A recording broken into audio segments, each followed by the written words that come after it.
the Modus Super Series. Derek Coulson for Destiny. It's there! Taylor! Yeah, absolutely. Biggest of all fish. Reels it in. Yeah. What an incredible record. Everything you wanted. He does it. Henry Coulson in glory. Our champion tonight. The bullseye. This will be amazing. Unbelievable. Oh, what a time for that. It's matched out. That is special. Incredible. Last chance. That is seething. The pressure is on. Champions League night. Good. Coulson.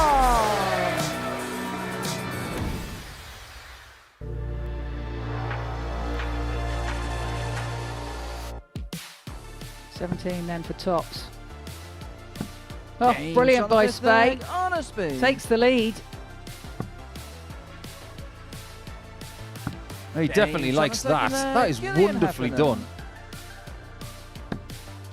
All of a sudden, he's laced up his doubling shoes. Tops. Great Great shot. Tom plus check out. Still not win the leg. That is so good. Mike Warburton.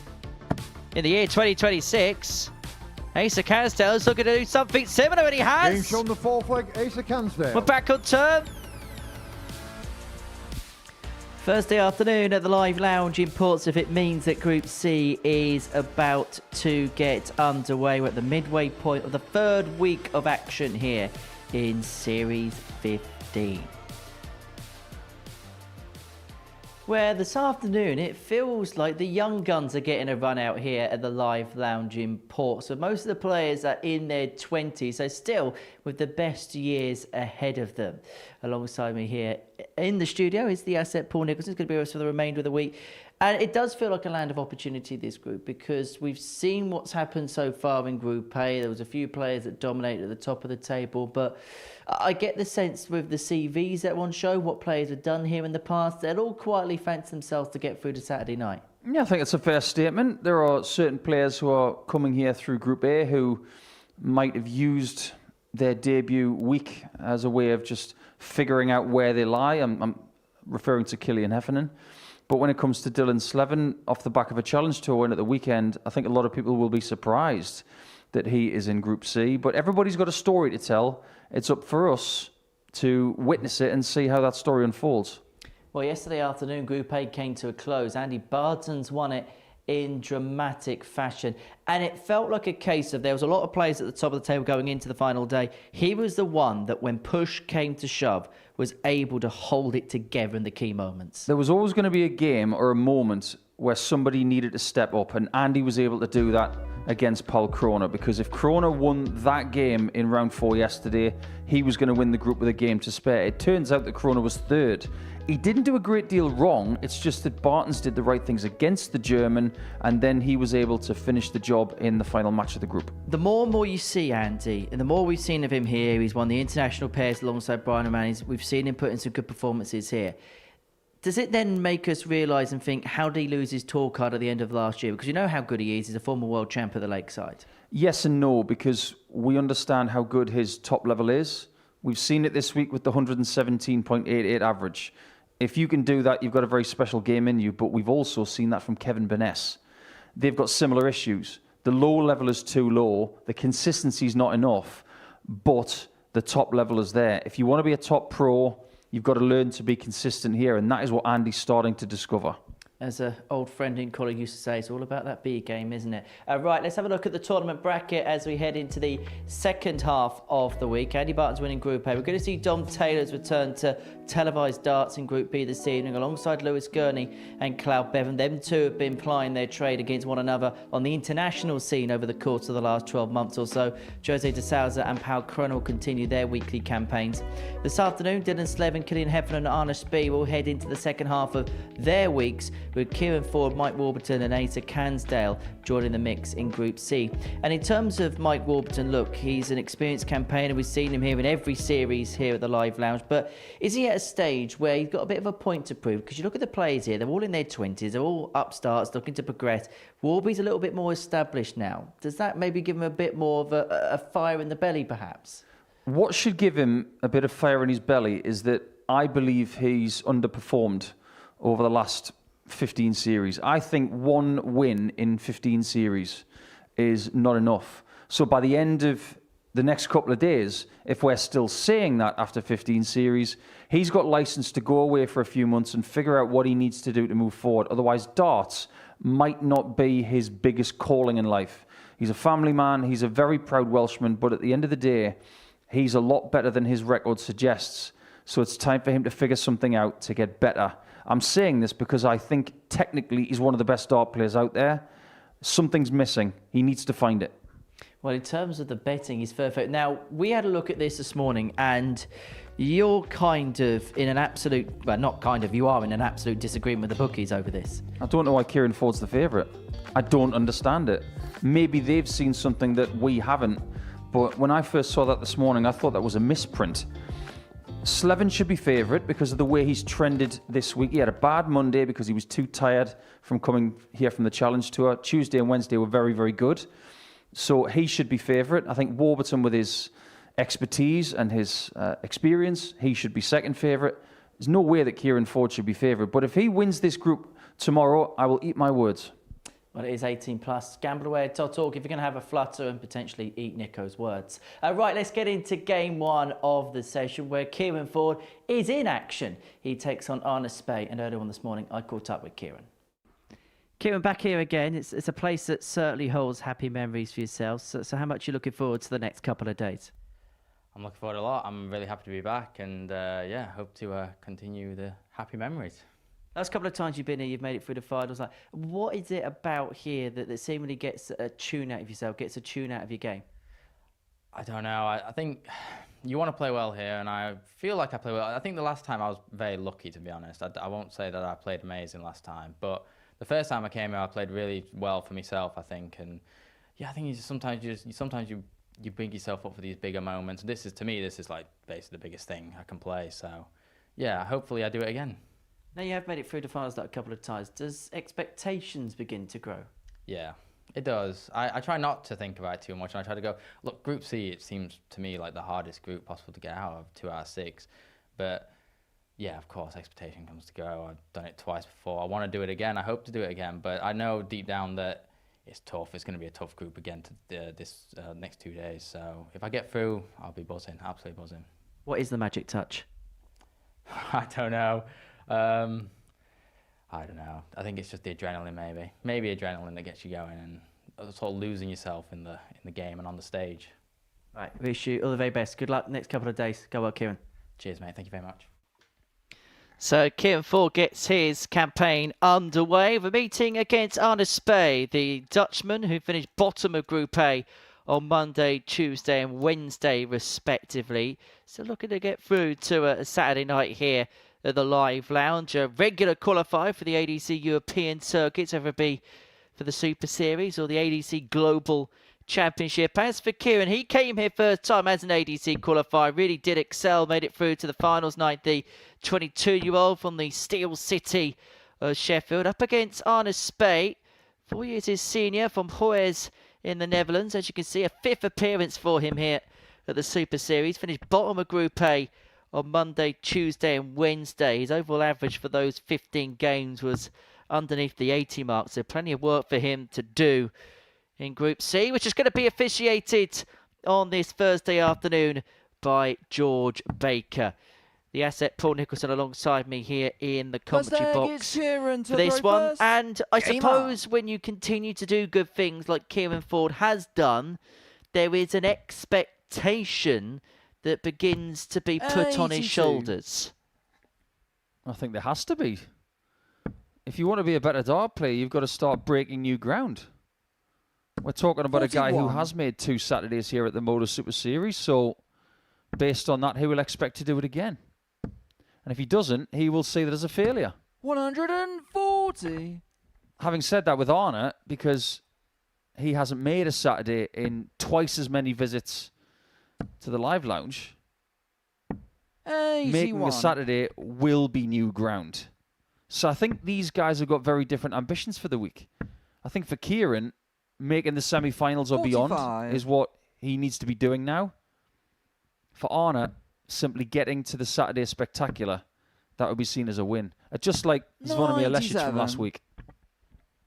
Yeah, fifth time still looking for that elusive first Saturday night. As far as Kieran Ford's concerned, having a decent season on the development tour. He's had a couple of last 16s in there. As he piles in the afternoon's first match. There's some decent wins in there as well, getting the better of the likes of Owen Bates, tour card holder. 81. Actually had a couple of meetings against a couple of players in this group in the Dev Tour this year. We'll get to that in just a second as he looks at tops to take leg one. 34. He's got plenty of time from here.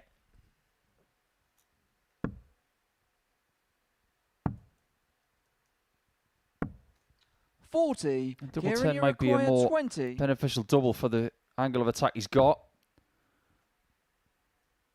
The horizontal doubles could be tricky because he's going to have to move if he misses. 15. Arna, you require 161. Well, it's an outside chance, but it's a chance nonetheless for the Dutchman. Triple 18 would have left the ball. 93. So Kieran, Ford you back here require to 5. eventually get leg one under his bow. He's missed 5 darts at a double. Make No that score. 7. Spey could pinch Arna, it. you require 68. This is not a good start from Kieran. Could be a fortunate start for this man who has been very useful on double 10 this week. No But he's score. done that 3 times this Kieran, you week now. require 5. In fact, he did that twice in one game earlier this week. Well, it's been a bit of a Games smelly on the opener, first but leg, eventually Kieran Kieran Ford is Ford. over the line. Second leg, it's Arna Next to time throw of trying. first. Game up. The young man from the Steel City finds himself 1-0 up. He's not the first Yorkshire player from that area to have a little smidgen of success in this sport. Go a little bit further north into places like Mexborough. 57. You'll talk about the great Dennis Priestley and, of course, Darren Johnson, someone who's played at multiple lakeside tournaments. 36. Yeah, Sheffield more a snooker town, isn't it, than a darts town. Crucible Theatre, home of its World Championship since 1977.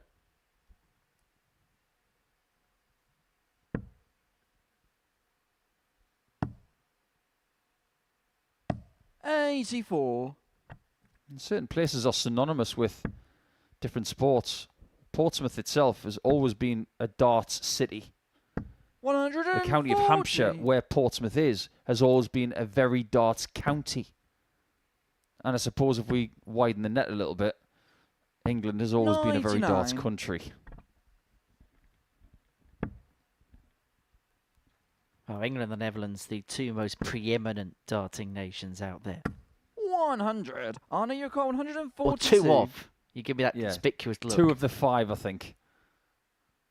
I want to play that one safe. We don't want to have Scotland on your back, or Wales.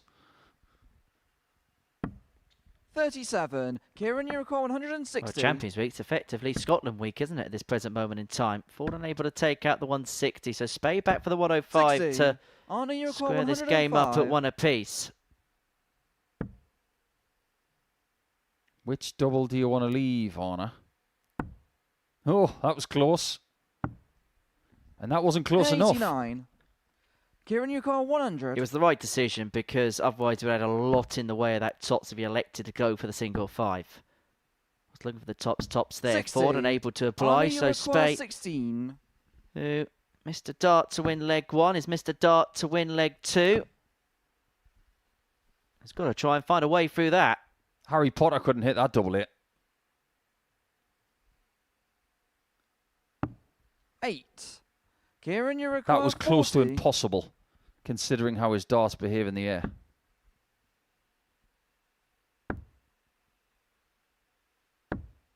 No score. Arna, you require Well, 8. missed double-itis is an infectious disease. 14 missed darts already in this contest. This is the cure for missed double-itis. Game shot the second leg. And Arna does get Arnaby. his first leg of the day. It's miraculous to know that double 15's been Third hit leg, twice in it's this game, Kieran but to both throw times first. to bust a score. Game up.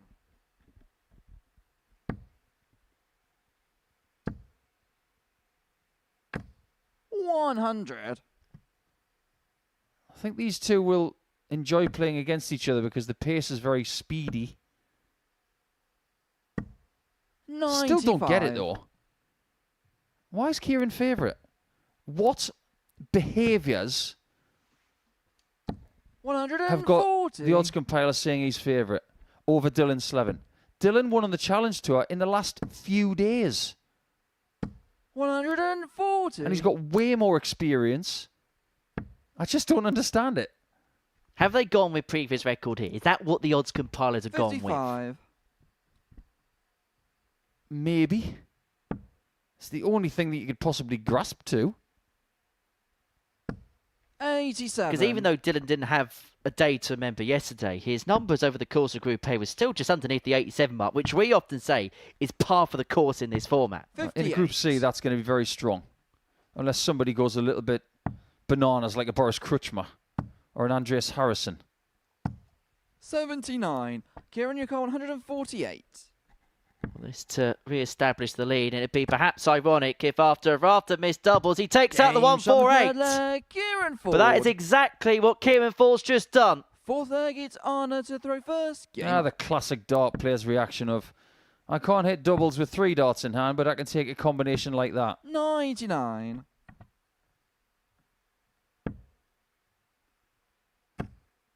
He's definitely the better player in this game, and he's definitely playing outside of his height 99. class.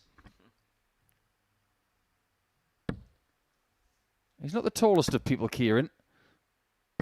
Push come to shove, he could probably fit through a 125. keyhole. But Arne Speer's closer to 7 foot tall than 6 foot tall. It just goes to show that many different builds, many different backgrounds and cultures come to the Modus Super Series 80. and can be successful. You don't have to be of a certain height, weight, build. You just got to be good. Well, put it this way, at any given Pro Tour, you could have a meeting between Jimmy Vanschke and Justin Hood. 100. Nothing will ever beat a game we had here. Mikuru Suzuki of Japan against Kåre Dekker of 100. Norway. The height difference was close to 2 feet.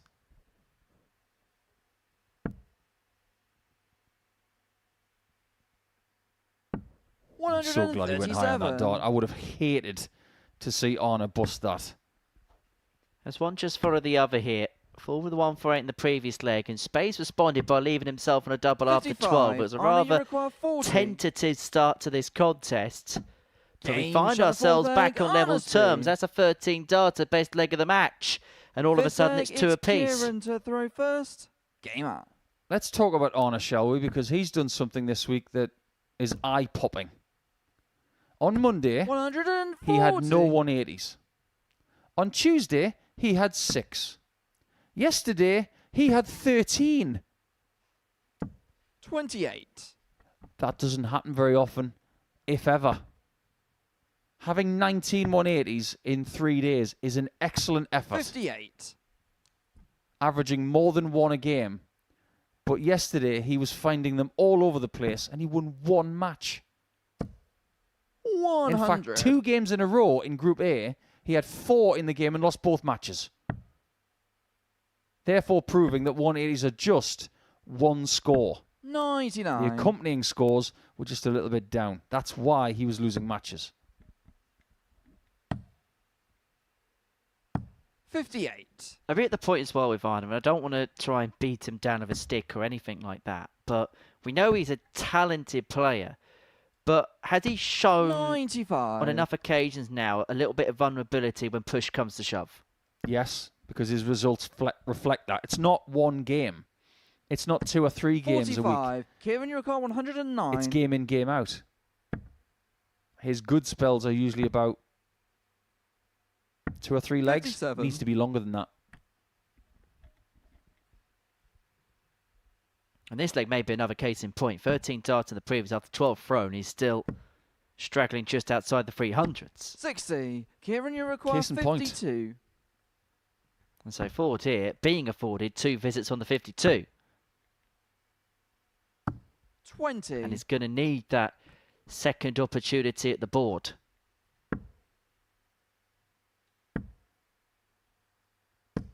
$81. Kieran, not a you good require visit. 32. He didn't want to leave 129. 14. Well, that is a bad Arnie, you deflection require into the double 7, but it was 129. never in the 32. A bonus chance for Spear. Now what? He needed 2. That was a decent effort. 89. Kieran, you require 18. However, he has to rely on Kieran Ford missing another 3. And he's going to get that opportunity. 10. Kieran Arnie, you Ford require in this 40. game is 2 for 19 on the outer ring. And that is Game why shot Arne of the Spey's bag, been Arne given Spey. opportunities, and he gets a breaker throw, which puts him 3-2 to the Fifth good. gets Arne And to all of a throw sudden, first. Arne Come on. is throwing for the match. A match which, with the greatest of respect, he could and perhaps should be out of. 134. Yeah, but he's not. And to his credit, he started with a 2 treble visit, putting Ford really under it here. 60. You shouldn't be missing 17 darts at double in a match of best of 7. 140. You might want to ask Dylan Slevin. It happened to him a little bit earlier this week. He had a game where he was 3 from 26. 46. Great first start.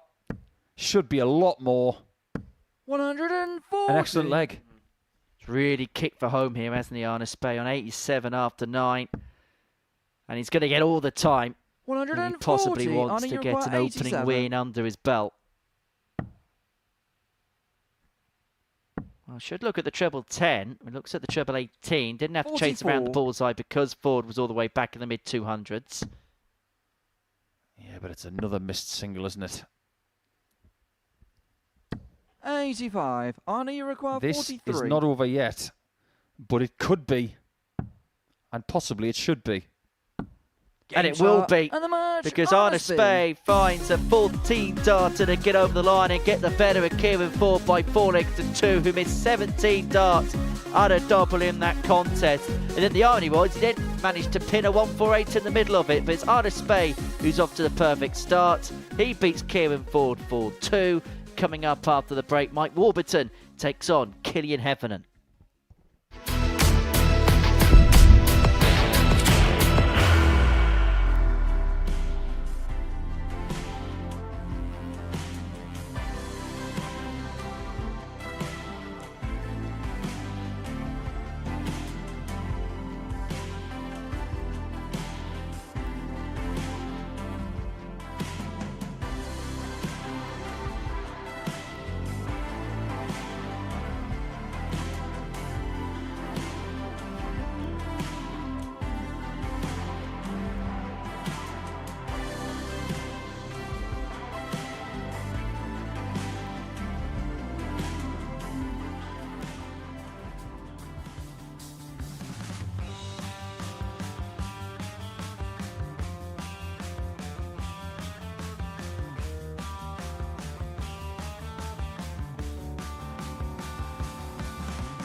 Welcome back to the Modus Super Series. Before the break, Arne Spey got Thursday afternoon up and running with a 4-2 win over Kieran Ford. Match number 2 is a meeting between Killian Heffernan and Mike Warburton. For Warby back for another appearance here. The ever-present Welshman from Wrexham. I'm sure he wouldn't have been too happy after the late equaliser on Monday evening. 41 years of age now, and his series win came incredibly 12 series ago.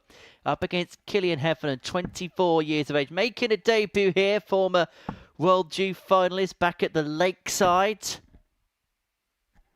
And in terms of this week, there's been signs of some decent stuff. Finished 5th in Group A, and I'll be hoping that his secondary group is going to yield a little bit more joy than perhaps what Group A did at times. But I suppose the big difference is, Nico, is you look at Group A, you had the likes of Jose de Souza. We know what he can do. Pal Kroner, who's number 2 in the WDF Order of Merit. Andy Barnes, former world champ at the Lakeside. Moving into this group, yes, there's quality operators, but maybe not to the type of level that we saw in Group A. That is very obvious. 140. So Heffernan has got to fancy this now. If he doesn't, he's going to be in a defensive mindset. He's got 3 days in the tank. He's got a later start. 125. And he's still a dangerous player. He's only averaged 90 once this week. That was in a loss. He might need to find a little bit extra, but if we can say one thing 60. about Killian, his range has been quite tight. It's been about 15 points. He's got to make sure that the 75 average performances have got an extra 5%. The 80s have got to be 85 and the 85s have got to be 90, something like that. 60. In this kind of company, if you run at an 81 average like he did in Group A, he's going to be vulnerable. Add 5%, you've got a chance. Now, if you're going to be watching all afternoon long, which I hope you are, get a pen and 100. paper from wherever you're watching from and draw a tally chart. And on that tally chart, I want you to put a little note every single time Mike Warburton strays left and right of a target in the scoring phase of a leg. Because I reckon you won't even get to a gate. Because 55. he might not be the biggest 180 hit you'll ever see. But my word, does every dart land straight. I was just waiting for that to be a 1. Why is that? 100. Because he is genuinely a world-class technician. But then you've got to ask yourself, well, why is he not a better player then?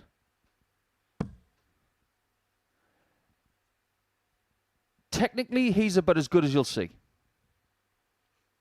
So you have to look at 2 other facets. 1, 100. is it Mike, you mental? require 101. Secondly, is it equipment? Is he using the right stuff? Is he maximizing his potential with the equipment he's using? I've said this privately. I'll say it publicly. 49. I'm not Killian, convinced. you require 161. I think there's a possible better method for Mike. He just hasn't found it. What can Heffernan make of the 161? Bullseye. Wide off the 127. mark, so Warby Mike, you returns to require 52. This is very much a field shot for Mike because it depends on what he wants to go for. Sometimes it's tops, sometimes it's 16s. James He's got it absolutely right on Mike this Warburton. occasion. For me, Warburton and Slevin should be the top 2 favourites in this group because of what they're capable of and the experience they have. So that means someone like Heffernan is going to have to upset the apple cart somewhat. I mean, if you're interested in my 134. thoughts, which nobody ever is, just looking at what Dylan's done, not just last weekend, but throughout the course of the season, as Mike Warburton puts one into the single 41. one. Yeah, just the 1. But you won't see many of them, that's my point.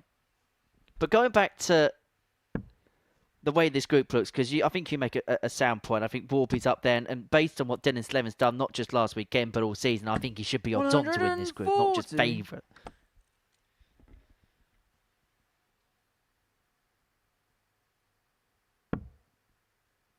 I think the point should be that Warburton, even though he did win a lot of great tournaments before 140. COVID, post-COVID, has he won enough?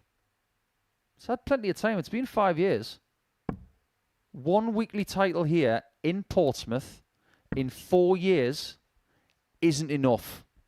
And when I say that, it's a compliment to his ability that we would say 90. that. Because someone of his stature, if you put him up against someone like Graham Usher, Matt Clark, Reece Robinson, or someone like Alex Small, can you honestly 60. say that Mike is Killian, not a you better require player than some of those players? 137. I think he is.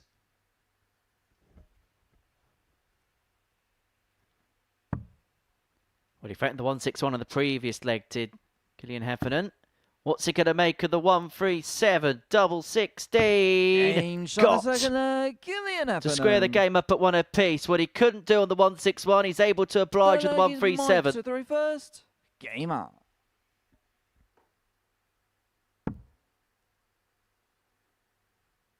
If you've had a sneaky peek at Heffernan playing in the World Youth Final in 2018 against 100. Justin Van der Hout, you'll understand that he's 6 years older. More than 6 years older. He plays the game very differently these days. Darts are standing up as opposed to sitting down. And he's a lot slower, a lot more methodical, but it's effective. And look, players naturally evolve over time. I mean, Mensah Cernovic at the other way round from where he was very staccato. I know he's 41. still not the quickest player in the world, but he's sped up. Brendan Dolan, another great example of that. Everything just evolves as time moves on. Yeah, but people usually get quicker. People don't usually get slower. 83. I once heard from a very, very good dart player in Gary Robson who said that when you're comfortable, you naturally do get a little bit faster. 100. So maybe this is a process for Killian where it's about getting his arm where he wants it, establishing a new comfort, and maybe over the next 12 months, he will naturally speed up. 90. He's been really good at the trebles downstairs. His treble 19 shooting this week has been as good as anybody's.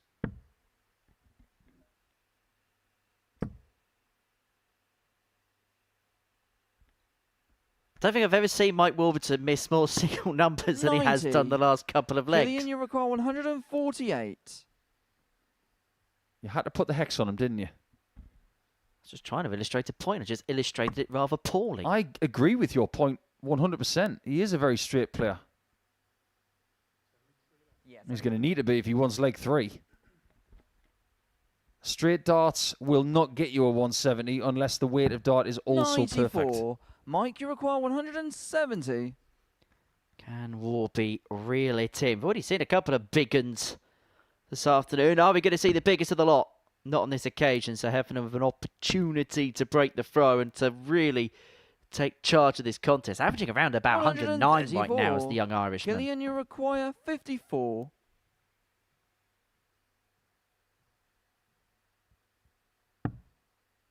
That single is about as central as you could wish for. That one's way off target. With Warburton on double 18, this might have to be found. 44. Mike, you require 36.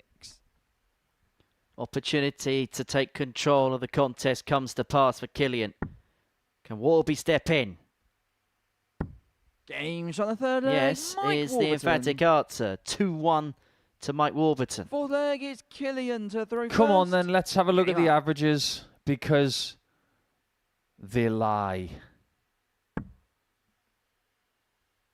Heffernan had a 12 darter in leg 2, which has inflated his average, but if you're someone who looks at averages and you say, hey, I want a ton plus average, no you don't. You want to be 2 and in front.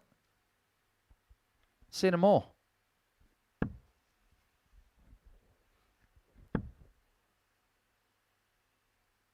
Whoever does get the next ton plus average, by the way, it will be the 10th of the week.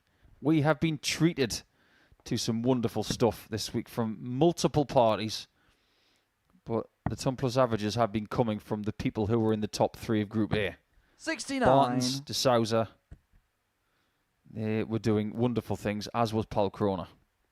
Yeah, which certainly whets the appetite for tonight's action, which gets underway from 10 o'clock. Really looking forward to Group B this evening. I'm a real big fan of Pau Coronas, massive fan of his. I think he's a great player, great talent.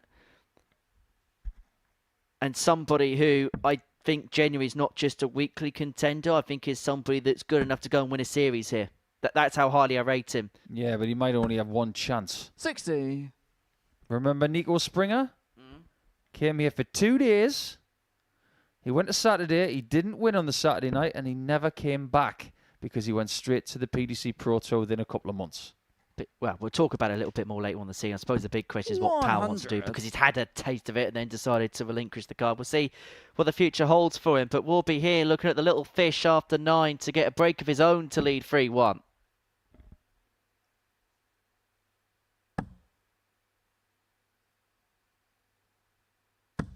Well, needed the 2 trebles, couldn't find the second of which, so doesn't have to chase the bullseye here, Mike, if he doesn't want to. Look at treble 18 would have left in double 8. I think he would have been more tempted had that first start been a little bit lower in the 60. I'm convinced that he's better off stacking his darts on top of each other than going underneath. He can do both, but I think with the speed of his arm, I think he's better off at stacking things on top. For 3-1.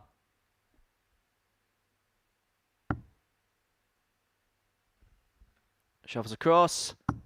No score. Finds an angle, but couldn't quite find a way through. You require 155. Well, there might not be a clear blue sky outside, but this would be out of a clear blue sky, metaphorically speaking. Warburton doesn't want to go through the double troubles that Kieran Ford had in game number 1. Mike, you so get rid of this and move on with a 2-leg cushion.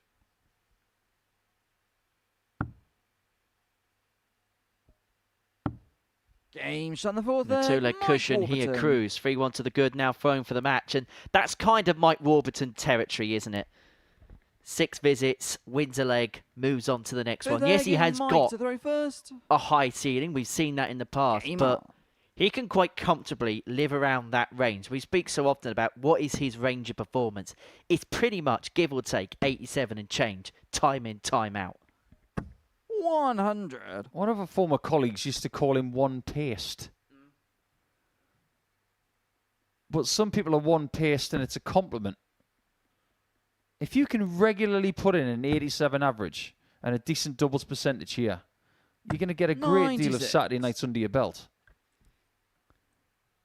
But I'm not sure that doing that all the time is giving him the success he craves. I think he needs to find 3% from somewhere. 100. Those visits need to be 140s. That's the incremental improvement that Mike needs to make. He's a really steady player. If he was in your team, you'd stick him in second because he's more than likely to get you a point. So what you're saying is he's the Ian Poulter of darts? Oh no, Ian Poulter will get you a point. Mike is likely to get you a point.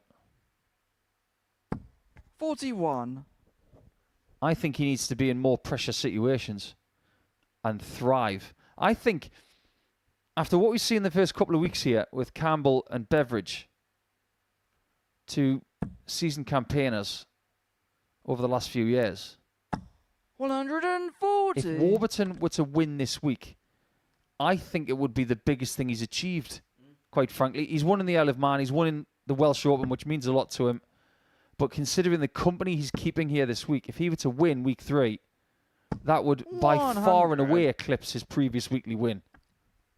And adding the fact as well, it's been so long between drinks because we mentioned that previous weekly win. That was just kind of towards the tail end of what we'd probably say was his peak. And he was doing well on the Challenge Tour. He was 72. propping up Pro Tours. He was Mike, winning you're titles on the 160. Challenge Tour. Can he win this game? Can he win it in some style?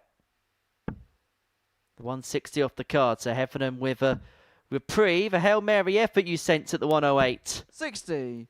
Killian, you Will require be able to put it under the 108. pressure that perhaps he would have wanted it to.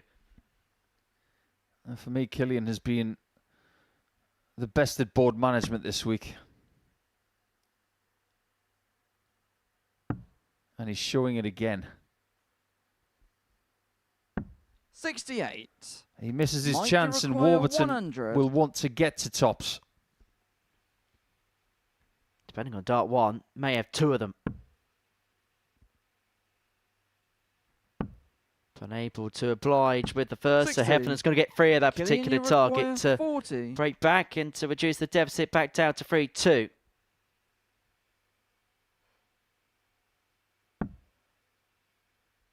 That could be helpful.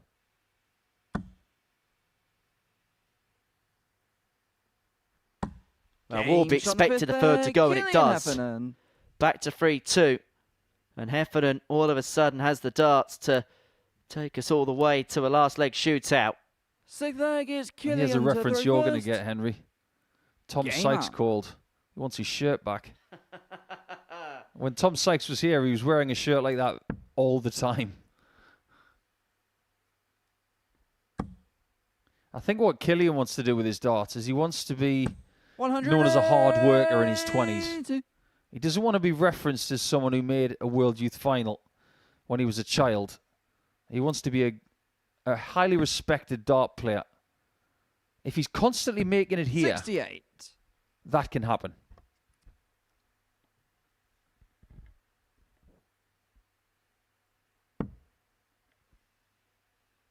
But he could make his name for different reasons. But not for those types of reasons. 140. So this is a really good rally back. Got the break in the previous leg, and Maxi followed by 140's put him in charge here on throw, and Warburton 100. hasn't got any answers. 6 from here, most probably 9 to take us all the way to a last leg decider.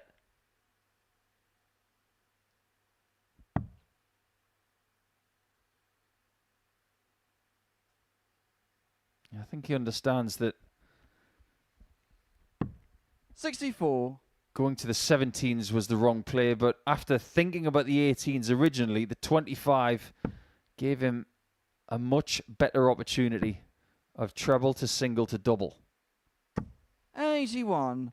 What would you Killian, rather you're have, going 121 plus or 117? 117? That's what he was thinking. That's what we referenced about with Killian and this board management. That doesn't help him, but it's not the end of the world.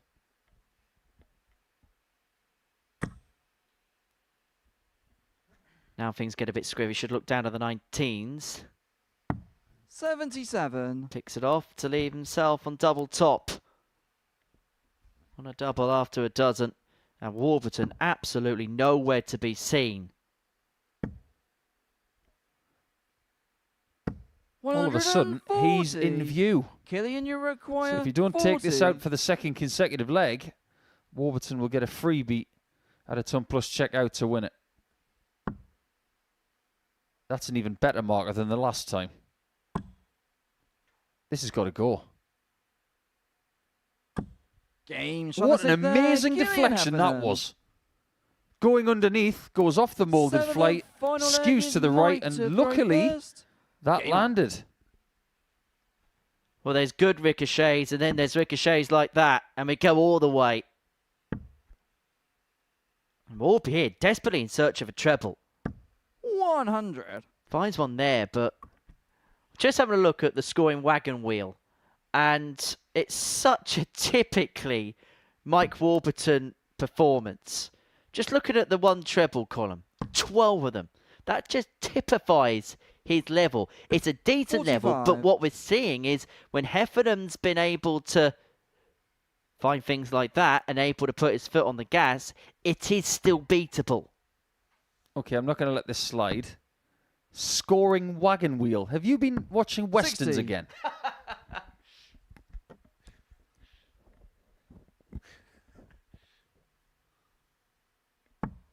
Just being inventive, Nico. Well, it could be a really good leg, this. Scoring, scoring, scoring. Keep that scoring rolling. 140. Get this leg a winning bullseye. There's many people of a certain age who probably have no idea what you're on about, Correct. Nico. Yeah. 55. Warby would get it, but he doesn't like this situation at all. What he's got to say is, this hockey is not big enough for the both of us. Because they are having a shootout. However, it's felt a little bit more like a Mexican standoff 134. up until that particular point. Having taken advantage against the thrower-men, but trailed this game by 3-1. Warby had it under control, it felt, to all intents and purposes, but Heffernan 60. here is going to get 6 and 182 to get this wrapped up. You're actually right in what you say, because a Mexican standoff is between 3 people. But it is 3-3. So you are right in a way. And Heffernan is looking like he's got enough bullets. 140. Really used that Western reference for a good 2 legs, haven't we? Oh my. 180. What a time to get a 180 just to ask the Killian, you question. require 42. Got to give him credit for that, but if Heffernan does win this game, it will be his 9th 4-3. A lot of them he's lost.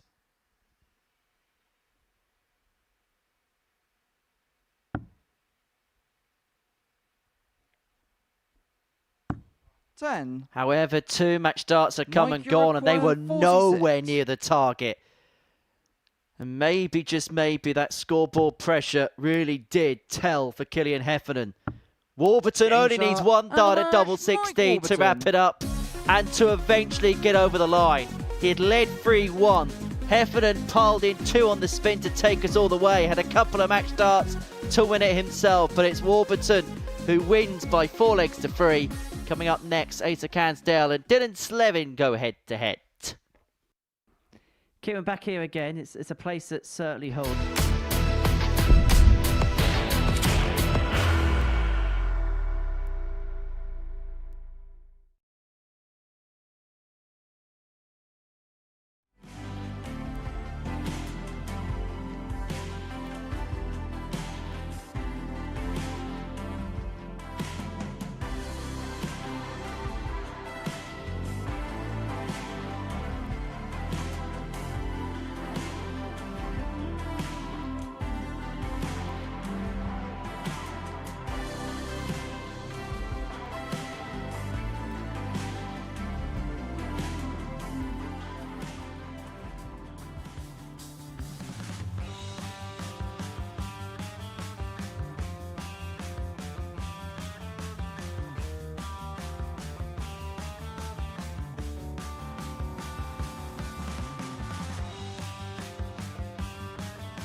Welcome back to the Modus Super Series. Before the break, we saw Mike Warburton get his campaign for Group C underway with a 4-3 success over Killian Heffernan. So, game number 3, Dylan Slevin up against Asa Cansdale. A second appearance for the Essexman here up against Dylan Slevin, who, as we alluded to earlier on, a victor on the Challenge Tour last weekend. He's actually having a really productive season. Is the young Irishman. As for, he's 23 years of age from Witham, second appearance here. Now that he missed out on qualifying through first time around, up against Slevin, now 23 years of age. He's 23 years old, but it feels like he's been around forever. Just one of those players that came through very young, got a tour card young, appeared at the World Championship young. And I suppose he's at a stage in his career now where we're maybe really beginning to see him blossom, because we know what he's capable of, we know what he can do. First leg But I just wonder whether he's one of those players, a little bit like Connor Scott. He's got experience at the tour, he's done okay on tour, but he's dropped off now, and maybe can really begin to learn lessons 43. now he's had that year away from the circuit. Not every dart player before the age of 25 is the finished article. 140. He's still got a lot of work to do. Over the next 2 or 3 years, the work that Dylan does 180. might see him blossom a bit more. But if he doesn't know anything about Asa Cansdale, I mean, why would he? 97. They're from very different areas. They don't play on the same tours together. He might think this is just another ADC qualifier who 100. is chancing his arm after qualifying for this. And Ace has already got a maximum. He's got Dylan's attention. We know what he's capable of. 22. And Dylan can't take him lightly.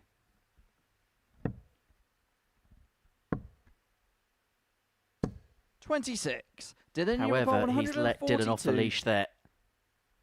And Slevin may fear he's got 6 on this 142. May only need the 3 of them. Just wide with the second one. But the fact he was even staying there would have given an opportunity at double 11. No, I don't think he did the right thing there. With Cansdale on a 3% shot of 152. 82. Dylan, you require 61. The proper play there was to go for the bull.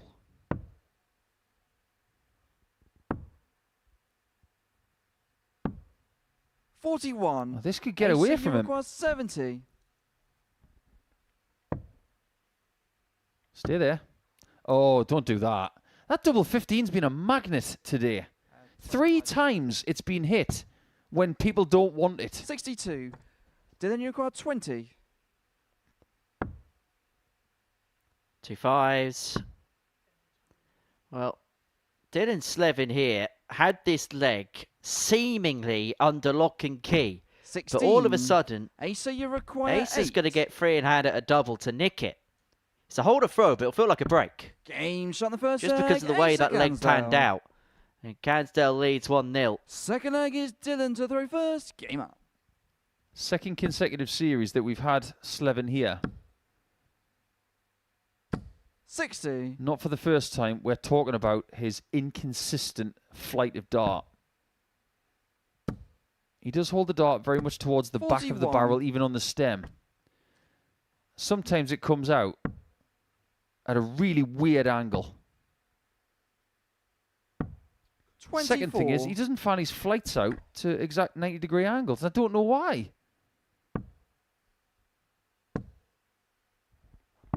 59. And I can imagine of players that probably need that kind of perfection, Dylan Slevin's up there in the top 1%. I would assume so. His technical ability and his 140. natural talent have never been in question. But there are little things that can be ironed out here. The fanning of the flights is one. That's an easy 45. fix. Earlier in the week, I was telling Trina Gulliver that I believe that maybe getting a dart that's a bit more front-weighted for him might give him a lot of benefits. 100. We're talking about a challenge to a winner in the last week. He's obviously got what it takes to be successful. 54. But you've got to be open-minded to making these incremental changes. 137. Can you imagine if Phil Taylor didn't move to a shorter, stumpier barrel? 174. Dylan, you If require he hadn't 40. taken that meeting, he may not have got all those extra world titles. Game shot in the 1-1 second it is. leg. Dylan Much more Slevin. authoritative from Slevin. Third leg is Asa to Talk throw about darting first. sliding Game up. doors. If Taylor didn't go to that barrel, 135. he might not have won another world title at all. But this is what the great, and it's in any sport. It's what the greatest do. It's evolution over a number of 99. years. I mean, whether it be in football, whether it be in cricket, whatever the sport is, tennis, with Novak 96. Djokovic, for example, the best sports people in the world find a way to evolve, find those extra little 1% that improve them over the years. 120. I've got an example for you. One of the biggest things you can have in sport is strength of mind. In decision 100. making. When Andre Agassi signed a new deal for a new racket, he didn't like them. 140. Do you know what he did? Asa, you've got 170. He actually used his old racket and put the logo on it. Because he knew what he 96. needed. Dylan, you've got 142. And he was willing to do anything for success. Well, second time with the 142. This time couldn't find the first treble, Dylan Slevin. 90. There you see that. Asa, you require Angle of entry. 74. That second dart shouldn't have gone in. Well, that Game one shot on the does. third leg. He Asa plays quick. Gansel. He plays effective. He's dangerous. Fourth leg is Dylan to throw first. Game up. He might look like a 17th century physicist, but he's a really, really good dart player. 100.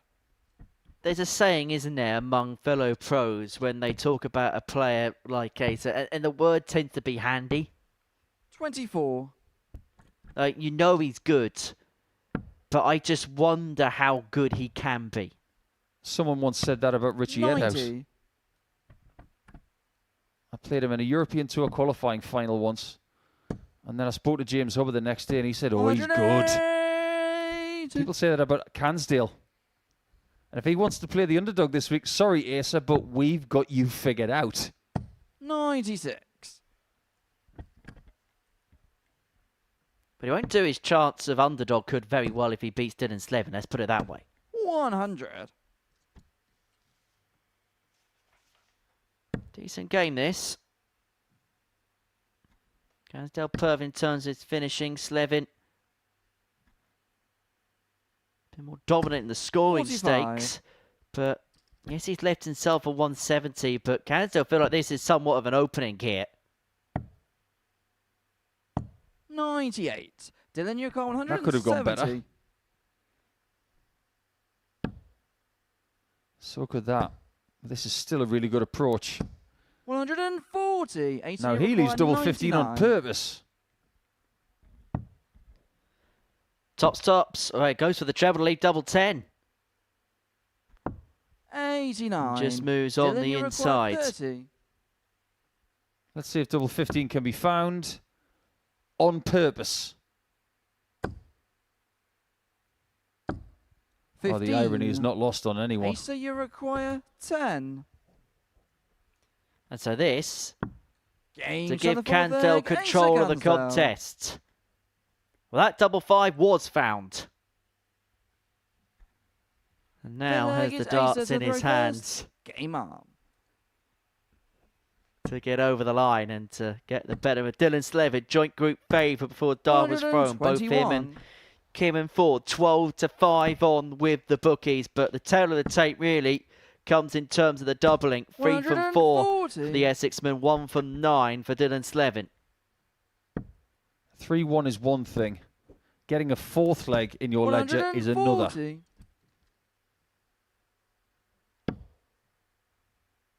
Finishing the job becomes a habit. 99.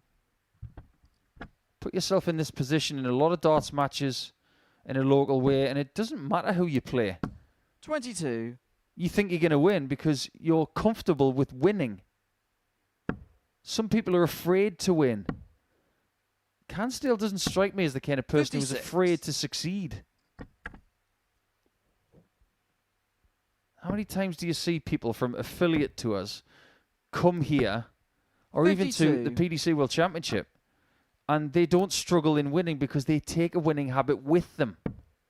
It's one of the strengths of ADC qualifiers because they come here off good form. 55.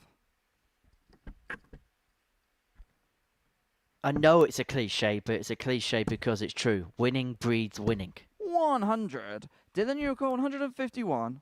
And Cansdale could be about to win here. Slevin cannot convert the 151. Is it Hail Mary time? No, it's not. 97. He's Asa, trying you to leave recall double 7 there. 66. I don't know why. Where is Cansdale going? Somewhere familiar. 26. Well, that time on tops you on the require combination, he took a 54. pause. Just about in the single.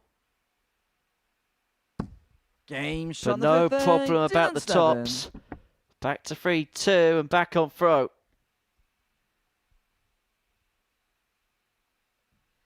Why do I get the sense Dylan to throw first. that this is going to be one of those Game up. groups where you're going to see a lot of cagey games? A lot of games where you might see the odd player miss the odd data double here and there. 140. You've already seen it. Kieran Ford with 17 missed darts at double. 100. He's got a very long wait until his second game as well. He's got Slevin in game 5. That means he's had 3 games to stew 100. before he comes back to the stage.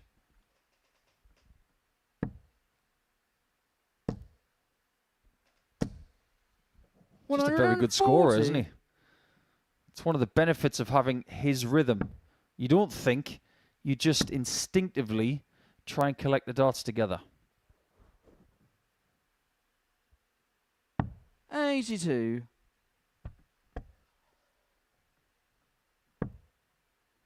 There's a little bit of a whip in there, which maybe causes him 60. a problem or two, particularly when it comes to doubles around the side. But other than that, there is a lot to like about Asa. But Dylan Slevin here is showing a 139. lot of courage. In the previous game, we saw Killian Heffernan come back from 3-1 down to take his match against Mike Warburton all the way. 30. He was unable to get Dylan, over you the require line. 40. That particular Irishman. But this Irishman here Game shot the 6th. is also going to take us the distance, having trailed by 2. Can he cross the line? A line his compatriot couldn't. 97. If my memory serves me right, there were too many occasions like this for Cansdale last time, where he didn't quite finish the job in tight 83. matches. Yeah, I think my assessment of Asa as a player, and feel free to disagree with me, is there is a lot to like. 140. Very good scorer, finishing at times is on point, but there is just a little bit of a question mark when push comes to shove, because he put himself in a really good position 85. in the Group C that he played in the previous series and was unable to get over the line. And he probably would have scratched himself as to how he didn't. 125. He might get across the line here. Second consecutive 2-treble visit. 68. If you've got the darts, So you require use the advantage. 139. That's what he's done so far. Very good. 99. Double after 12. You can't argue with that. And it looks like for a second consecutive game, a player from Ireland trails 3-1, brings it back to 3-3, but unable to 75. cross the line AC in a require decider. 40. Cansdale has all the time he wants at tops, Game but he shot only needs and the the one. match. It's a Asa 13 Cansdale. darter to wrap it up, and Asa Cansdale gets the better of Dylan Slevin by 4 legs free. It means the 2 joint favourites to win this group have lost their opening matches. Coming up after the break, Arne Spey takes on Mike Warburton.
Welcome back to the Modus Super Series, where we completed the first round's worth of play on this Thursday afternoon. And before the break, we saw Asa Cansdale get his campaign off to a perfect start, getting the better of Dylan Slevin by 4 legs to 3. Game 4 is a meeting between two players looking to make it on to 4 points as Arne Spey and Mike Warburton go head-to-head. For Arne, he got the better of Kieran Ford by 4 legs to 2 to get his campaign up and running. As for Warby, well, he had a bit of a seesaw tussle with Killian Heffernan in his opener. Led 3-1, was pegged back to 3-3 before then eventually getting over the line in a last leg decider. Won that game despite having an average 8 points inferior. So to those that like to mention averages, just go figure. It's Arne to throw first. Game up. Spend enough time in this sport and averages become way less important. 85. They lie, they deceive, they don't mean a thing. They are just a guide as to how someone has played over the course of a full match. 180. This is usually the point where Warburton goes out and averages over 100. Averages are like Instagram likes. They look nice, but it means nothing in the long run. 41.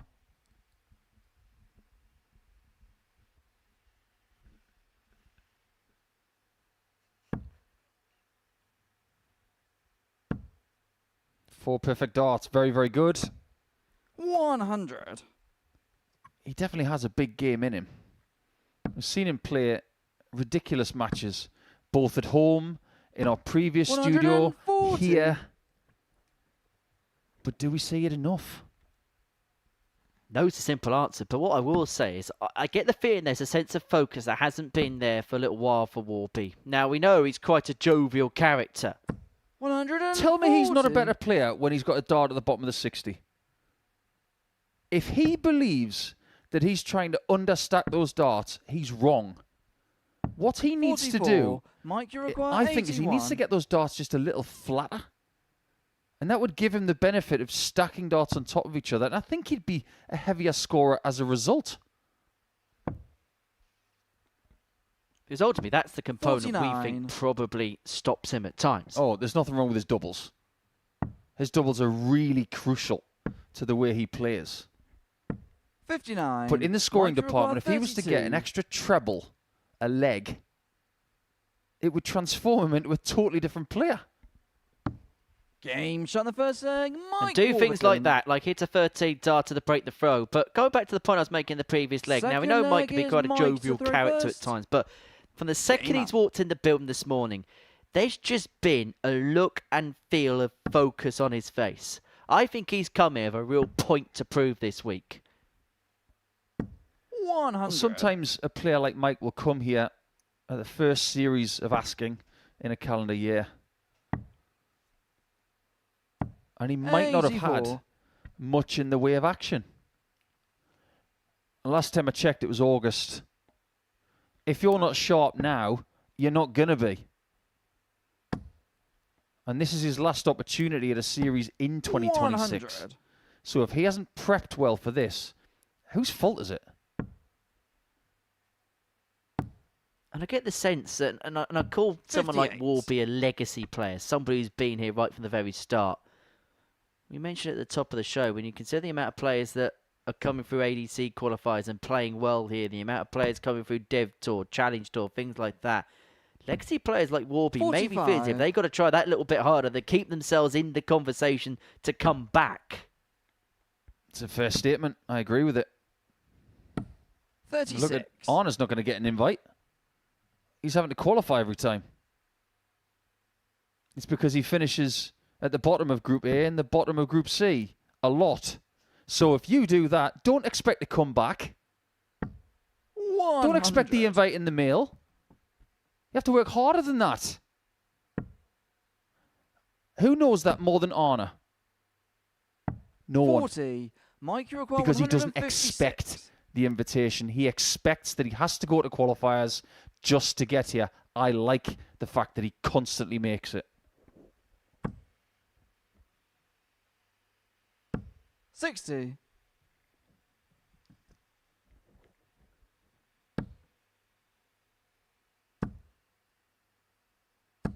And he never complains, does he? 96. He just tries his best every single time.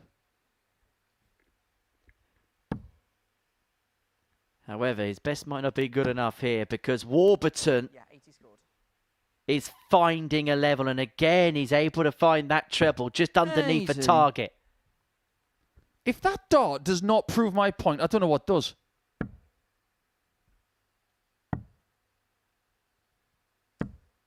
$44. Mike, you require 16. So 2 8s for 2 zip, all the time in the world.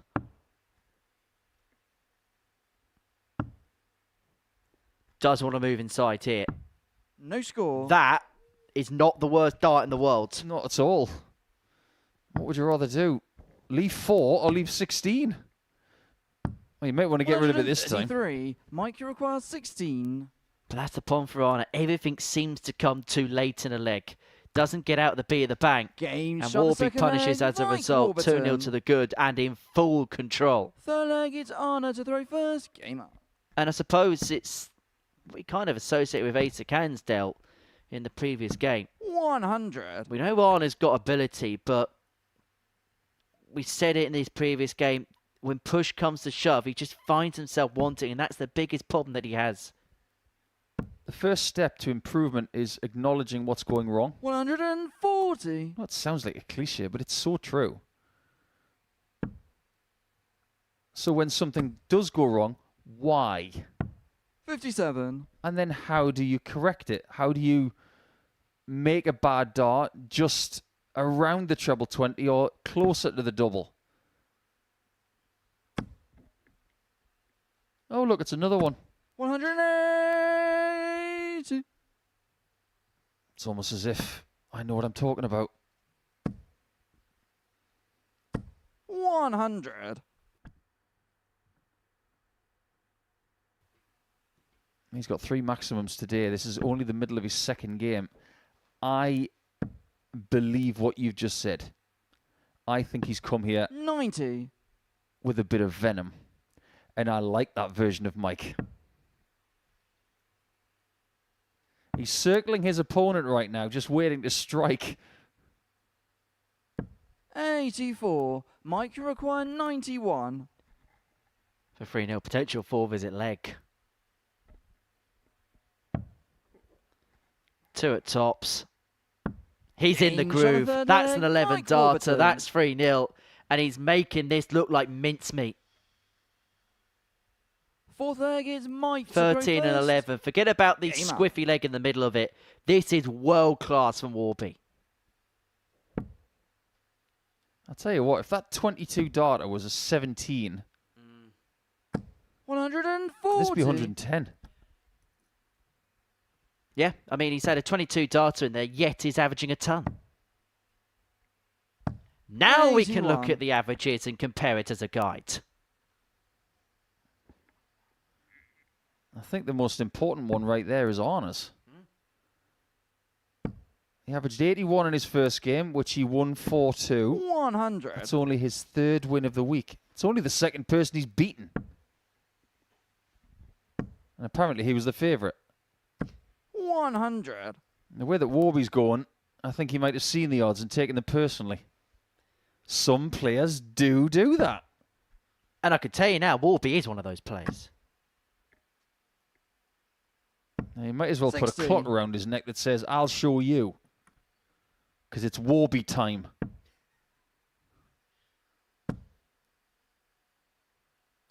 $100.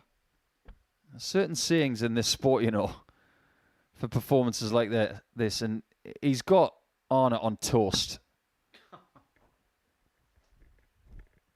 And he's absolutely chopping him up and turning him into breadcrumbs. 105. Picks up the 25, leaves himself on a 2 darter when he comes back. What pressure can Arna potentially apply? And everyone leaves him on a 2 darter. 81. Mike, you But that require dart happens 96. too frequently for him And Warburton now returning for 96 to get his second consecutive win and to really take a hold of this group early on. 78. But he's not able to Arnie, wrap you're it up about right there. 139. He's coming back. And he's got what we call here at the Modus Super Series, the 99. Jeff Smith Mike shot. Dupont, 18. But he's not going that way. Well, now he has to split. 2 4s. 10. Well, he's now missed 4 Arnie, match you're darts. at 40. Arne Spey hasn't had a dart at a double yet in this contest, but he's got to get 3 here to save it.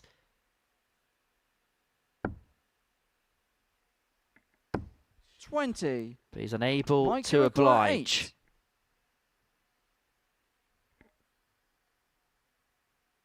This would be a very welcome win. Game shot. And a very the good match, performance from Mike Warburton.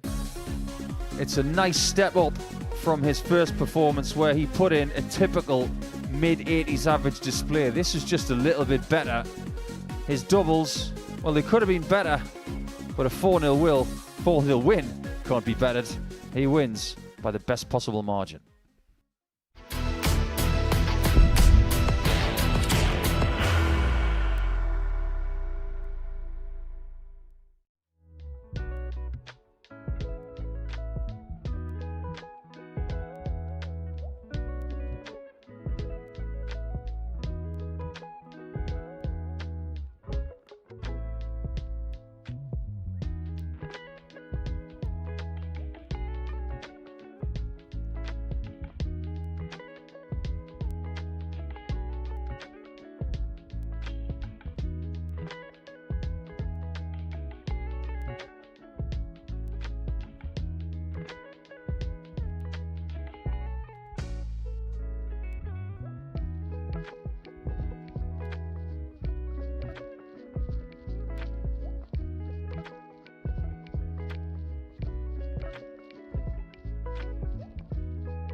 Welcome back to the Modus Super Series. 4 games down on this Thursday afternoon. And before the break, Mike Warburton got the better of Arna Spey by 4 legs. Really good performance that from Warby. There was a few wobbles towards the finishing line, but average of 92.5, 4 from 12 in terms of the doubles. It was more than good enough to get the better of Arna, who was a bit below par in that contest. So, to game number 5, a meeting between 2 players that the bookies had as co-favourites before a dart was thrown, but neither of them have won a game yet. Kieran Ford went down 4-2 against Arna Spey, whilst Dylan Slevin was 3-1 down to Asa Cansdale. Pulled it back to a last leg decider before Asa found an ace of a last leg to get over the line. 100. 2 players that certainly didn't play like favourites in their opening game. 140. Oh, we're still beating that drum. Maybe not for long, because one of them is about to get off the mark. 96. But I think it's worked out rather well for Kieran that he's had 3 games off to try and figure out what went wrong in that first match. It wasn't 57. just the doubling. Yes, he missed 17 darts and only hit 2. The 59. fact is, some people can still miss that many darts at double and average a lot higher than 73. So both facets of his game, his scoring and his doubling, will have to 96. improve. Well, it just felt rather cagey, that game against Arna Spey. As for Dylan Slevin, he just had a spell in the middle of the game where he struggled somewhat, 60. particularly with the doubling. Rallied off a couple of legs on the spin from 3-1 behind. But then Asa found a 13 darter on throw in the last leg. 60.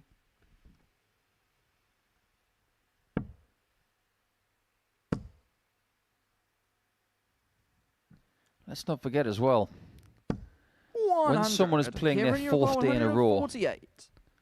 there's a possibility they can start to flag a bit.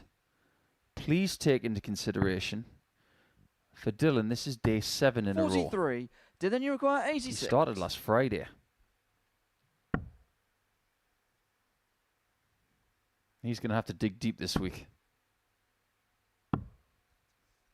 43. And Kieran, if you my require eyes don't deceive me, he 105. looks a little bit weathered. Well, we're going to find the treble 15. So Slevin will return for the 39. 43. Dylan, you require 43. 3 tops. 23. I felt just a little Kieran, bit you rushed require that last one. 66. His rhythm's not quite there. There's 1 dart at double 16. 50. That Dylan, may be you the only require dart he gets in 20. this leg. Slevin should put this away.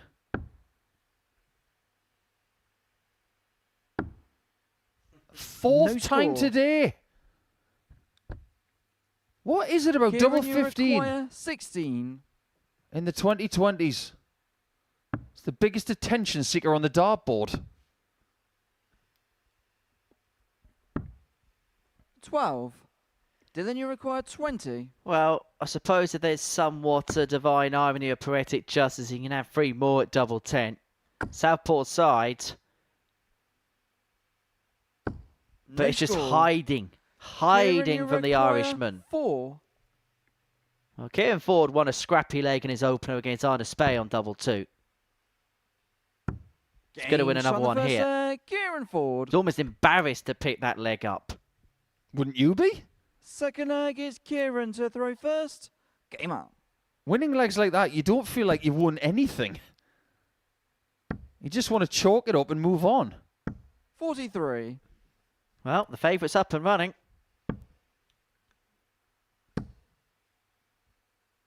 85.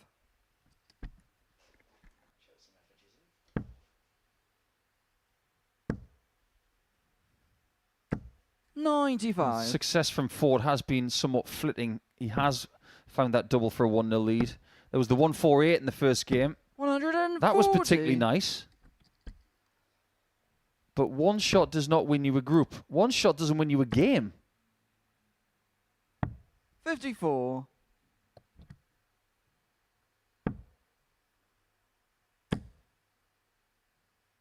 60. The more I think about this group, the more I think that Asa Cansdale might be the surprise package. Yeah, I tend to agree. I mean, I looked at his odds earlier on at 7-1. Now, I don't think he can win the group. 99. But I think coming through in P2 is very, very likely, or very much a capability, shall I say, of his. Oh, I think at this juncture, we're about to hit the end of the 5th game, which is the end of 1/6 of our action in Group C over 2 afternoons. Mike Warburton is in the practice room right now thinking, I should win this group. He's a very confident man. 55. In his own mind, he will be thinking that. He's a very reactive player, so he'll be seeing what's going on around him thinking, there's not much here that I'm going to be worried of as of yet. What a dart that is. What a find that is. And Slevin with the 120 Shanghai gets us back on level terms. All right, somebody explain that to me like I'm a 3-year-old. That second dart goes in completely different, and the third dart goes in 46. completely different. Dylan, listen to these words. You've just hit that shot. Well done. But please explain why those darts are going in at different angles. 85. It's not helping you. More angles than Alan McManus. 83. And he had some angles. Yeah, but that was a different sport. 100. Sid Waddell once said, more angles than a hypotenuse ever dreamed of. There are some shots that are landing for Dylan right now that I can't say that I've seen before. That second dart at the treble 20 on the 120 checkout. 65. I don't know how it went in like that. Every now and again he has a visit like that. 140. Very, very steady. Angle of entry is the same on every shot, but every now and again something's going to be skewed to the left, right, or underneath. 45. Dylan, you require 92. Well, he's got 6 of them here. 2 12s. Just on the 80. inside. I'll come back to that a little bit more in the next leg. The last time he was on this side of the board, he was in trouble. 38. Dylan, you require 12. Let's see if going a little bit higher will help him. No It score. strikes again. He hasn't got his Kieran, you mark on require 10s or 68. 6s. And so Fortier looks at 68 to take the lead, get a breaker throw. 64. Dylan, you Well, this is a require game 12. that's been marred by missed doubles. 20 darts thrown at the outer ring. Make that 21, only 2 hits. Chasing the 9. trapdoor, now that moves inside. And again, Kieran, you another couple require of different 4. angles in which the dart goes in the board for Dylan Slevin. Game shot on the third leg. Kieran Ford. Second leg he's won on double 2. Second leg he shouldn't have won on double Fourth leg 2. is Kieran to throw first. What a weird game this is. Well, Kieran Ford has won 2 legs in this match. His highest checkout is 4. 140. Yeah, and the 2 legs won in 45 darts. I think the speed of this game is 60. cloaking what's actually happening. Slevin is scratching his head, literally, 121. because he's mystified. So how does he rein in then what we're talking about in terms of darts 134. going in at different angles? It means that his grip and his equipment are not fully in sync most of the time. If you look at Kieran Ford, 100. he's using a very slim flight. You've got to be able to throw the darts with purity to get them to land consistently. He's doing that. But what we're seeing from this man right here, a very, very capable dart player, 95. Kieran, you require 140. I'm not convinced he's using the right stuff.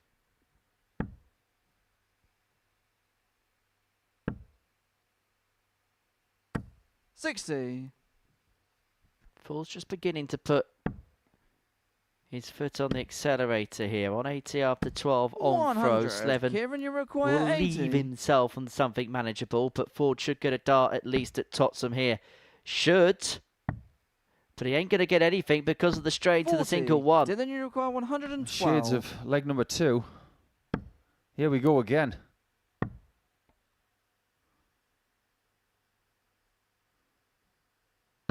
Game shot on the fourth leg. Dylan Deja vu. Slevin. It's as simple as that. 120.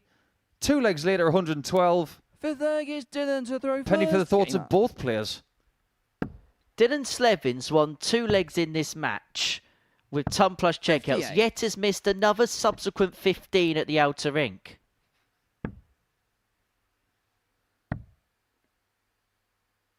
This group is beginning to make no sense whatsoever. Play this game long enough. It's weird enough to put you in a padded room. 121.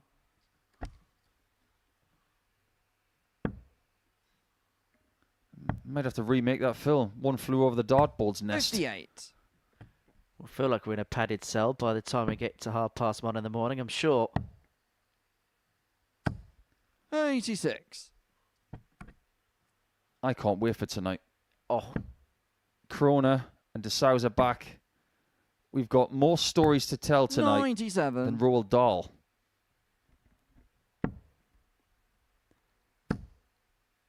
put it this way, that Group B tonight, if you said that was the Champions League Group B, you wouldn't be 140. disappointed. That's true. I'm particularly excited to see Lewis Gurney play. I think it's a really good opportunity for Lewis this week. But he's been put in a 96. Group B Dylan, you that is require 96. more stacked than a wedding cake. Stay there was the perfect guide. 80. Double 8 whistles wide by an inch. Kieran, you require 154. Is he going to give him a taste of his own medicine? Oh, look at how he's feeling right now. You don't need me to 94. describe it. Dylan, He's just you shown require you. 16. Game shot in the fifth. Hallelujah, Dylan he's just found a 7. double with 1 dart. With 3 darts Sixth in leg hand. is Kieran to So throw something first. has changed in this game all of a sudden. The leg breakdown in this match is Game on. fascinating. Winning legs for Slevin, 15, 15, 16. Winning legs for Ford, 96. 26 and 19. I think it's fair to say that Kieran Ford being in this match still 121. is a miracle. And you can boil it down to the sheer fact that in both the legs that Kieran Ford won, Dylan Slevin missed a multitude of opportunities at 60. the outer rink. Slevin could have won this game 5-0 if he wanted to. It's only a race to 4. 140. So that old Richie Burnett saying, lost 6-3 but could have won 9-0. 100. That was an angry pot noodle that night. 70. Oh, that was a bit fortunate. This game has had a little bit of everything. It would not shock me if he gets his 3rd ton plus checkout. 125. Dylan, you require 170. There might even be another leg. If Ford takes at 120 himself. 98. If there's a player you would half back Kieran, you require 120. to take out a finish like this, it would be Kieran Ford because of the way his darts stack like that. But he's going to have to work his way with dart 2. And he nearly nestled away through. 100. Dylan, you require 72. For this to wrap it up and to get his first win on the board. 2 and had a double 12. 60. 2 match darts missed. Got to stop letting off the hook. Kieran, you require 20. Kieran's going to start feeling like he's the luckiest worm in the world. 10. But he can't make the Dylan, most you of his require luck. 12. And Dylan goes back to the right-hand side of the board, but Game this shot time with and the match, success. Dylan Slevin. He had darts at double in every leg, and he did deserve to win that match. The 4 legs that he won were 15s and 16s. But the most important thing is that he's got the win, and now he's on the board.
Welcome back to the Modus Super Series. Before the break, Dylan Slevin got the better of Kieran 4 by 4 legs to 2. So to game 6, and it is a meeting between Killian Heffernan and Asa Cansdale. For Asa, he got the better of Dylan Slevin by 4 legs to 3 to get his campaign off to a winning start. Success here would see him join Mike Warburton on 4 points following 2 rounds worth of play. As for Killian, he had led Warby by, he trailed 3-1 against Warby, shall I say, then pulled it back to a last leg decider before then coming off the wrong end of a 4-3 scoreline. And one thing we've come to know of Killian Heffernan is if he's on the stage, expect him to be there for quite a while, because he has become the preeminent king of the 4-3 scoreline this week. 16 games played, 9 4-3s. That's not the norm. He does know he doesn't get paid by the leg. Have you told him? It's not like the old Championship League, which I know you had a bit of success in back in the day, made it through to the final. Yeah, back in 2012. It's a long campaign, that. It was about 6 weeks. Still play that in snooker.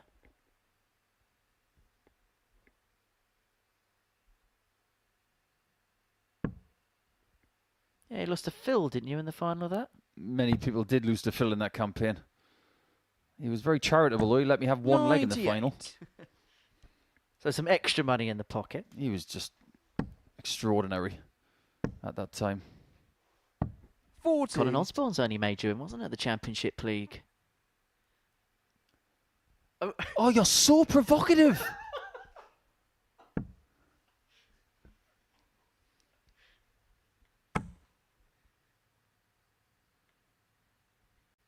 Oh, look at that. That's a bit wonderful. I tell you what, Heffernan has still got a lot of talent. 180. Back comes Cansdale. Killian, you require 63. And he was about as perturbed by that 180 as Rob Cross is to a bottle of water. Oh, no.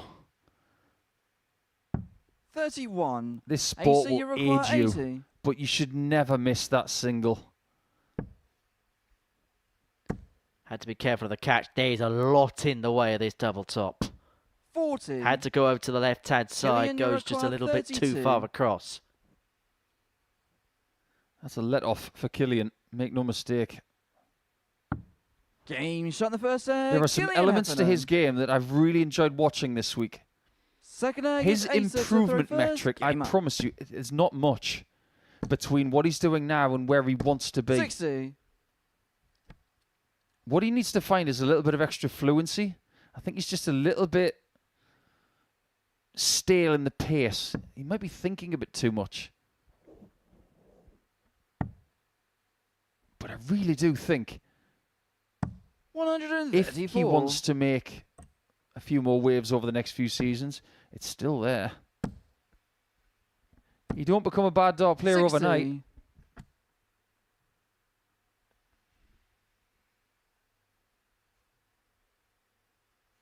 We haven't seen him for a while. I tell you what, I was looking forward to watching him this week. There's been a lot to admire, 44. but he has taken a bit of a mental battering at losing so many 4-3s. 180. And Asa Cansdale hits back with his second maxi of the contest. As I say, there's so much to like about Asa. I think he's a quality operator. As I say, if he can keep it together in the big moments, I think he'll get some 71. joy, not just this week, but in subsequent appearances to come. He's the type of player I wouldn't mind seeing here in a Group C, series in, series out. Almost get a 45. year's worth of gauge over a few appearances and see where he was at the first time he was here, and then see over the course of a year how far he improves, because I think he's got gears, he's got levels, he's got something to go. He's going to have to keep qualifying, isn't he? 84. Asa, you require 156. Another. Double 18. 120. Clips the wire. He's only played a game and a half. But the evidence suggests that there's a very big game in him.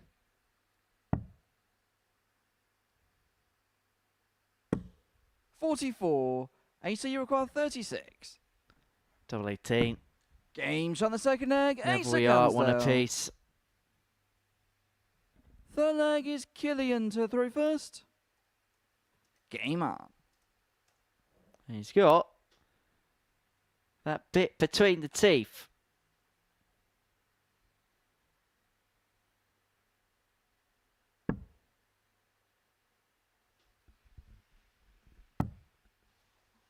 Now, here's something you're probably going to quite 56. enjoy, Henry, because you like a bit of knowledge. Yes. I was very confident in thinking that the name Asa would be 68. Hebrew. I believe that's the case, but it does have origins all around the world. His name means morning in Japan. It means hope in Indonesian. And it relates to gods in Old Norse mythology. 100. I mean, talk about a global aspect to a first name. He's got a bit of everything. 96. Well, I've got a bit more meat on the bone, Mr. Nicholson, because Asa in Norse mythology is associated with power, law, war, and the sky. 58. That sounds like Thor's backyard. And Asa as a prefix in Norse mythology simply means 140. an Aesir god, so denoting their membership in a specific divine family. Well, you've got to get your name from somewhere. That's a pretty good one to get it from Norse mythology. 55. I'm just thankful he's throwing darts, not hammers. 100. Well, Tun leaves him on a 2-dart unless Heffernan Killian, can you find require another pile driver. Had a 152. 137 in his 4-3 defeat to Warbeat.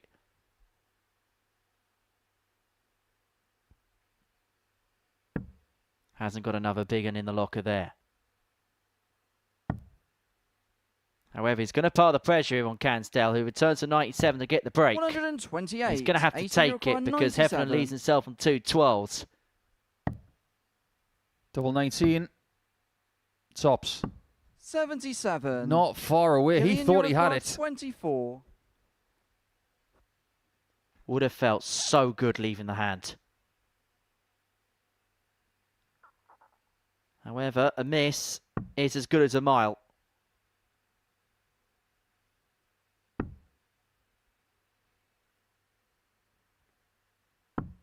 And Heffernan's missed 3 in hand. Cansdale's going to get 3 more. Does he need 3? Game He shot the doesn't, third and he leg. does Asa take the lead. Cansdale. He could join Warburton on 4 points if he can get 2 more legs. It's Asa to throw first. Game on.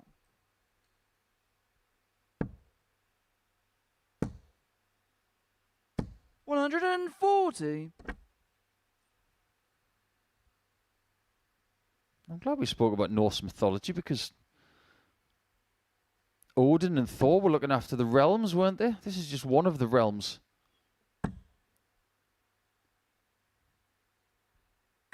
Oh, here we go again. Heffernan, in the first couple of days, was doing something 81. that was doing his head in. He was hitting a lot of 180s in games and he was losing them. He had to wait until the middle of Wednesday to have a game where he could win that he hit a 180 in it. Arne Speer was having the same trouble. 49. Heffernan, 2 180s against Mike Warburton, lost the game. 3 180s in this game, he's behind. 94. What does it tell you?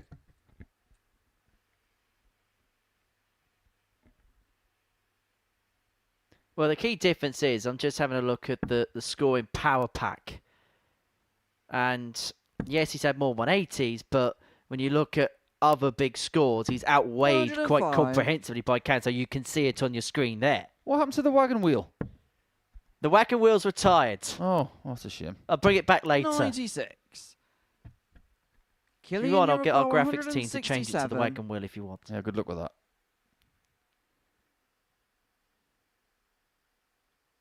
This would be some hit. And Cansdale could indeed lead double 15, which has been a bit of a curse for everybody today. He won't care if he takes it out on double 5, double 15, 97. or the bull, as Ace long as he Uruguay, gets it. 90. Beautiful sight for the treble. And he chased it just a little bit too much. 69 left. Chase the treble, you pay the price. 40. And that's exactly Killian, what you has happened to require Raiser there. 70. So Heffernan with an opportunity here to level up at 2 apiece. Yeah, but what price is he going to pay? Heffernan has to make him cough up.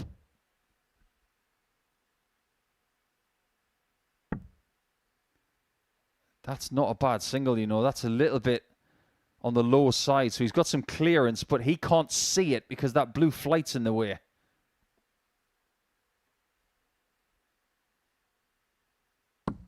$30. Where he's unable to Ace get that Uruguay, cough. 50.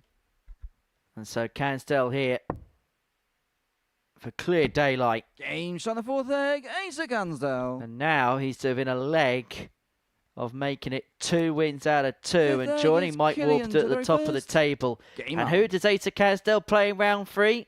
You guessed it, Warby. Enticing. But if he goes into that game with 2 wins, he's going to be doing the can-can. Yeah, certainly will 134. wet our whistles, that particular contest.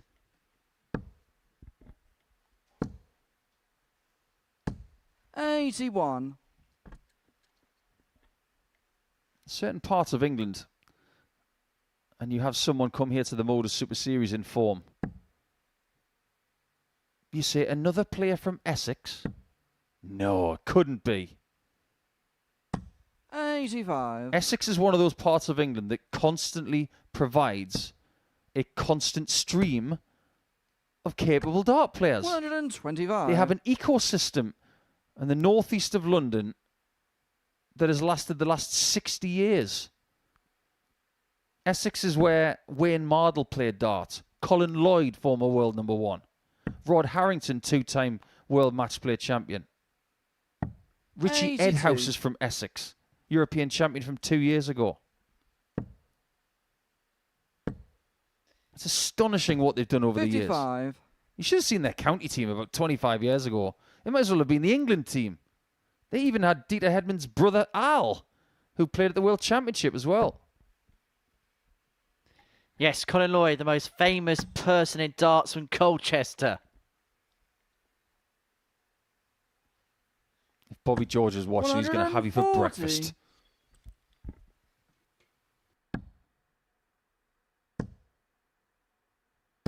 $140. Killian, Well, it doesn't get this. It could be an early bar for Heffernan.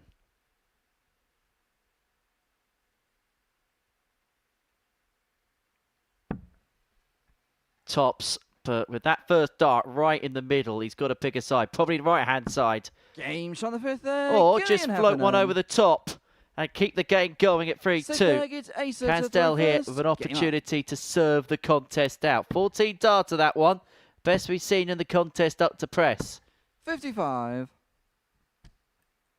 These moments, this is where we're going to learn what Cansdale's got in an extra sense compared to last time. Can he kill these games off when he's got the opportunity? Or will he be dragged into that kind of game that he would lose last time? 96. Been a good standard. The fact that the worst leg in this game has been 17 tells you everything you need to know. 96.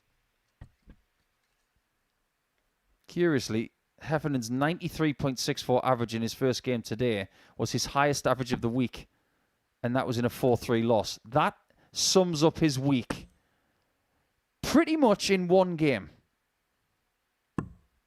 95.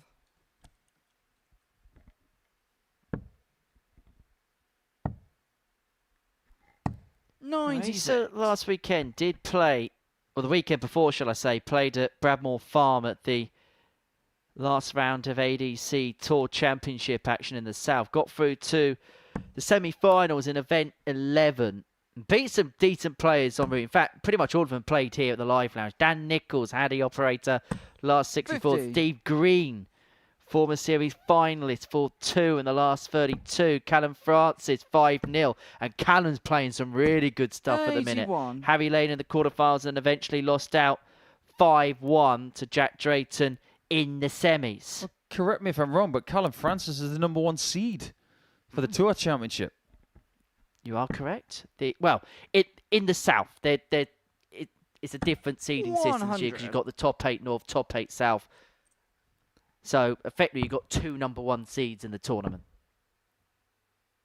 47. Just like we had co-favourites, and it's worked really well for them so far. 160.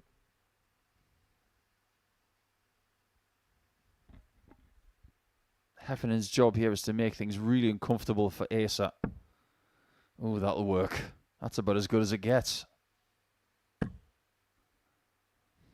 He's the guilty party for not getting that second 60. That was as good a first dart as he could have hoped for. 140. Asa, you require 126. Has to go. If it does it for the second consecutive game, Killian Heffernan could be 3-1 behind and take us all the way to a last leg decider. Was unable to get over the line. And it's open against Warby, but he has another opportunity to turn a deficit into a crescendo leg.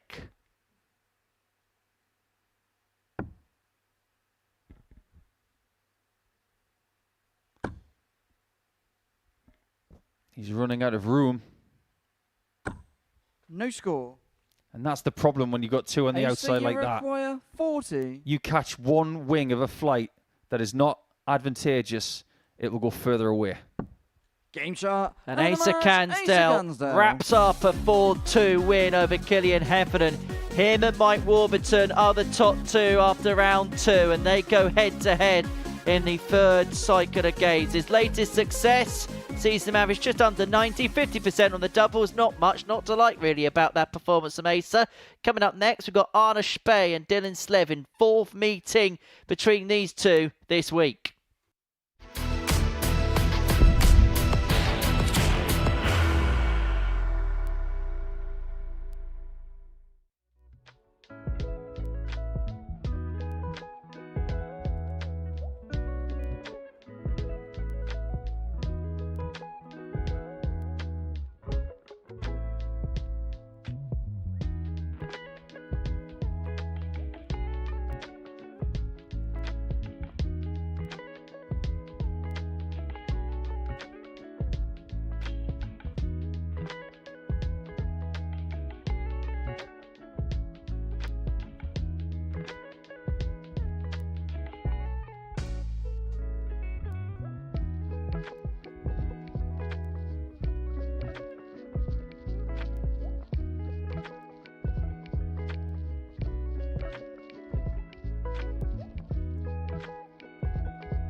Welcome back to the Modus Super Series, where we've completed 2 rounds worth of matches on this Thursday afternoon. Before the break, we saw Asa Cansdale get the better of Killian Heffernan by 4 legs to 2. Both him and Mike Warburton are perfect so far.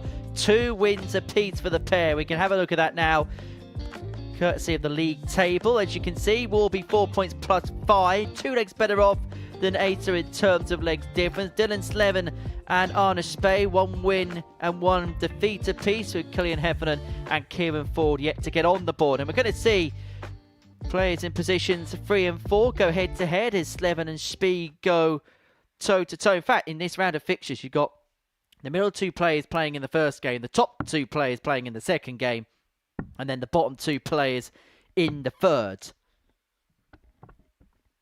For Dylan, he started off the joint favourite 12-5 with the odds compilers. Lost his opening game to Asa 4-3 before then beating Kieran Ford in quite a conspicuous contest 4-2, if the truth be told. He missed 18 darts at a double, but yet hit 2 ton plus checkouts in that contest. It was such a strange game. As for Arne, the drop-off between Game 1 and Game 2, the truth be told, was quite alarming. He only averaged 8-1 and change in Game 1, but then he regressed down to a 74 in Game 2, where he was dismantled by Mike Warburton by 4 legs to 0. 41. If we're going to be fair to Arne, he was on the end of the best performance of the day. But that's got to be a temporary thing. 140. He's got to get back on it now. The difficult thing is, he has not beaten Dylan Slevin this week. In fact, he hasn't even been 38. close. Best he's yielded is 1 leg per game. In the case of Monday, he didn't get any. 42. And is this where a positive start could very quickly turn into a bit of scar tissue for Arne? 96. Just put yourself in his shoes. All week, well, pretty much since round 5 on Monday, 57. he's been staring at the abyss. Now that he's actually in the middle of the melting pot, surrounded by players who are not that far ahead of him and some that aren't far behind him, how does he use that? How does he use this urgency 59. of, I'm still in the mix here in the early stages? How do I get through games like this?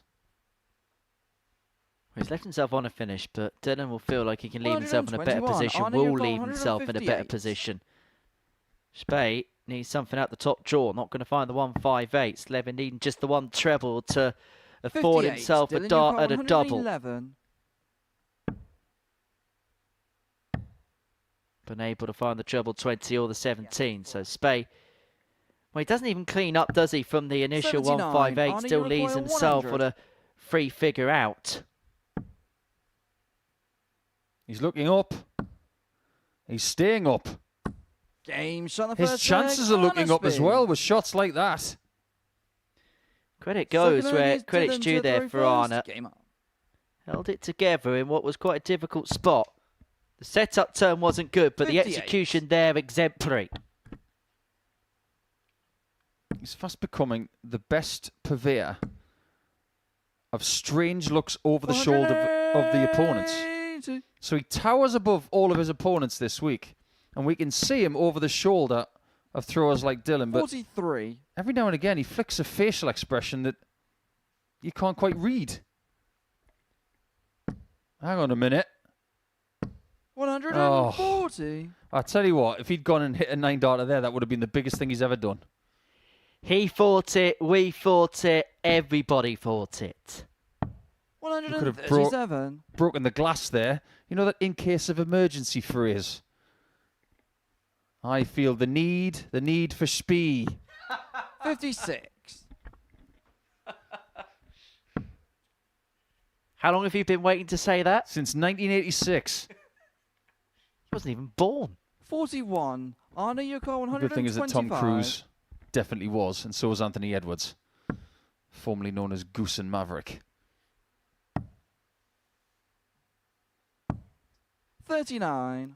Well, this is much more productive for Arne, but it should also be stated at the same time that the tail off has been quite dramatic from his opponent as well. 100. Anna, you require 86. This game is getting speedy. Because it doesn't make sense to say it's getting speedy. 70. Dylan, you That was require a big chance for a 122. 2-0 lead. Well, this would be his third ton plus checkout of the day. But he needed the treble 18 with dart 90. 2. Anna, Gets to you a dart require 3 to 16. leave himself handy if Arna misses 3 and had a double 8.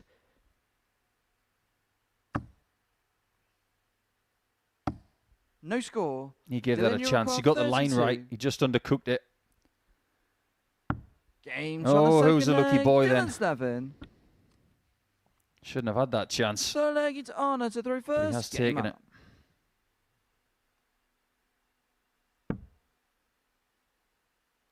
This is not out of the blue. We did see on Tuesday 100. that Arna had this little spell of about 2 or 3 legs where he barely missed a thing. But that was a match he lost against Killian Heffernan. 140. He was 2-0 up and he was cruising. And we thought, hang on a minute, he's cracked this. 10 minutes later, he was losing. 24.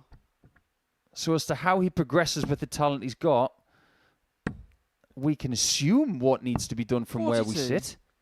But only he knows how he feels in those kind of moments. And you get the sense this is a big few moments ahead for Arna. 125. That third dart is so much more erratic than the other two. There's more body movement. He's out of position. 59. And it's hard for him to stay in position because he's got the highest centre of gravity of anybody that is playing this week. 100. Look at the behaviour of the back foot. As soon as he throws that third dart, it means that his hips are completely displaced 100. from the position Anna, that he you was in require previously. 152. 152. Not on the radar anymore. So Slevin will have a poke here at the 160 to get the break to put him 2-1 up. 41. Dylan, And you he's require not cleaned it up 160. second time in this game where he's been in a position and he's not been able to set things up properly. And so for the 55. second Anna, time, you he's having to require rely on a free 111. figure out to bail him out.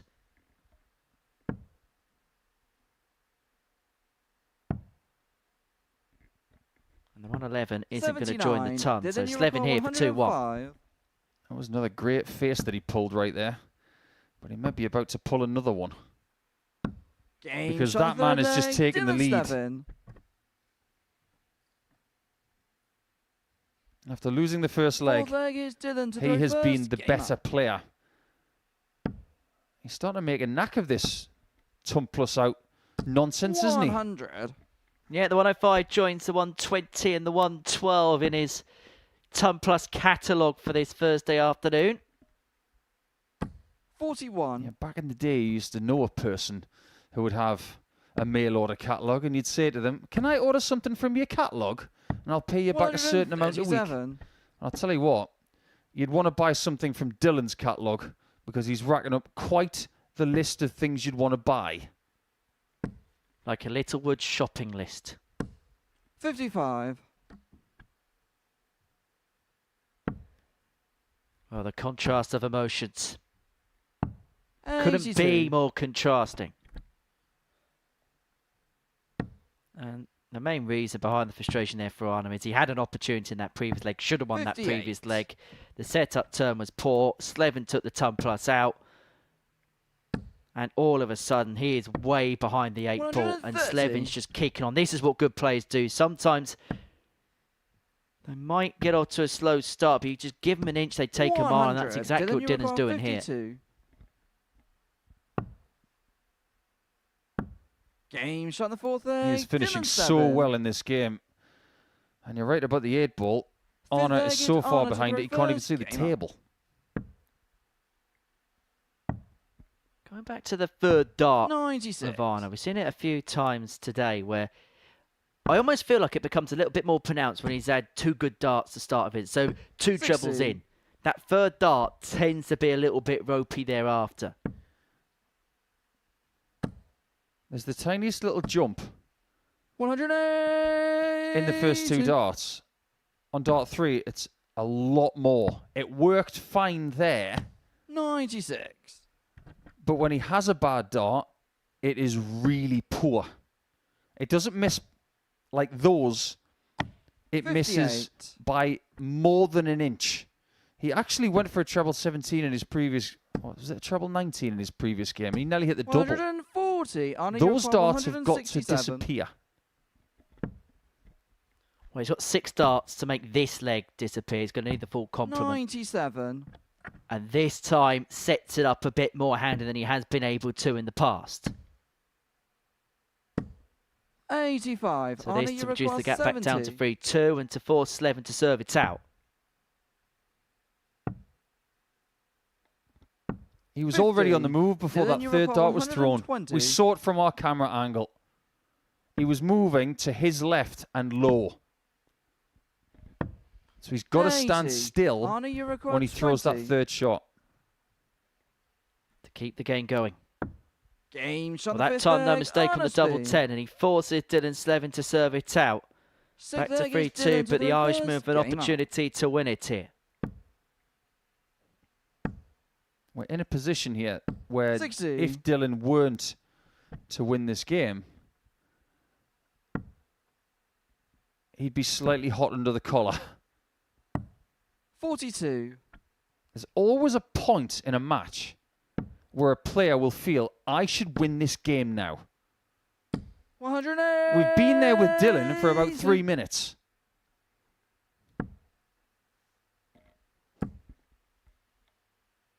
$99. And maybe that might be the opening. That maxi could be followed by another, is followed by another. Leads himself an 81 after 9. And this should be curtains before too long. And this for Dylan Slevin to get 60. himself back on track. Require 81. To put himself onto 4 points, knowing that one of Warburton and Cansdale will drop points in this round. Something is definitely starting 41. to boil up for Dylan. It's nice to see. We know how much talent he's got. 36. Dylan, you require 40. To get it wrapped up. Game But he had shot. to survive And one or Dylan two Slevin. trials and tribulations, but Dylan Slevin gets his second win on the board. Hot on the heels of Mike Warburton and Asa Cansdale. They go head-to-head next, and that a perfect doubling display from the Irishman. 4 out of 4, including that 105 checkout. He gets the better of the Dutchman by 4 legs to 2.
Welcome back to the live lounge in Portsmouth. It's an overcast Thursday afternoon. Some showers outside, but inside we've seen a showering of ton plus checkouts, including for Dylan Slevin, a 105 en route to 4-2 win against Arne Spey. 4 from 4 in terms of his doubles. The first perfect display on the outer ring today. And he moves on to 4 points alongside these two here, Mike Warburton and Asa Cansdale. Only one can preserve a 100% record at the top of Group C come the end of this one. Game 8 of 15, the midway point of this Thursday afternoon here on Pluto TV. It's Warburton to get us underway. And in terms of his performances today, got the better of Killian Heffernan by 4 legs to 3 in his opener, average of 85.97, 4 from 10 in terms of his finishing. Against Arne Spey, won 4-0, 92.49 the average, 2 180s, 4 from 12 on the doubles. Had 2 really good legs in there, including an 11 dart. So as for Asa Cansdale, had to work hard to a 4-3 win against Dennis Slevin and his opener, average of 88 on the nose, 4 from 6 on the doubles. And again, the doubling impressive last time out against Killian Heffernan. 1-4-2, 50% of the doubles, average just under 90. So actually, if you look at the way both players have played today, by and large, there's a cigarette paper to separate them.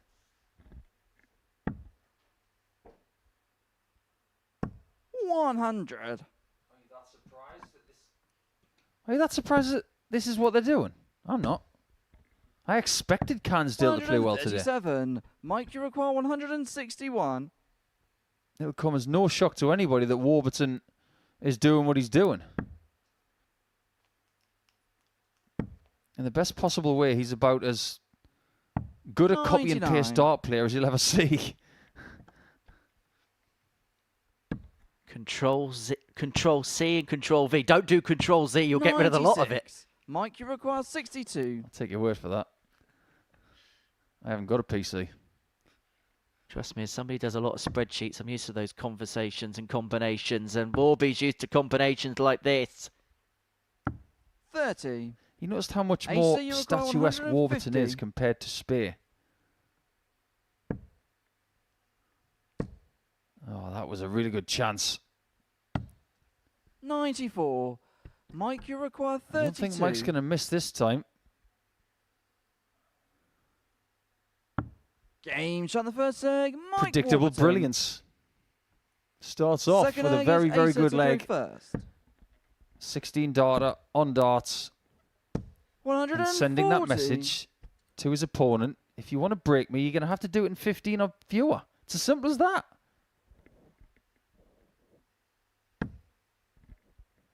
Forcing opponents to play well. Not brilliant, but well. 140.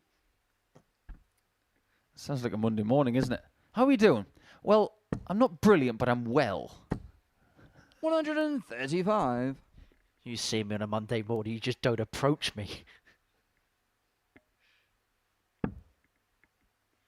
Let me have a cup of green tea and all will be good. 100. Well, this time he does get the understacker shot, but the reason he was able to do that is because it was a little bit further away.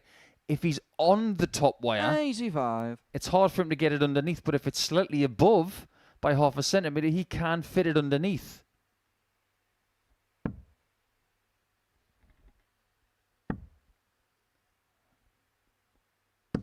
He's unable to get the treble this time. And like Henry said earlier, he's just so straight. 81. Well, manages to crowbar one in there to leave himself on 60. Now, if there's any player that can rally off 501 in 15 and keep it in a straight line, it's Mike Warburton. Now, I know he's hit a 140 in this leg. But he's the type of player that can just so easily go ton, 101 out. Game shot, second leg. Yeah, I think the first start we won't reference because it was a little bit out of place. It just about got the single, but the double top was a really good find in the end.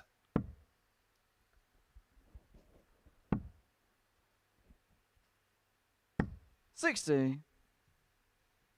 You ever been to an art gallery, Henry? I have actually, yes. Which one did you go to? The one in London. Is it the The Tate? That's it. I was thinking of Catherine Tate, but I know it's not called the Catherine It's Tate. definitely not called that. You look at a lot of paintings between 1750 and about 100. 1875. You'll see a lot of people who look like Asa Cansdale. He's got that somewhat Victorian look about him. 100. I think the last time he was here, I said he looked like Louis Theroux. But I think he's got that look of a 19th century deep thinker, someone who would invent something. 60. You know how people like the mullet? They think it's back at the minute. But this old, clever look that he's got going on, I'm kind of liking it. It was due a comeback after 130 years. And by the way, very impressive art gallery, the Tate Modern. 140.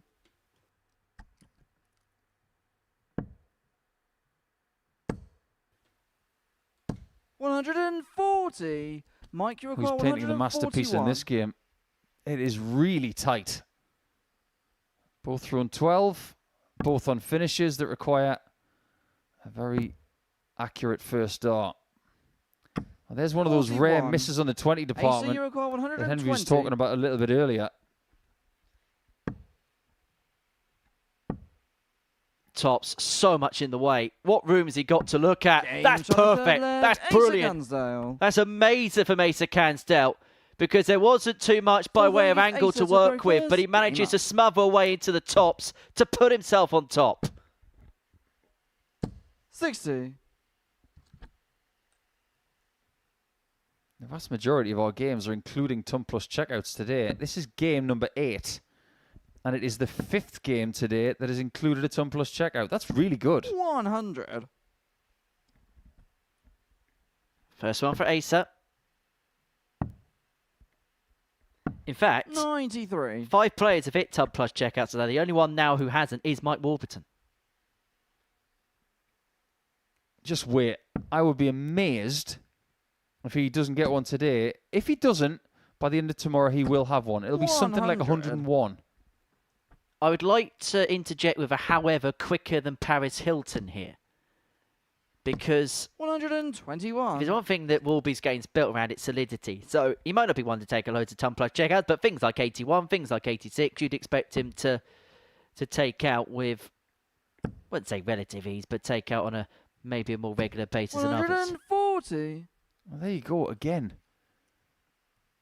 Couple of tons and a 140 to leave 161. That's straight nature. 140. Mike, Right down the line, but he's in trouble in this 4th leg.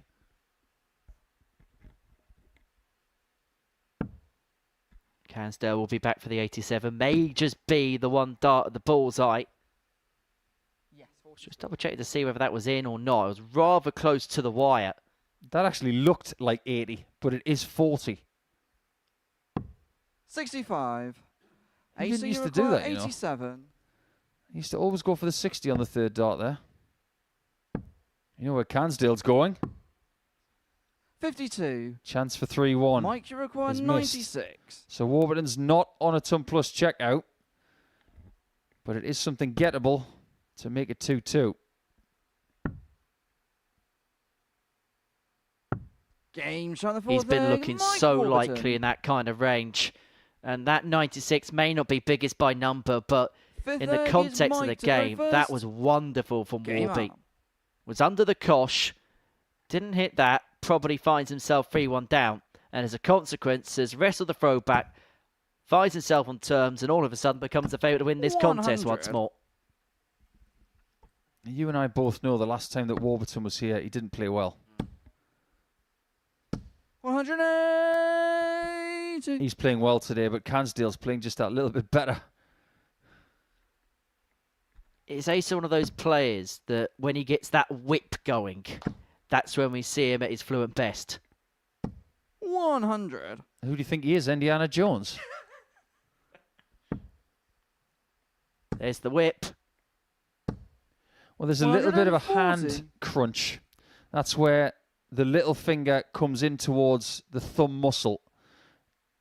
It's almost like he's trying to gradually squeeze a lemon. Very not very tightly. But as soon as the dart comes 140. back, there's a squeezing of the hand. If that is any way, shape or form too fierce, the delivery is going to be poor. 141. But look what he's done with his Microphone 9 darts in this leg. 161.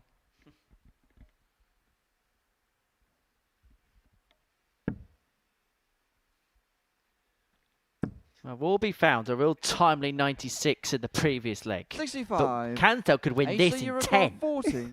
He's on the same number after 12 as the last leg, and he's thrown exactly the same scores.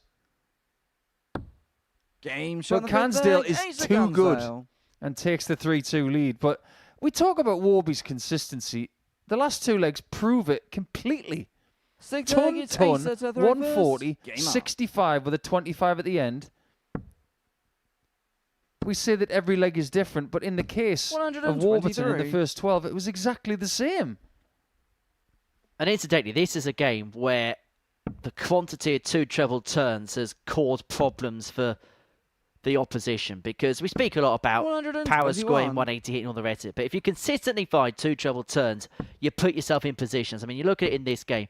Cansdale's had 7 2 treble turns. Warby's had 5. And that is why we have seen bar leg 1, every single leg being won in 15 and under. It's just consistently 100. good. I think it's better than good.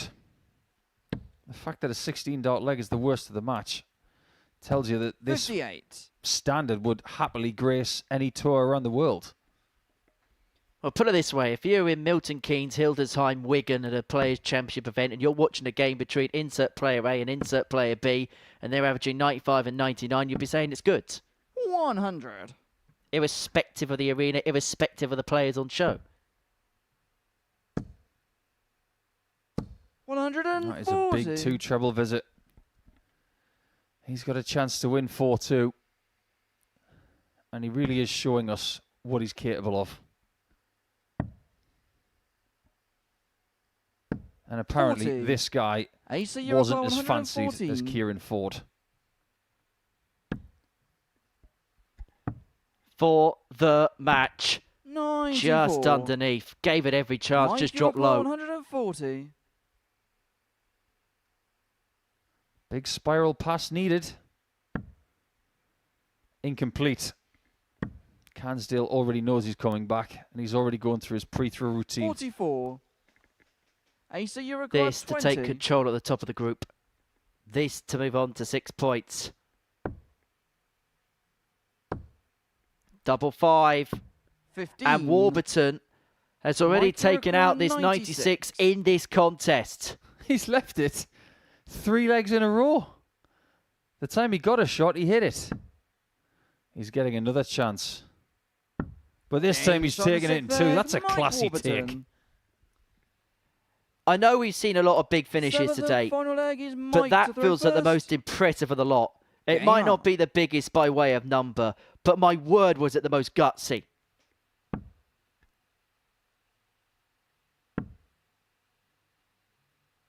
This game 60. has swung like a sixpence at times. Warburton led 1-0. Cansdale led 2-1. Cansdale then led again at 3-2. Warburton takes us all the way, and the Welshman kicking off trouble as Cansdale with 2 big uns. 100.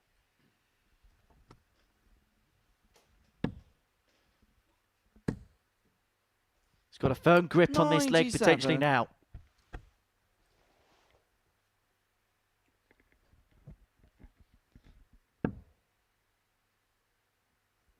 However, There's 100. one of those steady scores again, just to get him back in the leg.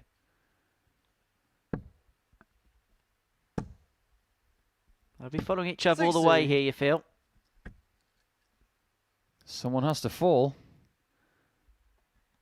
This is why this sport is starting to be noticed in North America a bit more, because we don't do draws.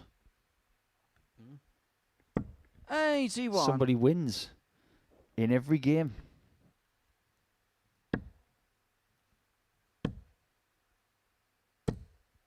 95. He's trying to nestle it Mike, in you under the recall first one. He's just 160. lost the line. This is still a coin flip. Will be unable to take the 160, but he has to try and leave it as handy as possible. 81. Well, AC, for a you're player about who 109. hardly ever misses a target, he's missed one at the worst possible time. Can Cansdale find his second ton topper to put himself to the top? 89. The double top. Mike, you Sacks require low. 79. This is the one chance that Mike has to snag this game. He's been severely tested. But can he click another two-darter? It's really Game shot. impressive. And the match, Mike Digging Warburton. deep when he needs to the most. Mike Warburton was in big trouble in that game, and he found two legs back-to-back in 17 and 18 darts to win a very, very good contest by 4 legs to 3. He leads the group now on 6 points.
Welcome back. We're on Pluto TV. It's available on the app and available wherever you want to go. So if you're watching on your smart TV, you need to head out and about, you can download the Pluto TV app. It's available via the Apple App Store, Google Play, wherever you get your apps from.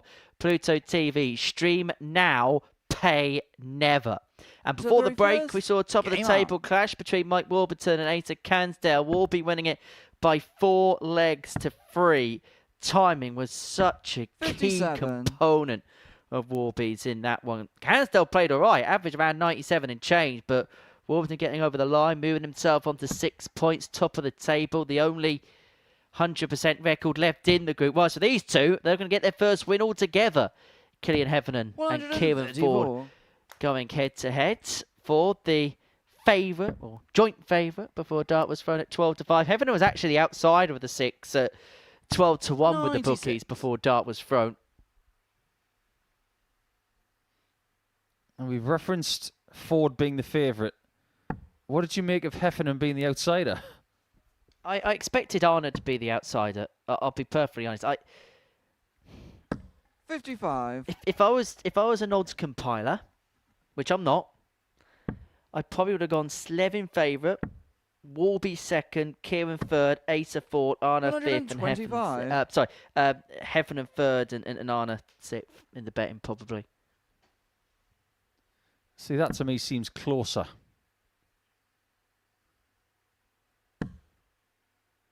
What Heffernan's got to do is he's got to get a win. 99. Ford is the same because he starts this game at the foot of the table. They're already 2 wins behind second and 85. third position. So with Cansdale on +2 in leg difference and Slevin on +3, it is Slevin and Warburton who are in the top 2. That is not a shock to anybody. However, the big gains keep coming because Warburton takes Dylan Slevin 138. after this one. Ford looking at the 138, would have been the greatest one ever seen in this building. 98. Killian, you require 118. I've seen Cansdale take that out before.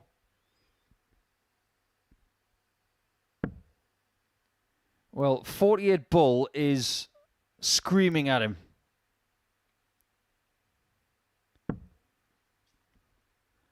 Would have been even funnier if we'd found the 60, but you've got to look at your open targets. 94. I'd give his board management this week an A, 40. not an A star. Yeah, there felt like a little bit of subordinates about that, wasn't there? Double 10. 30. Kieran Ford Killian, has had, 24. to put it politely, a nightmare on the outer ring this week. 34 darts a double already.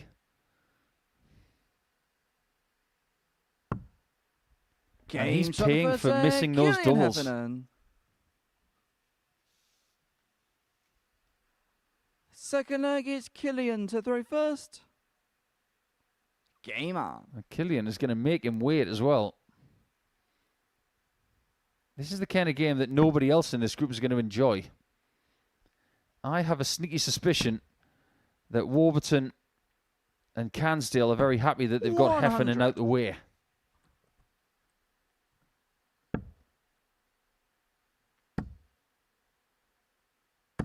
One thing I will say about Kieran's game, it's got nice rhythm.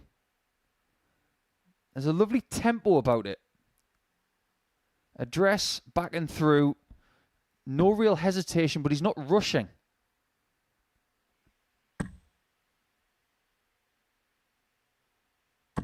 $135.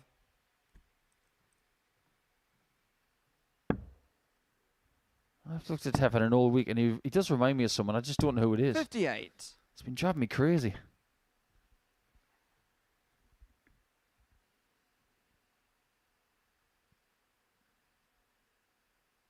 I wouldn't be surprised if it's another dart player. The amount that come out of Ireland with red hair. There's loads of them. 180. And that's all red. I think it's official now. Kieran Ford's got a problem. Yes. And the problems are beginning to magnify. 96. Killian, you require 86. Because not just is he missing doubles, his opponent is beginning to find a gear. Now, we have seen Killian find these little bursts, haven't we, of a couple of legs. Where he's able to pop in something half decent. But the problem has been doing it over the course of 4, 5, 6, 46. 7 legs when needed to. So having these bursts, but then when you regress back to the mean's just got to be that little bit better. 140. Killian, you require 40. And when you're playing well, you've got to get the end product. Otherwise, your confidence can be shattered rather quickly. That is so impressive. Killian Heffernan. 100 average after 2 legs, but you don't win these games after 2. Game up. You win them when you complete 4. I reckon Dean Finn might be the player you're thinking of. Oh, yeah. 60. I think you may be onto something there. Do you know what the difference is between Dean Finn and Killian Heffernan? One of them has won a weekly title. There's a little bit of motivation for you, Killian. I think he's listening. 140. Yeah, Dean Finn, who, as you say, weekly win in the past, has made it through to finals subsequently as well. Top operator. Isn't he called Dean Finn Ford? Yes. 55. How ironic. But drives a Skoda. Is that you being an automobile snob? Nothing wrong with a Skoda. Other cars are available, by the way. Forget I was on TV for a second. 140. The really weird thing is that that company actually make the car that you have. Yes. And 59. the car I have is very, very reliable. It gets me from A to B. All right, now you've said enough.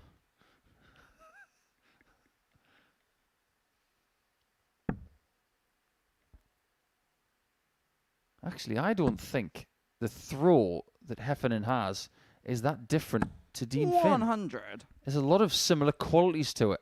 It's very structured. Admittedly, Killian's is a bit slower. 85. Killian, you require But this might be the 121. performance. I'm going to emphasize on the might.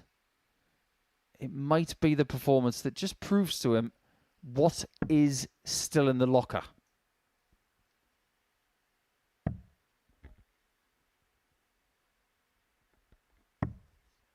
$53. Yeah, 102.5 the average right now for Killian Heffernan. Kieran Ford averaging 83 and change, just being out-muscled in this game. But that 140 keeps him interested if Heffernan cannot convert here.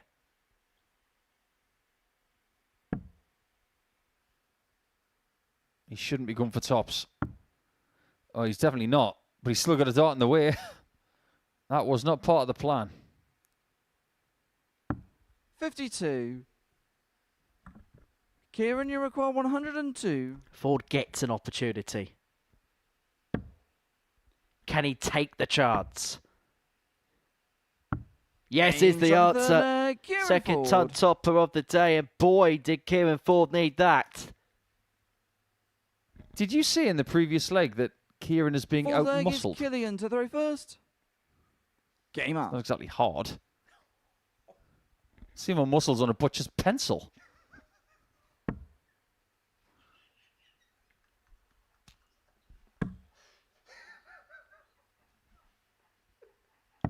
$44.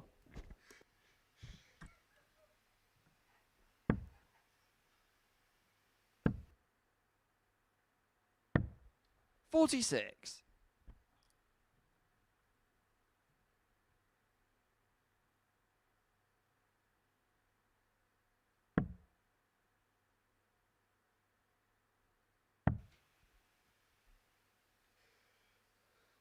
That 58. game face that Heffernan's had all week, it has not changed from Monday morning.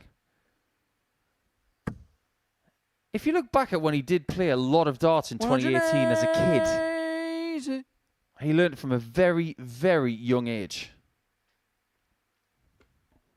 And the one thing that's impressed me the most about this 24-year-old Irishman now is just how much he's still got that focus. 140. it's not been a massive amount of showing of emotion.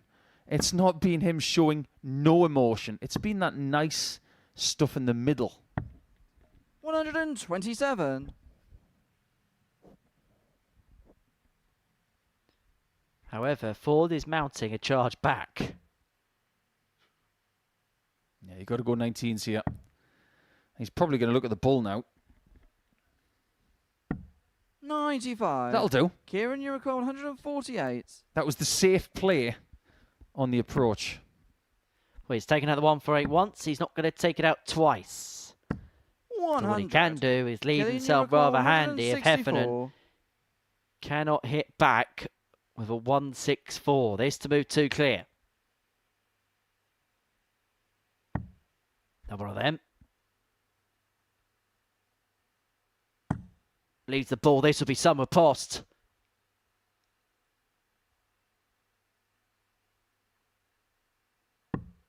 And that really would have hit Kieran Ford where it hurt. Kieran, you That require was a 48. wonderful attempt. He's been so good at treble 19 this week. But missing the bull could cost him. Game That is shot a of really Ford good there. kill from Kieran. Ford. Are we surprised that a game involving Killian Heffernan is running tight? Fifth Nope. leg is Kieran to throw first. Next Game question. Well, Ford was 2-0 down. Heffernan had one of those bursts at the beginning of a game, but has just regressed back to the mean 125. somewhat. And Kieran Ford, as a consequence, has been able to win a couple of legs in 6 and 5 visits respectively, and we're back on level terms at 2-2. Well, Killian hasn't retracted that much. His average has only dipped by 2 points in the last 2 legs. 100. He hasn't done much wrong. Like I said, missing the bull is something you'd pay for, and he did. 96. However, consequently, Kieran Ford's put the best part of 9 points on his average over the course of the last couple of legs. Yeah, that is a very fair statement. It's not as if he's stopped since then as well. His next 6 darts are more than 100 average. But in the scoring stakes, if you're going to do what 57. the leaders are doing in this group, you're going to have to be on a finish or under 200 after 9. And he should be. 100. Just about.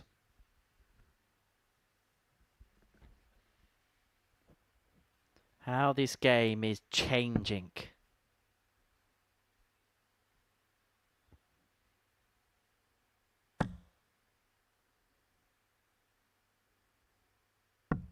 $98. It is swung round and back like a boomerang in the air. 85. Good pick over the last. Yeah, I think that was a rather hopeful shot, actually. The way he followed through with that 3rd dart was one of, I'm not sure if that's going in. It certainly was.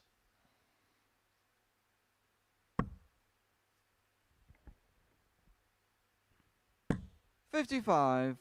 Kieran, you require 95. Doesn't have to do anything silly here.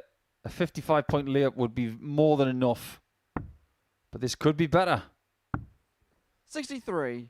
Well, he's got the insurance policy of the fact he's going to come back for 3 more at 32 when he returns. What pressure can Heffernan apply?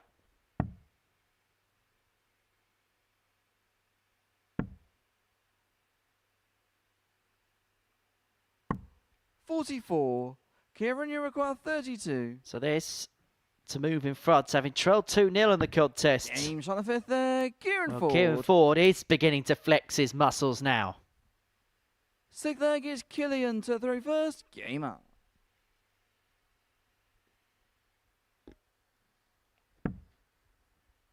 If Heffernan is feeling worried, he's not showing it. 60. Not yet, at least. But he should be worried. Matthew Edgar's rule of 3. 96. You lose your first 3 games, you're most likely not going to Saturday in that week. Heffernan's last 2 games as well. Arne Speer, he's got a losing record against him this week. And he's got 59. Dylan Slevin. Their games have gone really long all week. Every game's gone 7 legs. But today is very different because Dylan's playing so 58. much better. However, seemingly, for the pair here, shoots have recovered. In fact, actually, if you look at Killian Hefferner's numbers, they've not actually been too bad. He's just missed a lot of darts at a double. 93.64 against Warby, 88 on the nose against Cansdale. But 140. the common denominator was the fact he missed 10 darts against Warby and 8 darts at the outer ring against Acer. As of right now, Killian is averaging over a 90 for the day, and he hasn't got any points. 95. How often do you see that in Group C? I can't think of one off the top of my head. The only other example I can think of was when Shane McGurk struggled at the beginning of his Group C Champions Week campaign in Series 11.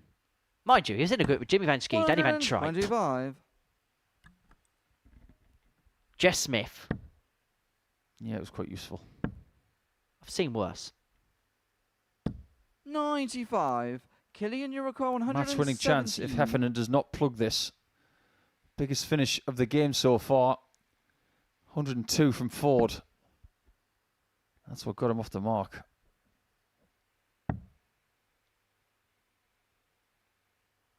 He has got a 148 57. here Kieran, today. you require So big checkouts are 157. not that alien to him.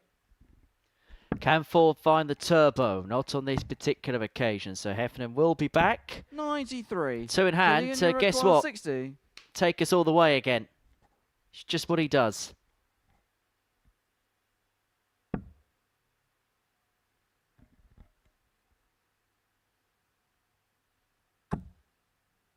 Double 10, open target.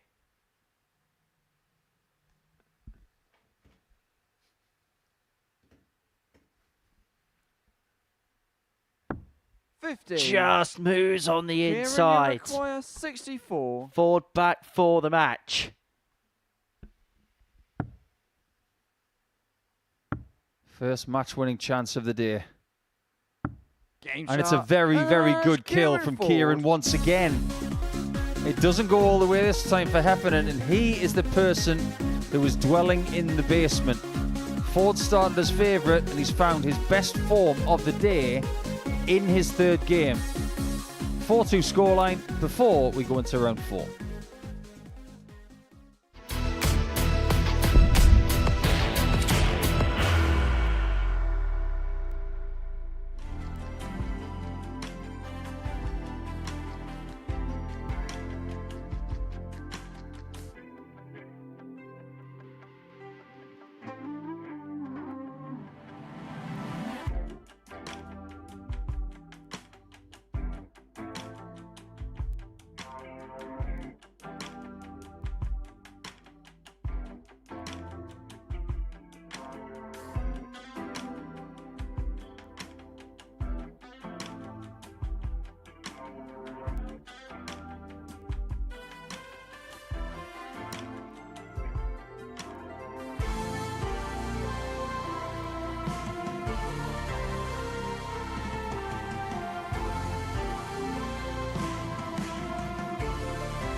Welcome back. We are 3 rounds down on this Thursday afternoon, and before the break we saw Kieran Ford get the better of Killian Heffernan by 4-2. Only one player retaining an unbeaten record after 3 rounds of matches. That's Mike Warburton, having got the better of Asa Cansdale by 4-3, and Dylan Slevin's 4-2 win over Arne Spey puts him into second position. So let's have a look at the tables. We go into our final 6 games of the afternoon. Mike Warburton leading the way, 6 points plus 6. He takes on Dylan Slevin, the second time in consecutive games that Mike Warburton is involved in a meeting between the top 2. And let's see how he gets on against the Irishman. Ireland against Wales in game 10 of the afternoon here on Pluto TV. And for Warby, opportunity here to really stretch clear at the top of the table. Win this one, he will temporarily find himself 4 points in front. Dylan Slevin will be kept on 4. Asa Cansdale takes on Kieran Ford, who we've got to give credit before the break, even played all right against Killian Heffernan.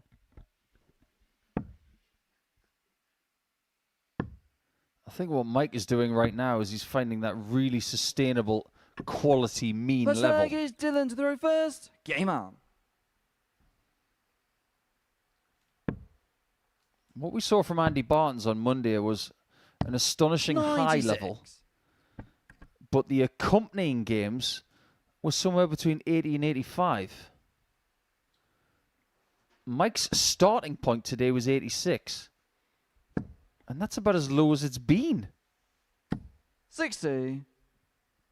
That's testament to not just how consistent he is, but how tidy he is. 100. I would say that Slevin's been a bit more unpredictable, but flashy, especially when it came to his doubles in Game 7 against Arne Spey.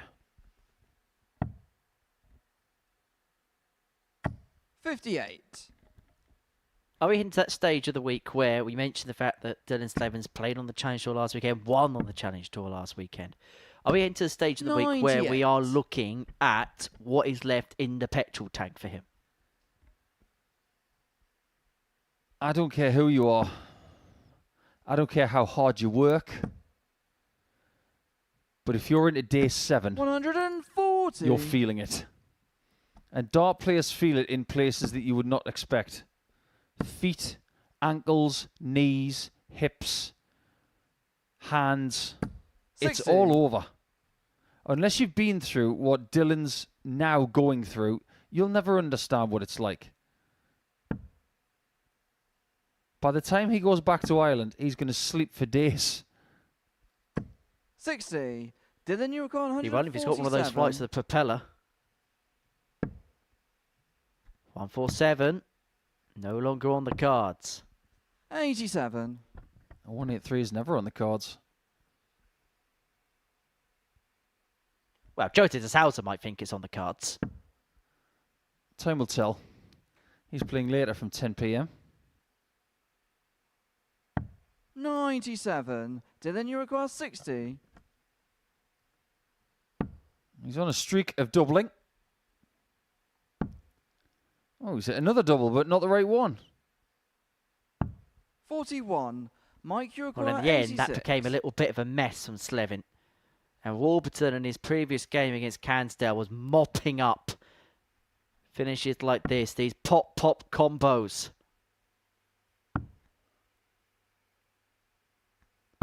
Game And he shot does so first again leg, there Mike to pinch the Warburton. pocket of his Irish opponent to get a prize break. What he needs at some point if he's going to win the Second contest. leg is He's Mike got to it throw first. right from the get-go. Game on. Mike is playing like a vulture. As soon as there is meat left on this desert floor, 100. he says, I'll have that. He's playing like Willie O'Connor. He's playing like a magpie. He's the kind of person right now. He's not going to 77. outscore you very many times in a leg if you're playing well. But if you give him just a little inch, he's going to take a mile. Taking scraps like Charlie Courtefine over a carbonara. 180. And now he starts to turn the screw. 180. They both do. 22. Why do I feel like I'm watching a Warby time warp? That we're going back in time, back to 2022. Back when he was at his pompous best. 60. Is that way of saying that he does the time warp? Like that. 24. Mike, you require Well, 161. Warby will like that as well because he's now got the luxury of 6 to extend his lead to 2. How many times today has he been 161 after 9?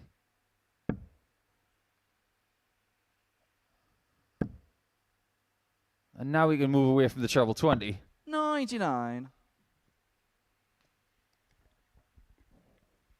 There are players around the world watching this thinking, I wish I could play like he does.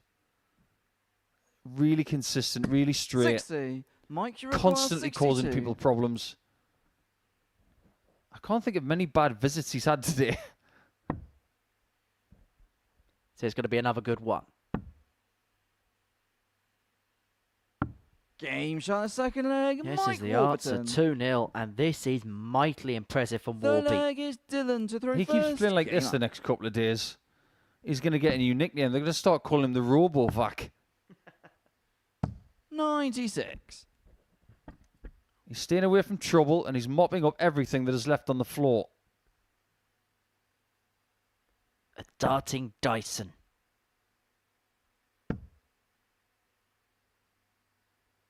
$60. He's got that 60 surrounded. But look at the proximity. He's missed the treble 3 times. But 3 darts that are thrown so well. 96. And he never rushes, does he? He doesn't feel slow. He doesn't feel quick. I'll tell you what, if Warburton was in a time warp, you put him into the early 60. 80s and he would make mincemeat of people. Because even on old dartboards with old darts, this guy could play. Because he's a naturally gifted thrower of a dart. 139. I've sat alongside a lot of commentators commentating on Mike Warburton over the years. Yourself, Chris Mason, Glenn Durrant, Matthew Edgar, and they all say exactly the same thing 60. about Warby. Dylan, you require 170. What you see is what you get, and what you get is very good. 78. You can't bottle technique, but if you bottled his throw and you wanted to buy it, it wouldn't be cheap. Be sold off like Vive Cliquet. 140. Dylan, you require 92. Double 16. 60. Has got another visit. The last time we were in this position, Slevin missed and Warburton swooped. Here we go again. There is a call for the bull here. 81. Well, on the bright Dylan, side, you require 32. he's on a 2-darter, an attractive one. Game Makes shot, the third absolutely no leg, difference. Dylan Slevin. Fourth leg is Mike. And to all throw of a sudden first. we have an Game up. important leg ahead of us. Warburton, who got that break in leg 1, now looking to hang on to it. 140. And that 140 is some way to start. Effectively, forces Dylan into something similar, if not more. 96. The one thing that Warby has done this year is he has had a perfect group. He won 8 games out of 8 in a Group B campaign, but come Saturday night, it didn't work out. That's about as good as it's been here 41. in 2026. I'll tell you what he would take right now. Getting through by 1 leg in second position in Group C and then having a blockbuster Saturday night. 140. And I just get the sense that Mike Warburton prefers the bigger guns. Remember that week of Crabtree, Bolton, Plazier, 100. Kingstrom. He was the one that ended Big Wes's run here. And he felt he should have got more change out of Adam Paxton in that particular final. 57. He's somebody who is not afraid of name and reputation. In fact, the bigger the name, the bigger the reputation, the more he wants to take you down. Remember who he beat in the Welsh Open final? Former world finalist in Andy Hamilton. 140. Say no more. Yeah, the Welsh Open taking place in a couple of weeks' time in the famous Welsh town of 100. Mike, you require 80. Every year. Yes. Every year you mention that. Yes, I do. You can't help yourself, can you? No, I can't. Anyway, for 3-1. 40. Just high over the bar. Dylan, you require 108.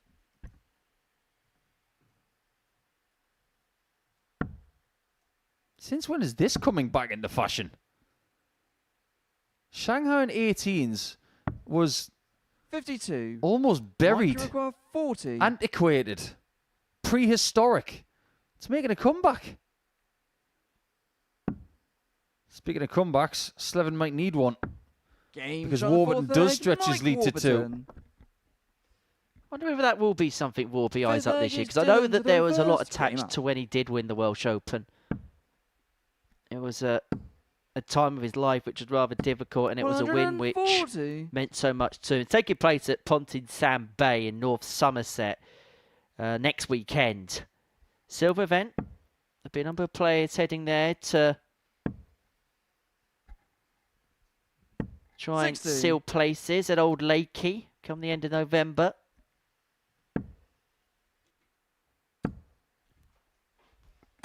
$140. Good answer here from Dylan. Back-to-back 140s to put pressure on Warburton, who has 3 chances to get yet another victory.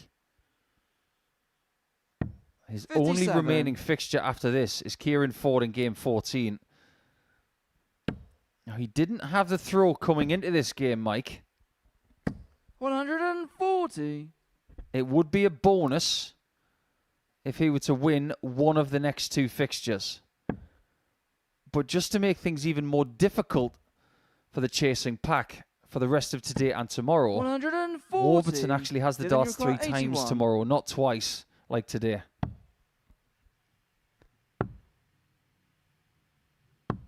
57. And again, a couple of awkward angles of entry for Slevin. He's got to recognise it, honestly. If he doesn't know about it, then somebody needs to tell him. Well, if he watches this back, I think he'll find out. 100. Dylan, you This require to reduce 24. the deficit and to force Warby to serve it out in the next. 6. Now he's clinking wires 12. and clinking his own Mike, you darts. require 144. And this could be that if Warby finds the 144.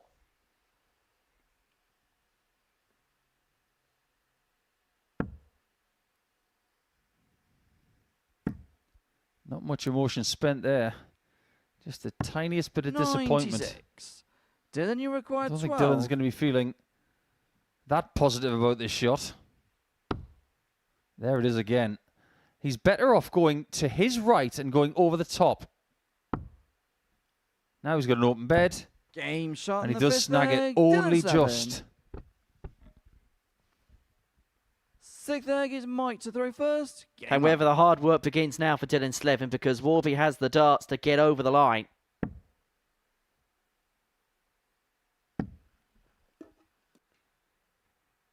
And that is a perfect start. I was going to say after dart 2, it felt like textbook Warby puts himself in a position where he can cross the line, and he really 58. puts it upon his opponent.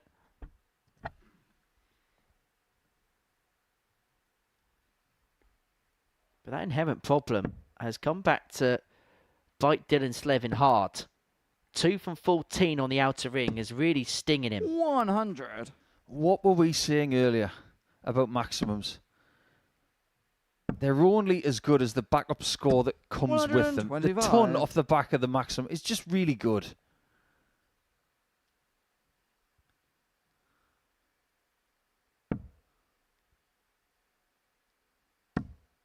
And there's more. 100. What Slevin needs to do is what Warby did at the start of the leg. Just to stay in the game. He's not going to leave a finish. 100. So Warburton would Mike, snatch you've your got arm off right now for 121. 81 or 89. 6 for the match. to put him on to 8 points, to put him within a leg of completing the card.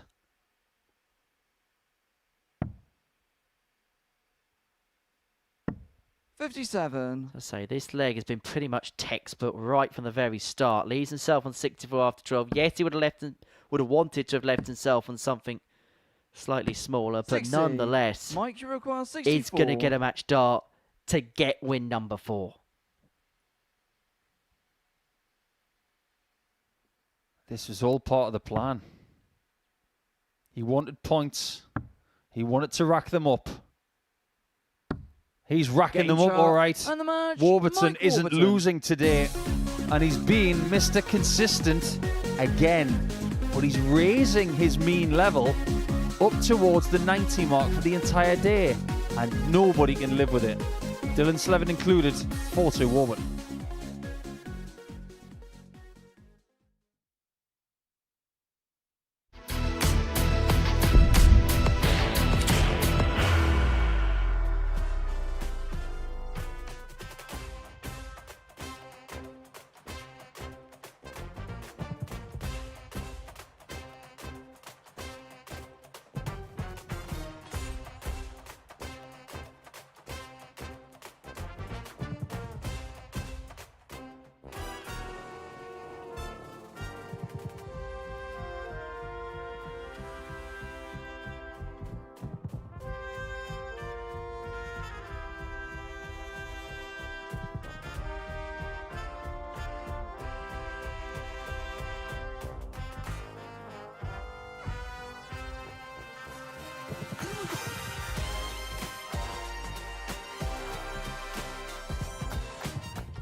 He'll want to be doing it in 3.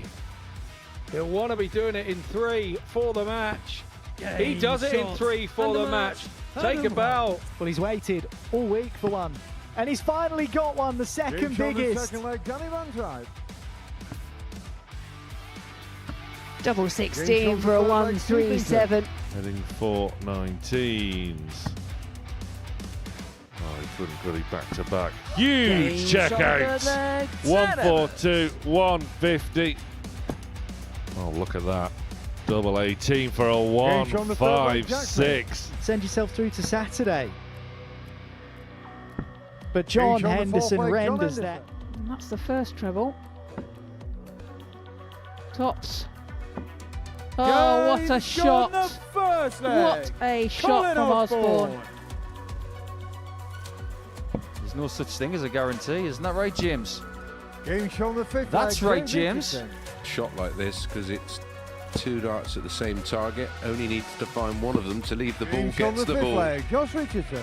Paul Hogan!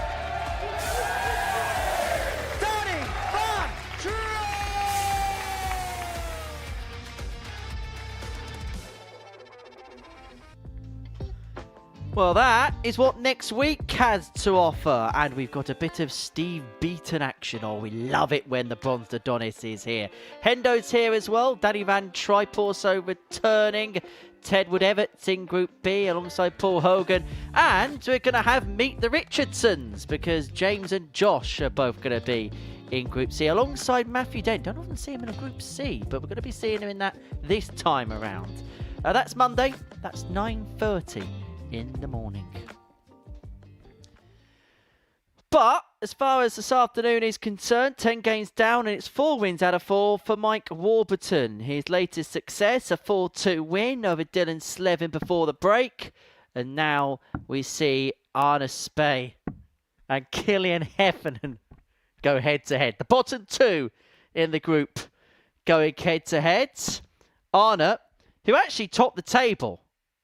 It was after 1 game, but he has topped the table today. Could find himself slide to the bottom if he loses to Killian in this one. Yeah, but he does have a winning record against Heffernan this week. Is Killian to throw In first. fact, the only 2 Game wins on. that he yielded from Group A were both against Killian. So maybe he could find a bit more success on a day where Heffernan has struggled for points. As for his level of play, 95. it hasn't been that bad. There are 2 things that emphasize that. 1, he really isn't playing that bad because he's 100. averaged 93, he's averaged 88, and 90.5. I mean, in most Group Cs, that's got you top of the table. But this is an extra special Group C because over the last 4 games in this group today, 97. everybody who has won has averaged over 90. That is not your usual Thursday afternoon. No, because sometimes you have to spot the 90 average in a Group C. In 38. this, they're dotted everywhere. And if you took the league table out of the equation and you just went based purely on level of performance today, you would have Killian Heffernan probably off as a hefty favourite to win this particular contest. You and I have seen groups before where the highest averaging 139. player is last and the lowest averaging player is top. I remember when Stein de Klerk won Group A 55. once Killian from Yurko, Belgium. 170. He had the lowest average of anybody in the group after 15 games, and he won the group. It was bonkers.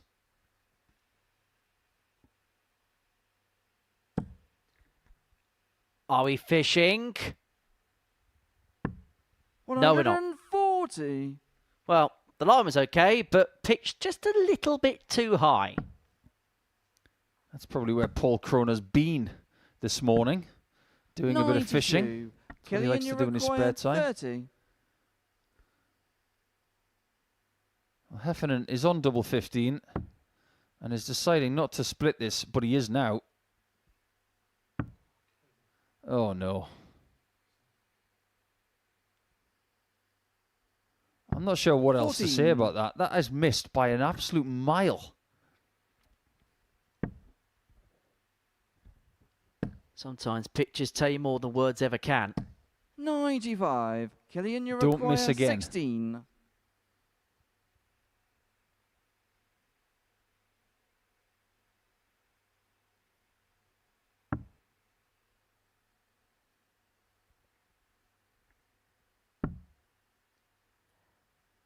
This is getting messy. 14. This is getting messy, and this Arna, leg you're is at not over. 121. Not by any stretch of the imagination. It might be over now, but the last thing Heffernan needed was to be leaving himself in the 21. madhouse. Killian, you require 2. Because if he's had one problem, it's been darts dropping low.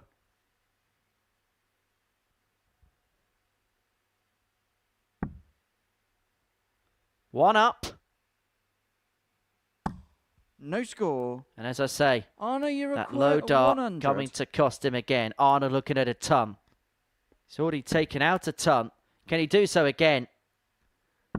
Well, Games that, on the first simply leg, put, Arnaby. is daylight robbery. Second leg is Arna to throw first. It's typical is what it is. Arna's got 1 dart to double, he takes it. Heffernan had 7, and he didn't. Forget T leaving, that was 16. Spee leaving.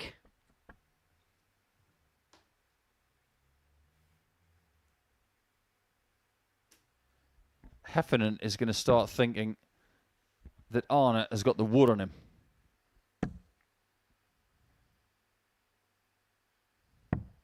$57. Every game they've played has been very, very tight. Killian won on Tuesday by 4 legs to 2. The other 2 victories were 4 legs to 3 45. to the Dutchman.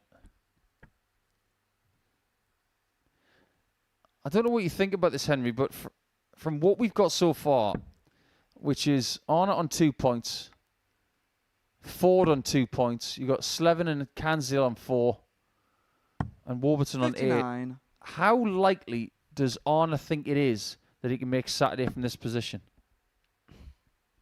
Probably going to have to win every game. Or close to. He's allowed 1 life. 96. I do think it's a rule of 3 week this week. But the one thing that might potentially come to an aid for everybody else is the fact that Warby could be a big ally. Let him stretch clear. He do the damage against everybody else. And then you just try and find a 84. way of sneaking in second position. I agree with that. This might be a low target for second spot this week. 45. Was it 2 weeks ago where we saw someone go through on 10? Double start, was it? Double start week, I yeah. think it was, yeah. 10 points to get through. Steve West, wasn't it? 58. Yes, and then we saw one of the most intriguing finals nights I think we've ever seen here at the Live Lounge. Yeah, that was a bit spicy. More frost than 99. a winter's day in Copenhagen. I'll have to take your word for that. Oh, it gets frosty. It gets frosty in Denmark later on in the year. 99. Yeah, good pick Arna, off the you last got one. 156. That's better. That's even better. 120. That was way too safe. Killian, you But require again, 144. throwing from a body position that's not the same as the first 2 darts. That's why it's so erratic. Another. To punish back. 120. Wide of the mark. Arna, you Spade require back for 3 more at double 18 to double his lead. Double 9. Inside. Heffernan's back for 3 more. I just knew he was going to do that, you know. Because when you're No in score. this situation in the table where you're Killian, chasing, you require 24. you put way too much pressure on getting that dart out as soon as possible. Games It's one of on the reasons second why people leg, hate double Killian 9. Heffernan. People adore double 12. Third leg is Killian to throw first. Don't worry, this Game game's up. going to have at least 6 legs. I think a good nickname for Heffernan would be the Millipede. One thing that comes with them is a lot of legs. 58.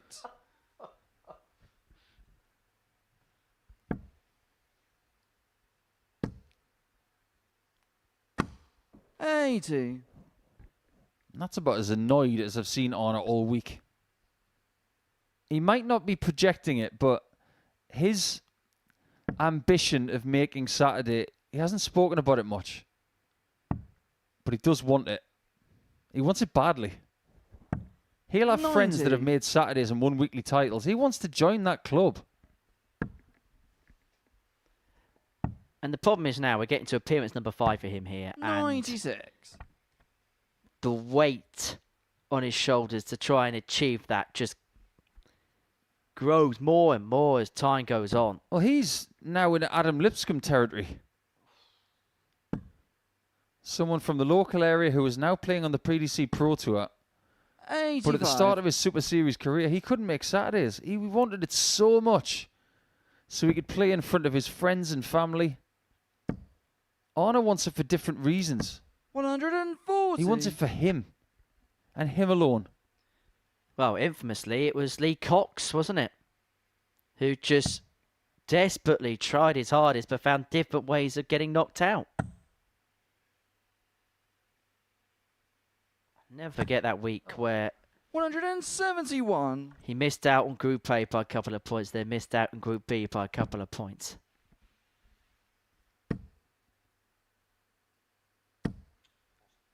Nobody Killian, you here require this 97. week has been as good on the bottom switches as Heffernan.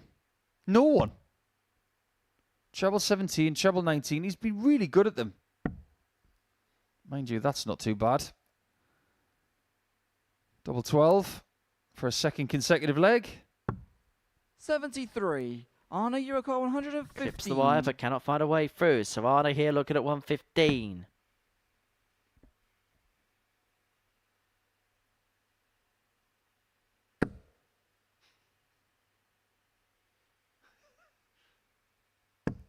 $26. I think he was half Killian, you expecting to require score 9 there. 24.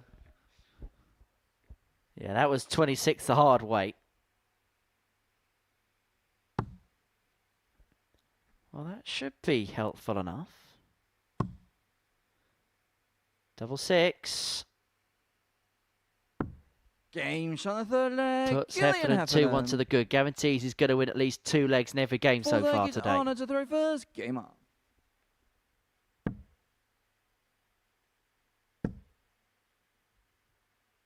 $140. This is going to be a really random question. Is George Baker the first world-class referee in darts with a ponytail? Oh. Was there a referee at the 2019 New 60. Zealand Darts Masters that had a ponytail? Not that I can remember. 45. Making it look good, George. Do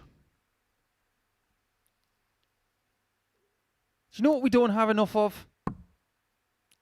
Lady referees.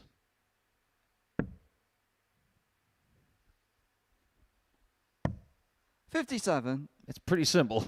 We don't have any. And we need some. There are plenty in tennis. There are plenty 59. in football. There are world-class officials in the NFL who are ladies now. Why don't we have any lady officials calling scores at the top level in darts? Why? Well, there was a female referee that refereed the final of the World Snooker Championship 44. this year. Now, we do have female chalkers or markers, whatever you You're want talking to about call them. Tatiana. Correct. I just don't understand why we 99. don't. Because women have done so much in this sport in the 2020s on the hockey. I don't understand why we haven't got people knocking the door down to be officials. I know there was a female referee on some of the WDF events in the United States this year. Trisha Griesick. Correct. 97. Arna, you require 158.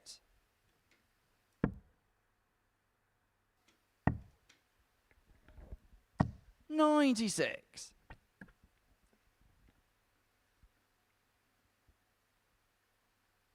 Just an observation.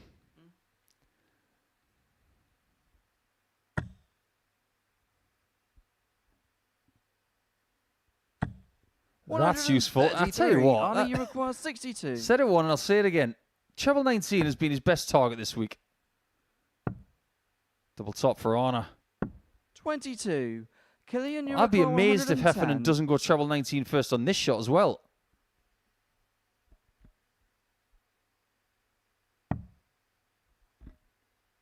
Joel 17.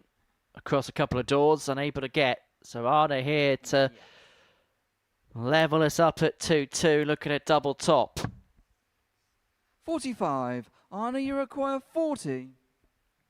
Free in hand for a Desmond game.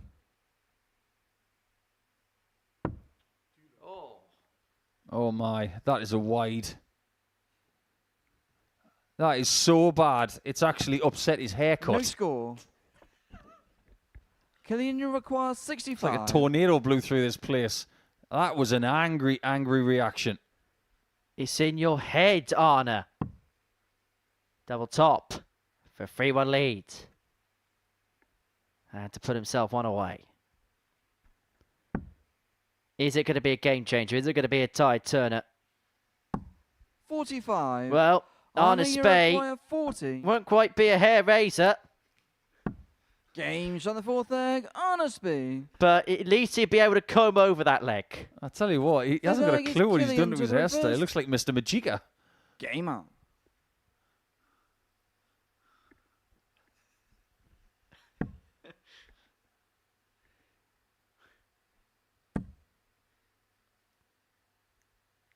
That's what people describe 100. as bedhead, isn't it? Maybe that's what it's supposed to look like. Looks like he's got horns. 60. Oh, the things that happen on the hockey. It's such a wonderful sport. If you're new to watching darts today, honestly, it's the gift that keeps on giving.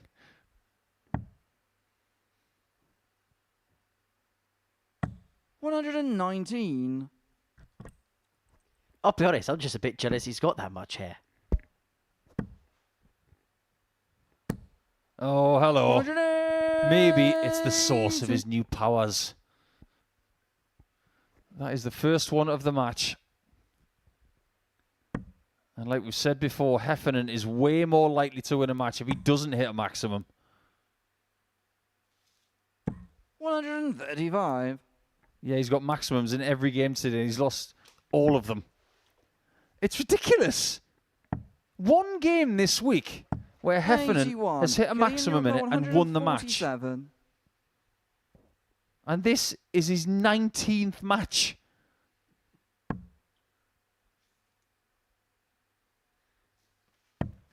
Well, Arne's found a temporary comb. 107. Heffernan's found himself on tops after 12. 100. Killian, you require 40. For 3-2.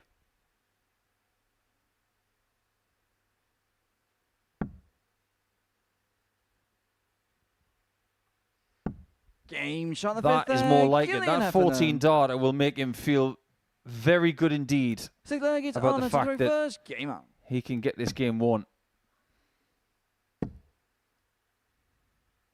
100. Fact is, if Heffernan wins this match, it's very likely they're both not going to get through this group. Well, the thing is, the fact that Cansdale and Slevin are both on 4 just gives him an extra glimmer of hope on if he can win this game. In fact, if 85. Arne wins this game and then Kieran Ford can get the better of Asa Cansdale, you've got Warby running away on 8, and then you've got 4 other players on 4 points, and it really is open 96. for interpretation going into the last cycle. One thing I can't get through my head right now is that Killian's having his worst performance of the day and he's winning.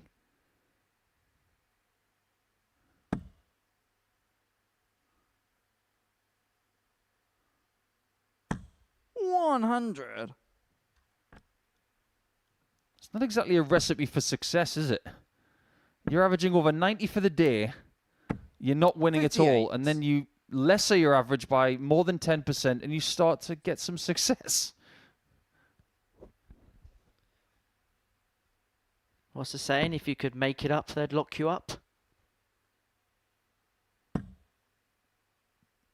We only speak the truth here at the Modus Super Series because the numbers back it up.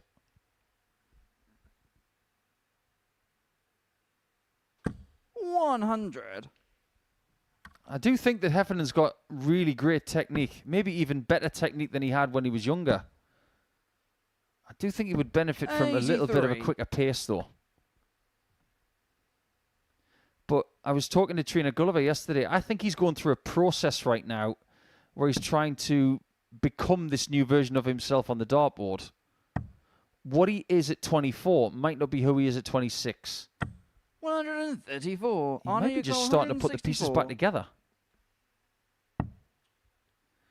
And Spear might be in pieces here.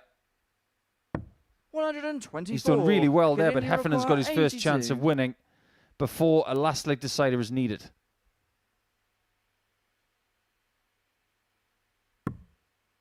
Well, when Bullseye first finds the 14, he's going to be heading back towards that particular target. Unable to get 39. Serrano here. 3 Arno, darts you in hand, a require double top 40. to take us the distance. If it goes the distance against Killian, he wins. Game And it shot on the does sixth go to leg 7. Honesby. Look who's the more Seventh positive and now. Final leg is Killian to throw first. Game on. How the tungsten tide can turn so quick. We've had a big range in game time this week. Our quickest game, 5 minutes 36. That was Andy Barnes 96. when he was beating Dylan Slevin on Monday lunchtime with that 117.88 average. The slowest 59. game we've had was 18 minutes longer between Heffernan and Slevin. So the same player has been involved in the quickest and slowest game this week. Correct.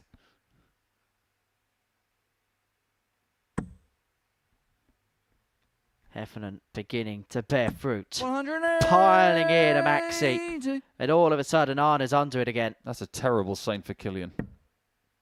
Terrible. 70. Well, that was the end of the previous leg. But it looks like Arna Spey is going to end pointless.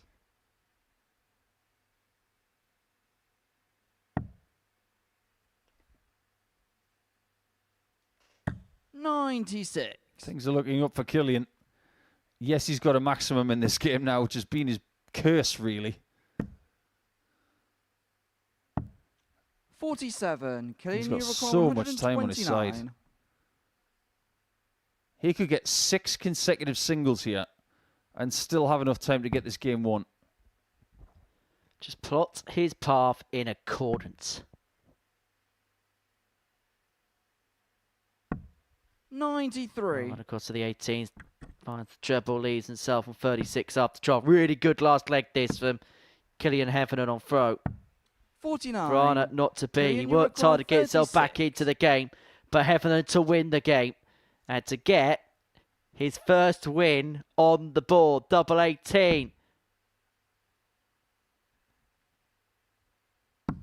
Gets it shot. wrapped Man up, of the match, and he Killian wraps it up Heffernan. with a 14 dart. His last 2 legs are won over that particular course of distance. And for Arna Spey, who worked so hard to get himself back into the contest, it's another defeat for him.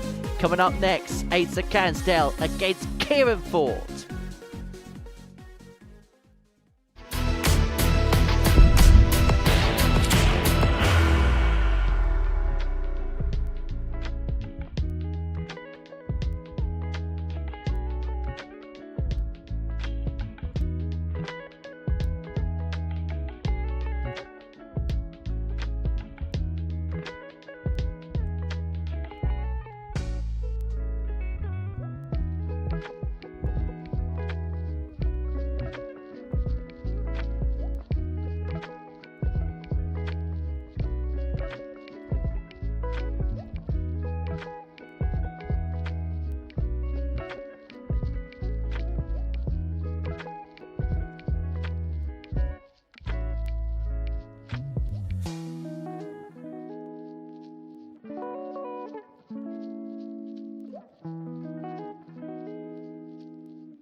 Super Series before the break. Killian Heffernan got the better of Arne Spade by 4-3. Now an important game in the race of the top 2 positions. Asa Cansdale can move 2 clear of Dylan Slevin and 4 clear of Kieran Ford if he can get the better of the latter in this one. A win for Ford would see him overturn a deficit following the first 2 games in which he lost to move on to 4 points, level with Cansdale, level with Slevin, going into the final cycle of games.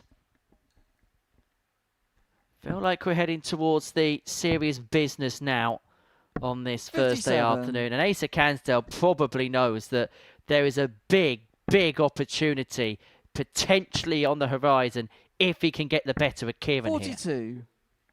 Yeah, very true. But he's playing Kieran off the back of his best performance. He's had a little bit of a wait since 83. he beat Killian Heffernan by 4-2. It's something in the region of 45 minutes. 46. So reproducing what your best performance was in the previous round is hard when you've got those gaps in between. 100. It becomes a skill in itself if you're playing Development Tour, Challenge Tour, Modus Super Series, ADC stuff. It becomes 85. part of what you're prepared for. But Cansdale, for me, has just been a little bit better today. 100. More reliable.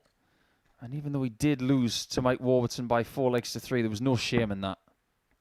Well, you mentioned the PDC Development Tour. These two have met 99. on that circuit this year. Dev Tour 15, a last 1-8 tie. Kieran won that by 4 legs. Sorry, Asa won that against Kieran by 4-0.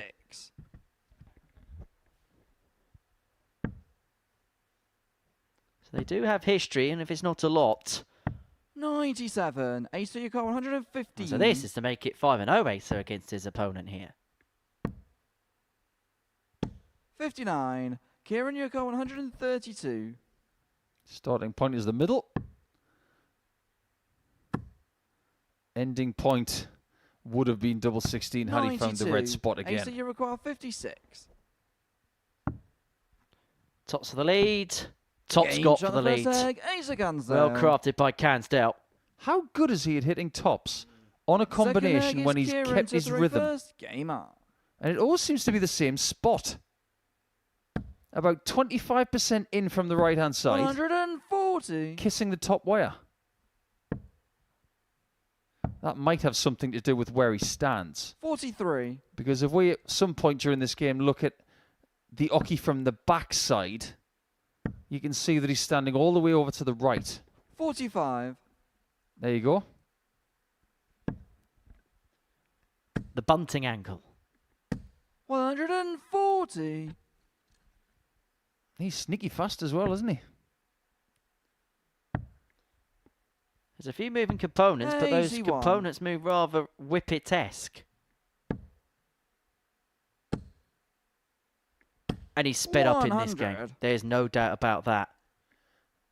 I think if he's got a fast opponent, he's okay with speeding up. This is darts in its modern form. If this game had been played in 1985, they would have said this is too quick. 45. Because they weren't used to darts like this 95. 40 years ago. But now it's the norm. Everybody plays fast. And effective. That's a 15 darter from Ford. The leg is Levels you devils at 1 apiece. Just the odd year between these two in terms of age. Ford 22 years of age. Cansdale now 23.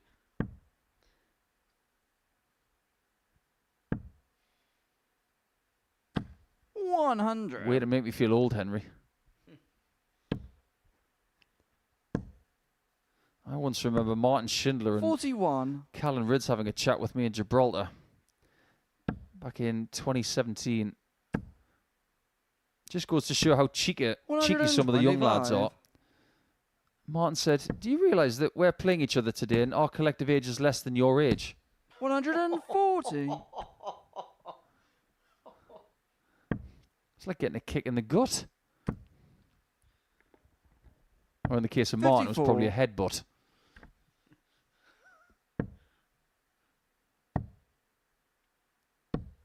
$43. Yeah, to make you feel old, Asa was born in the year 2003. That was a good year. 100. And that's a good shot. Asa Yuko 146. Big ask now for Asa. Can he ace it? 114. Kieran, you require Doesn't give you much time to 42. think, does he? Yeah, that last one felt a little bit too frivolent. As Ford looks at double 16, the Game target opponent's shot just of the leg, missed. Kieran He's going to mop Ford. up for 1-0 behind in 29 darts. He moves 2-1 to the Kieran good. to throw first. Game up.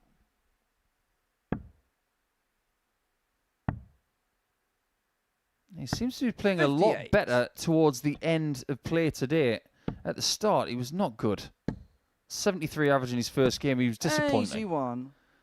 But to his credit, as the day's gone on, he's figured it out.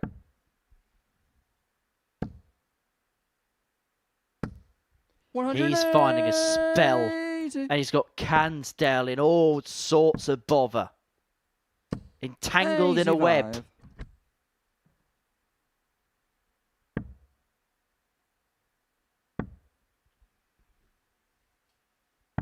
44.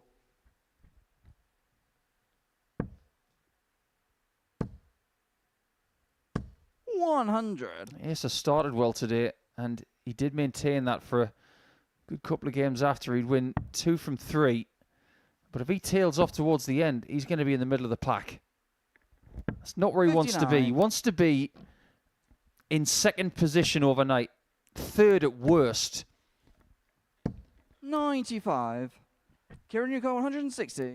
160 here to move 3-1 to the good. That sat beautifully. Tops. 140. Just low. AC, And you you've get the got sense that Canistel may have 140. to take this out just to have any chance. Well, he's been limited to 146 and 42. 140 in the last 2 legs. Kieran, you require That's 20. not his fault.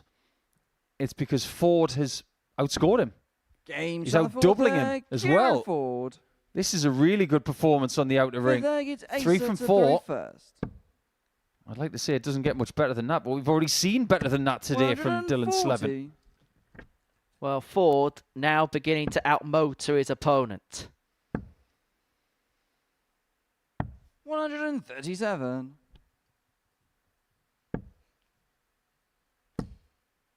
And I don't want to sound like I'm jumping on 140. Asa's throat here, because I don't mean to. But there is a fear if he loses this game that the same story of last time could begin 100. to rear its head again. No, that's a fair point because it has happened to a lot of people, especially in Group C campaigns. 46. People have had 2 or 3 visits, and every time they come back, they're confronted with the same problems. They're chasing towards the end because they've lost a couple of key 58. matches on the Thursday. McCansdale is getting Ford 96. when he's playing his best all day long. At least this time he's got to the finish first, and it's a lot easier than the previous 2 shots he's had. 85. Asa, you require 79. To reduce the gap. Game shot Well, of the fifth egg. Asa That Cansdale. was like a whippet at a Yorkshire Dale. That was how quick that was dispatched. Sixth egg is Kieran to throw first. Game up. 14 darter, Ford being forced to serve it out. If Mark Dudbridge was not called Flash, 46. you'd call this guy Flash. Because darts are seen going through the air very rarely. 55. They're travelling into the doubles faster than you can think. Although, in fairness, if Asa did change his name to Flash, the reason him and Mark 85. Dudbridge would be given the same nickname would be for completely contrasting reasons. 140. Have seen nicknames repeated. The Iceman, as opposed to the most famous of which, the Heat. Yeah, but Mark's still active. 57.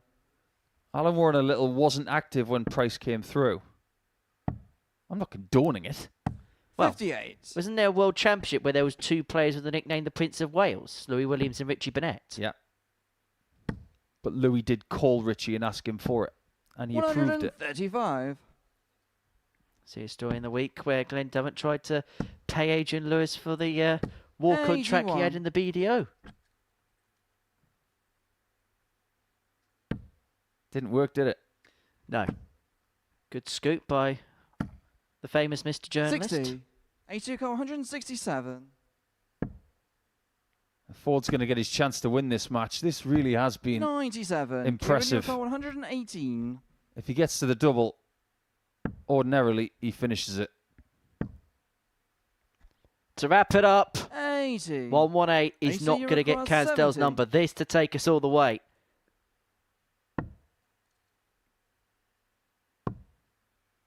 One in hand at 30. tops. Almost looked like he was on the Kieran, you walk there with the require last. 38. As you say, one in hand, not there for Cansdale. What could Ford make of double 16? Game shot. That's what he makes of it, and that is what he thinks about it. Asa Cansdale not happy because he knows that potentially he has let a really good position in this group slip. He won his first two, he's now lost his last two. As for Kieran Ford, it's the other side of the coin. He now moves on to 4. And we head into the final round with Mike Warburton leading by 4, but we're none the riser as to the rest.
We are in to our final round of fixtures on this Thursday afternoon, and Mike Warburton is in cruise control at the top of the table. He has a 4-point lead over the rest. That was because Asa Cansdale couldn't make it on to 6 points, losing 4-2 to Kieran Ford before the break.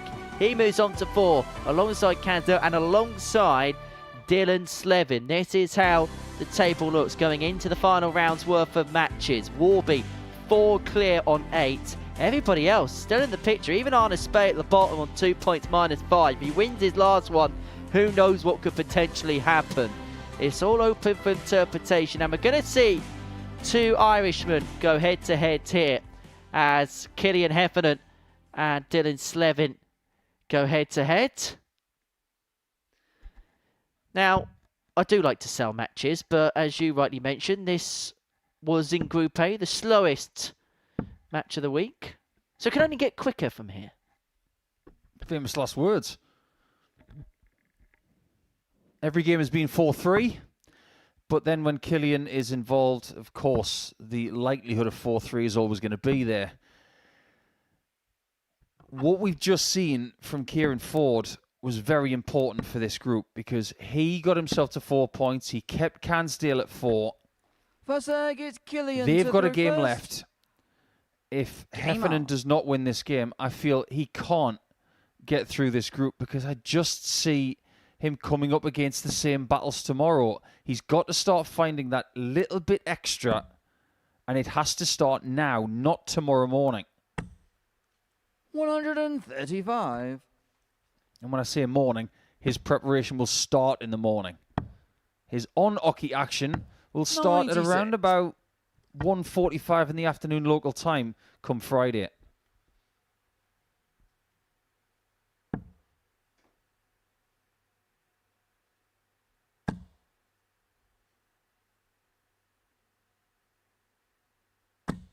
$140. Holcraft did 140. I wonder how Dylan will reflect upon the day if he can walk away with 6 points, if he was able to win this game against Killian.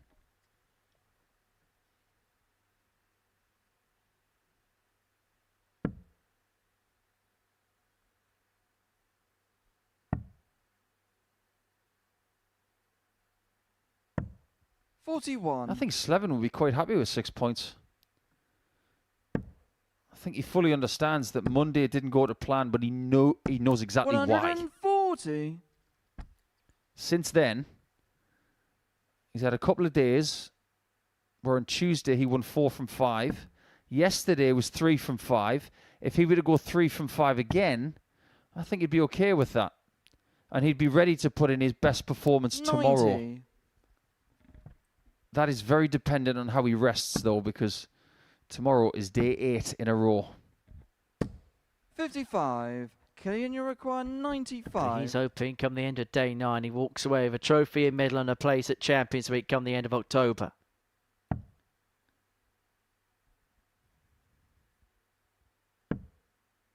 No chance now.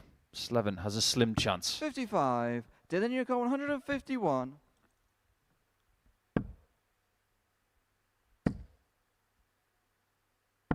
$119. Really, really good. Killian, you But when you're chasing 40. against the darts, sometimes shots like that get forgotten. Game shot in the first Heffernan leg. Killian takes Heffernan. his shot at tops to put himself on Second top. leg is Dylan to throw first. Game on. You know when Scott Taylor was winning Series 6 and he played 6 consecutive days, had the Sunday off, and then played another 6 days? That's 12 days in 13. That is brutal. That wasn't 9 days in a row. I think if Scott had been asked to play 13 in a row, 125. he wasn't winning that series. That was just too much. So I really do feel for Slevin 100. on one level, but then again, he manages his own diary. Yeah, we're all self-employed in this game.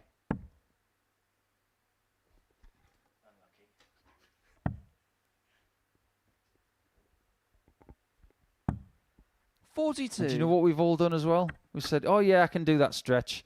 And then when you're in the middle of it, you think, what have I done? Yes. I guarantee you, 41. come Wednesday, he was feeling it.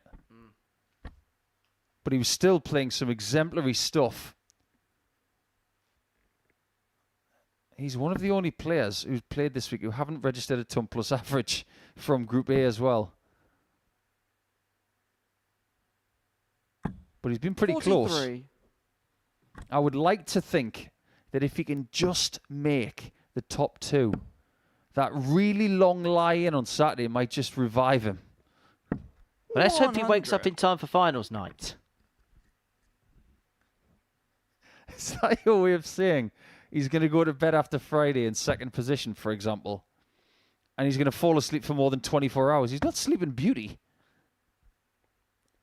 I remember when I covered Lakeside in 22, I 57. came back home Monday Dylan, at you're 1 1 p.m. and I slept till about 10 o'clock the next morning. Yeah, but you are 75% student. 45. What? I'm anything but student.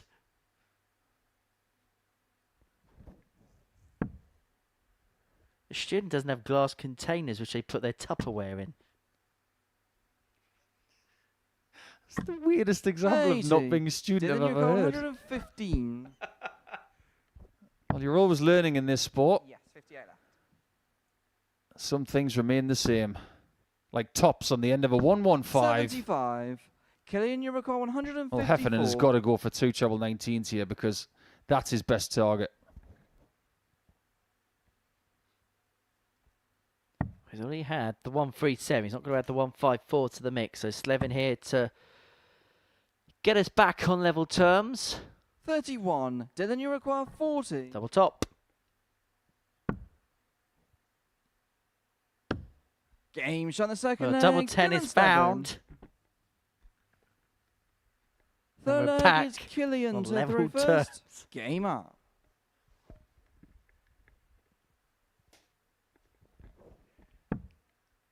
I was saying to Trina earlier in the week, one thing has remained the same with the technique of Heffernan. He's still immensely 41. side on. So when we have our side on shot, you can see that his entire body is facing 90 degrees. 22. Some dart players, their bodies facing towards the board. Most players are at 45 degrees, where it's pointing away, but only halfway. Killian is definitively 90 degrees. And that's exactly how he used to stand when he was 85. about 13, 14, 15. Back when, around 2018, he travelled as far away as Japan 96. to play for his country. He went to Kobe the year that Jeff Smith won the World Cup singles.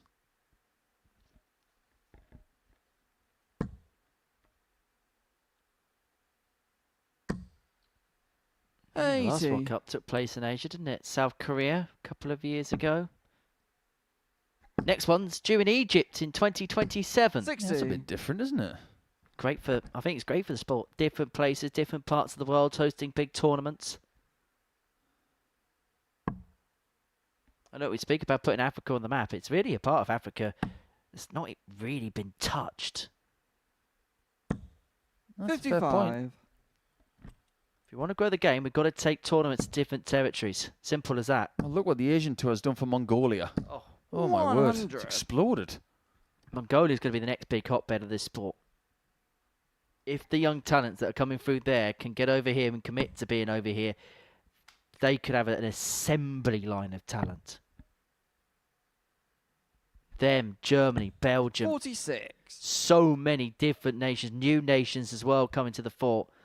But then it's up to places like Scandinavia to come up now with the next big talent, and places like North America to come up with a 100. young talent that can shine through. Because there's different parts of the world now where players are coming through that never came through before.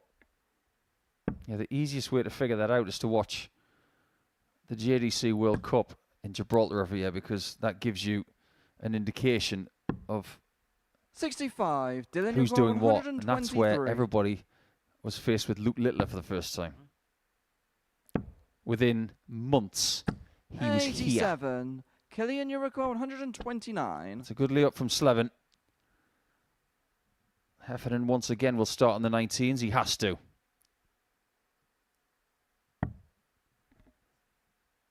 Double 18 twice. It's not a bad try. You can see it was very close. 89.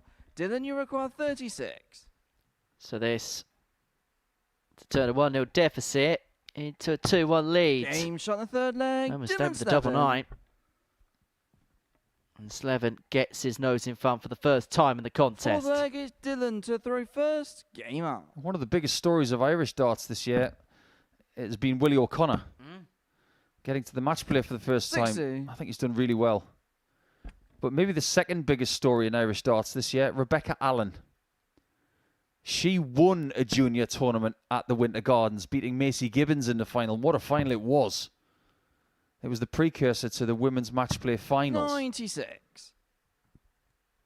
So what Ireland deserve in credit is what they're doing with 100. their young players like Dylan, like Killian, like Keane Barry, like Steve Lennon, and the girls like Katie Sheldon and Rebecca Allen, Aoife McCormick. There are plenty of them. But what they really need is someone to take it a little further. To become that superstar that they so crave. And I just wonder who that player is, because 100. I think when Shane McGurk won the Lakeside title, we thought maybe here we go, this could be the one. He's had an okay first year on tour. He's made a couple of European tour events and that, but yeah, I completely agree with you. It's screaming out for a player to... It needs what a Johnny Clayton, a going prizes to Wales, what a Peter Wright, a Gary Anderson is to Scotland. And it's a big enough starting hotbed for there to be one. I have genuinely lost count of how many 171s he's got this week. If the format this week was without a treble 20 and it was treble 19 only, Heffernan would be breezing it. Well, if he's looking at treble 19 here, something's gone wrong along the way.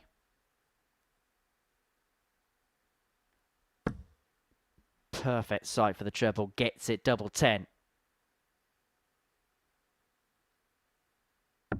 80. Dylan, you require 141. Opportunity miss. This for 3-1. 1-4-1 won't go. 65. Well, he's guaranteed himself a couple of legs in every single match he's played today to continue that streak. Double 10.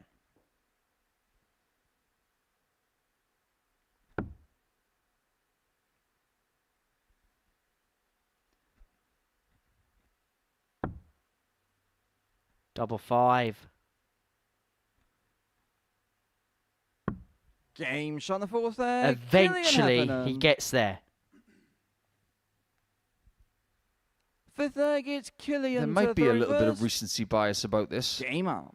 But looking at some of his numbers and some of the behaviours of the last 4 days, Killian is probably the best player I've seen from a Group A to a Group C that is not getting success. 55. You think 40% is good on the doubles, do you? Well, you'd be right. But for Group A, I can't believe this is correct. I checked it 4 times this morning. Heffernan was 49% on doubles for Group A. 49%. That's better as a percentage than any of the best doublers in the world throughout a season. It is a world-class level. He had 100 darts at double exactly in Group A. So if you break that down, that's 60. 33, 34 a day. That's enough. But his scoring power didn't give him enough opportunities. And he did play a lot of legs. 90. In fact, he played 34 on Monday, 1 short of the maximum amount.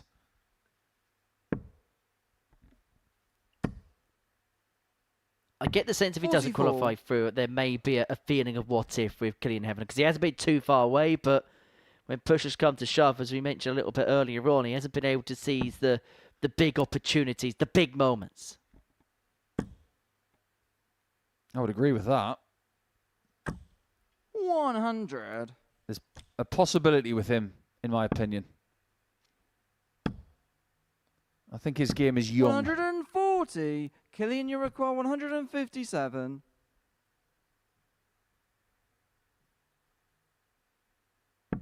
This is a leg he should close out. And I think if he's guilty of something this week, it's losing legs like this. 43. And he's just opened up the door for his opponent. And look how Dylan Slevin replies. 133. Oh, I don't know about that. 114. That was a very aggressive third dart. That treble 19's a banker. Needs the tops for the lead. 94. And look how far away Dylan, it you is. require He's obviously more 66. comfortable at the bottom of the board. One dart to lead. 46. One Killian, dart you require missed, and 20. Heffernan will have 3 more at double 10 to put himself to within 1. To put himself onto 4 points. Level with Slevin. That is criminal. No score. I'd go so far to say Dylan, that you that should require not happen. 20. What did I Game say shot in the middle leg, part of the Dylan leg? Slevin. Heffernan has lost too many legs like that this week. And it has happened again. Fifth leg is Dylan to throw first. Game on. And so Slevin now to within a leg of 6 points. 6 points being a sanctuary overnight. 100. 6 points is good. You've won more games than you've lost. Although he'll know, yes, it's an okay start, but he will need a little bit more by way of output tomorrow. Probably 4 from 5 to see himself 85. through. Maybe. I think if he wins this game, his first thought when he wakes up tomorrow morning is, I've got to beat this guy again. 100. If I do, I'm on 8 points. I can't do anything about what happens before I play Killian again. But his full focus is on his countrymen, both now and for his first game tomorrow. And as a very wise man in 85. my ear has just said, Dylan's got the darts in this game tomorrow.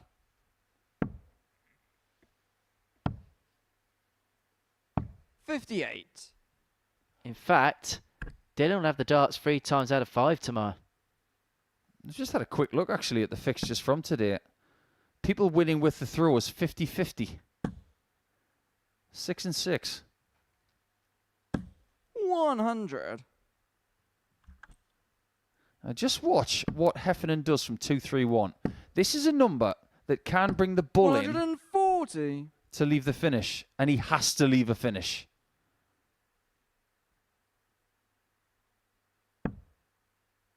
He'll have to move. Now he moves again. 56. It was good thinking. Dylan, He you've hasn't got made it, and 103. Slevin has got time. For the match, treble 17 not found. 47. But plenty of time on side. We'll get 2 when he returns to move himself on to 6 points overnight and to put himself into a pretty position going into Friday's play here with a live lounge in Port. So for Killian Heffernan, it looks like 2 99. may Dylan, you do. require 56. Slevin to close it out. Double top. Double 10. 46. Well, Heffernan here has been Killian, given an you almighty require reprieve. 76. Like we said at the start, every game these guys have had this week has been 4-3. Every game they've had has been 20 minutes.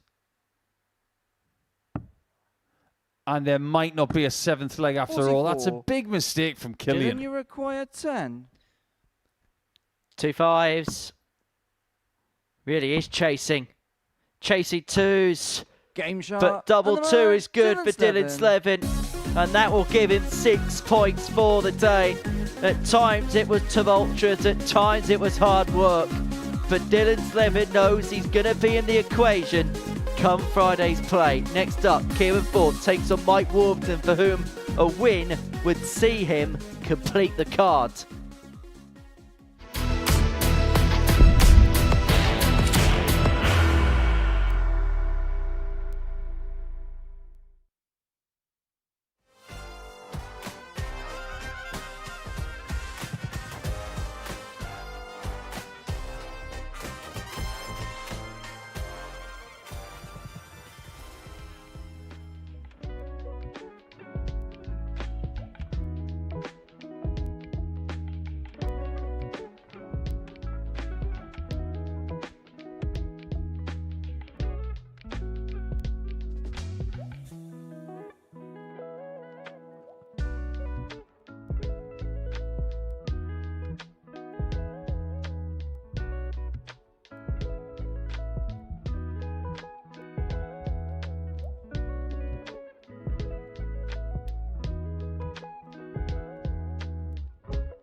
2 more games to go on this Thursday afternoon. Before the break, Dylan Slevin moved on to 6 points overnight, courtesy of a 4-2 win over Killian Heffernan.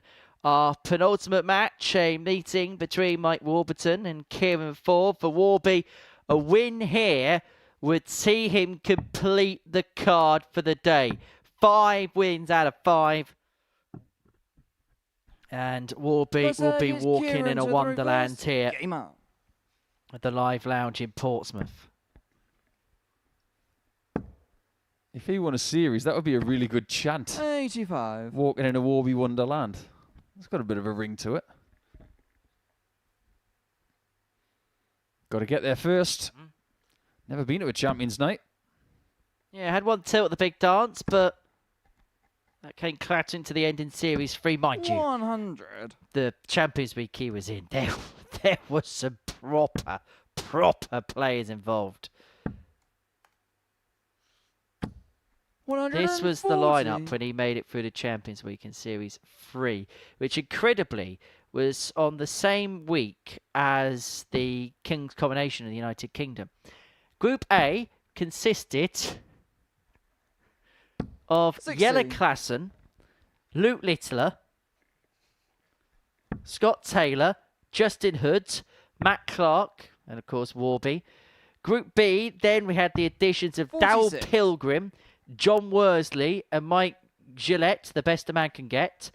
And then Group C, Steve West, Owen Bates, and Jacob Taylor. 100. Yeah, it was quite a handy week. First time we ever had 100. an alternate player in Champions Week, and he made it all the way to the final. Yes, Jacob Taylor from Flowers Cove. In fact, in that Champions Week, now averages, smaverages and all of that lot, but Mike Warburton had the 3rd highest running total of the 12 players that week, 57. 91.23.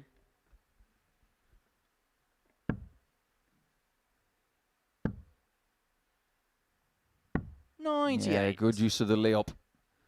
Didn't even think about the bullseye. He really does zip around the stage, doesn't he? It's like he's playing darts on a Scalextric track. 100. Kieran, you're hope it doesn't crash. 32.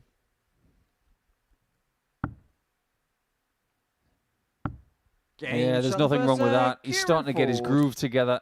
I tell you, if you offered Kieran Ford right now to play his second half of matches in Group C, at the end of play, he'd do it.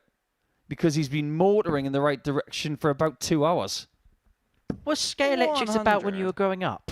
Absolutely. That was one of the things that you really wanted for Christmas. 100. I just envisioned it being a later invention. Steady on. What do you think I got for Christmas? A lump of coal and orange? 60. I think my neighbour was called Ebenezer.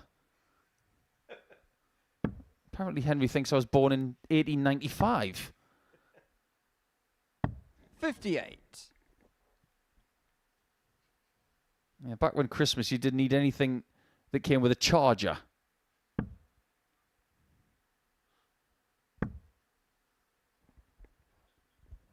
100. Steady again from Warby. Look how straight he is. 100, 60, 100. His problem is Ford is playing better than him right now. 45. Albeit with that 45 put to the side. Steady often is good enough. However, sometimes when people find their proper form, they can blow steady 85. away.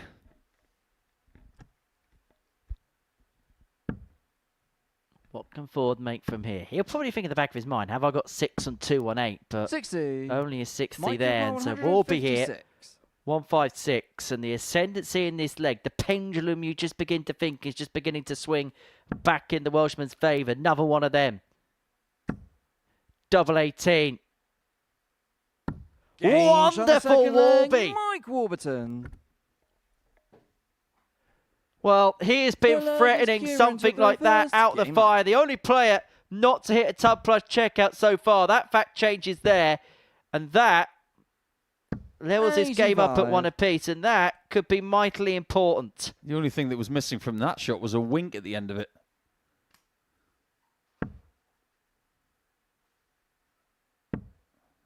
That really was a good shot, wasn't it?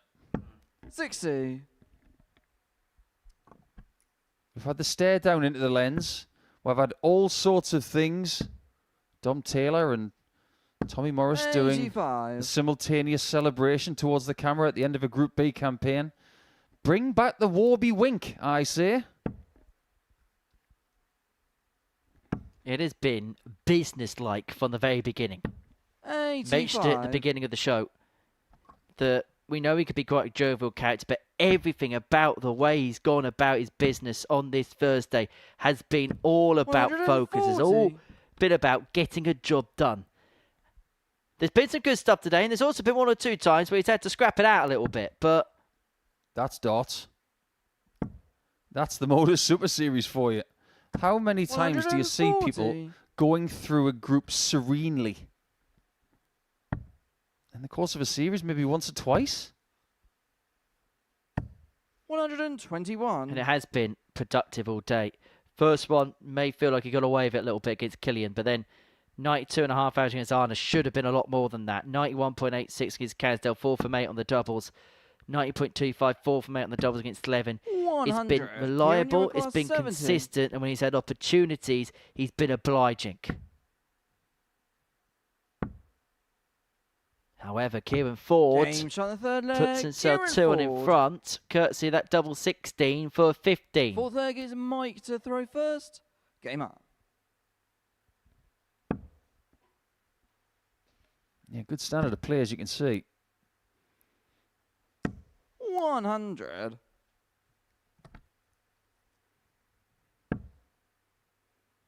Predominantly, when we were talking about Yorkshire players earlier, we 60. regionalised it to the Sheffield area. But Yorkshire in England is one of the biggest counties in all of the UK. So it's no surprise that they've had a lot of great dart players over the last 50, 60 years.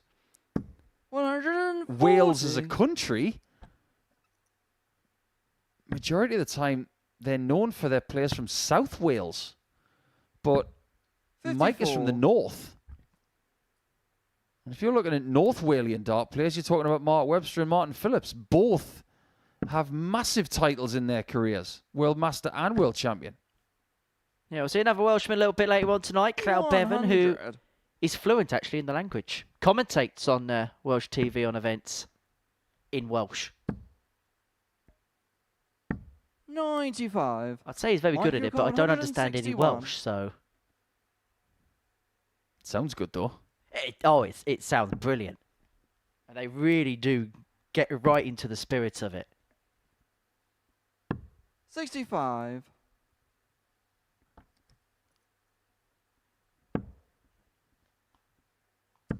If you think Warburton's going to be happy with 8 points today, think again. 100. Mike, he's only got one thing on his mind. A third 96 checkout of the day.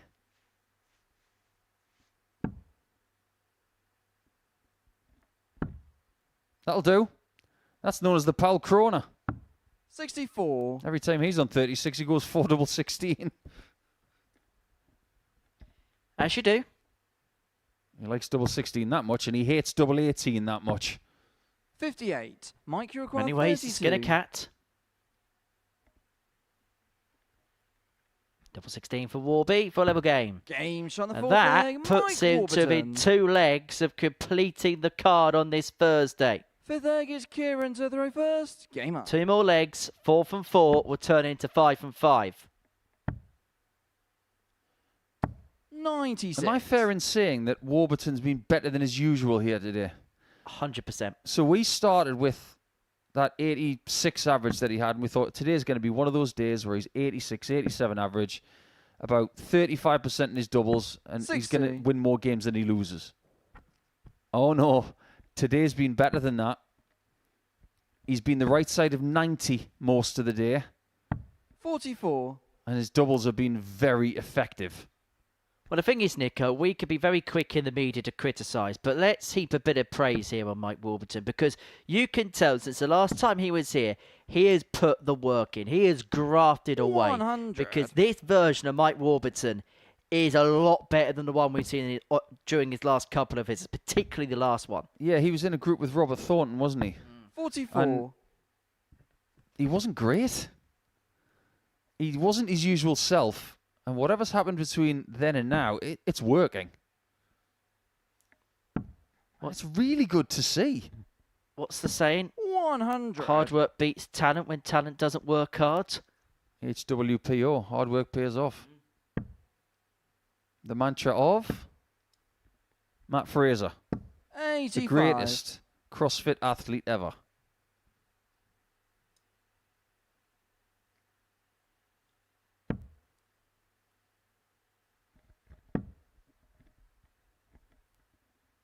$60. You can tell he's put the hours in, you can tell he's put the work in.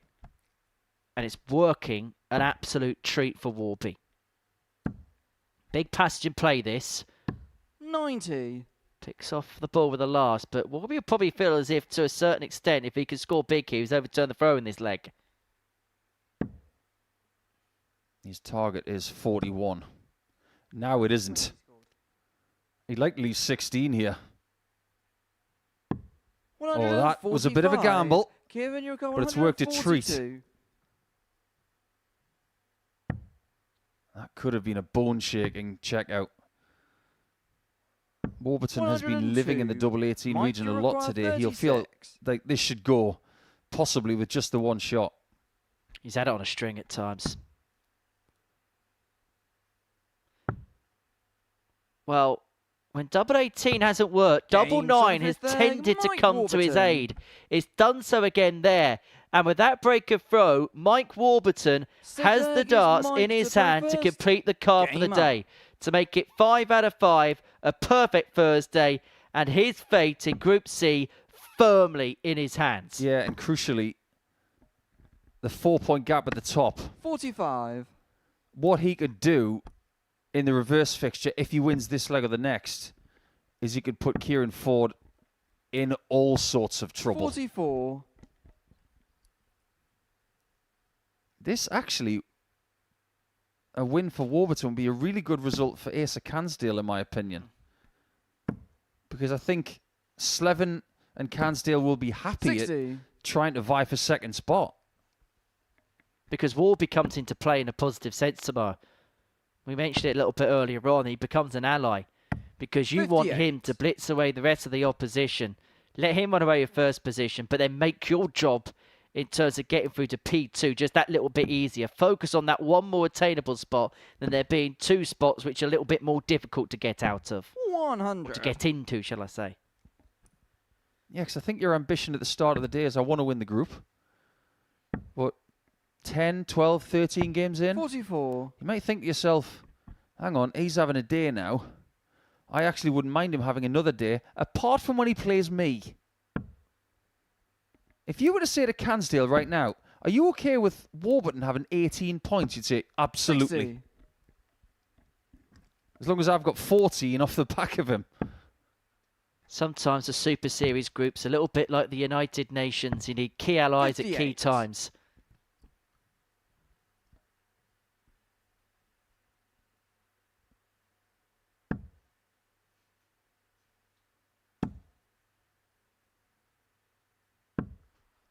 More and more 100. steadiness. He started the leg with a 45, and since then he has not missed the 20 bed in 12 darts, proving your point from earlier today. 44. Mike, you require 136. And Ford, he has not found a treble all leg. It's gone awry at the worst possible time for Kieran Ford. Just when it looked like he was making some good gains, having 96. lost his first two. He's going to have a lot of hard work to do. May have to complete the card. Will probably have to win 4 from 5 on Friday. Because you don't 100. expect Mike you require Warburton 40. to lose this match from this position. Tops to wrap it up. Tops to complete the card.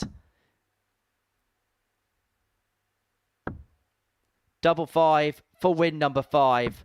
And to complete a 5-star performance on Thursday, Mike Warburton runs the card and takes control of Group C. He was a man with a point to prove at the beginning of the day, and boy has he proved it. A 1.56 got him on the road. He beats Kieran Ford by 4 legs to 2. He is 5 wins out of 5. He is top of the table overnight.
Here we go. Final game of the afternoon here at the Live Lounge in Portsmouth, and it is a meeting between Asa Cansdale and Arne Spey. For Asa, an opportunity to move on to 6 points overnight, 3 wins out of 5 to get his campaign underway in Group C, up against Arne Spey, who started the day with a win, a 4-2 success over Kieran Ford, looking to bookend his opening day's campaign in Group C with victories. Been an up and down day for Arne, and for Asa Cansdale, he's got to get himself off the canvas. Won his first 2, looked impressive, particularly in game 2 against Killian Heffernan. 62. Then lost to Mike Warburton, despite averaging 97 and change. Then lost to Kieran Ford in his previous one. 99. He's looking to end the day on the right side of a 3-2 results line. 140. I think both of these players look at this fixture as a must-win. 26. Not 100% certain how many times Arna has been competitive on a Friday in Group C, because tomorrow is going to be his 5th Friday in Group C. But if he wins this, he's only 2 points behind second spot. That's 95. competitive. So Cansdale's got to make sure he gets through this one before Arna becomes a big rival tomorrow. 140. Well, Cansdale would be incandescent after the start he made that he'd only pick up 4 points on the day. 57. Arna, you require 100. Yeah, you're not wrong. There are good days with 4 points and bad days. Bad days are when you win your first 2 games and then don't win again. 48. And he'll probably feel as if he could have maybe, not so much should have, that's a bit unfair, but he'll feel as if there was Arna, you require opportunities to beat 52. Mike Warburton as well in that third game, and that's where it's all stemmed.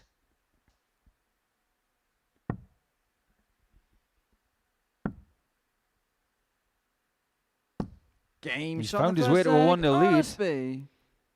18 darters on throw will Second be leg very, is Asa to very throw good in this first. fixture. Game on.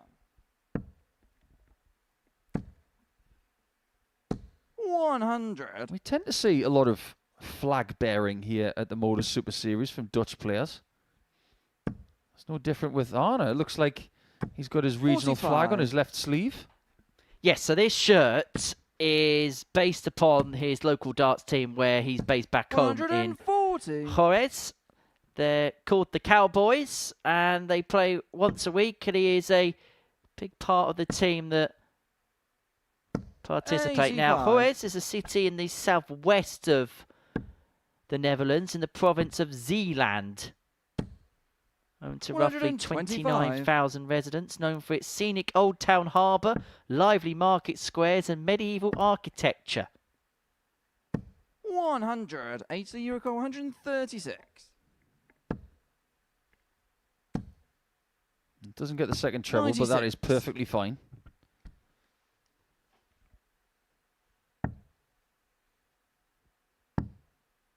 There's one of those darts again. 86. It comes out 80 all Euro wrong and it 40. misses by well over 3 Game centimetres. shot in the second leg. Well, has Cansdale got a dinner reservation because he was on the run up there? Third leg is Arna to throw first. Game on. He was sprinting up there like Duplantis on the pole vault. 66. European champion again, isn't he, Duplantis? 96. What a shock. There have been 2 unbelievable pole vaulters over the last 50 years. 99. Duplantis and Bubka. That's it. They've held the world record 96. since the early 80s. Was Bubka Swedish as well? He's Russian. Sergey. 100. Well, that is very impressive. He's just left the number that changed the last game, because when Warburton got the 156, Arna, you record 156. everything changed against Ford. But it would have been a hair-raising finish if Arna could have got that. Nice to see that he's found a comb in 60. the intervening time. He's nicked yours, hasn't he? He better not have. 140. Speaking of stealing, Cansdale Arna, could you steal require this leg 96. if Spear's not careful.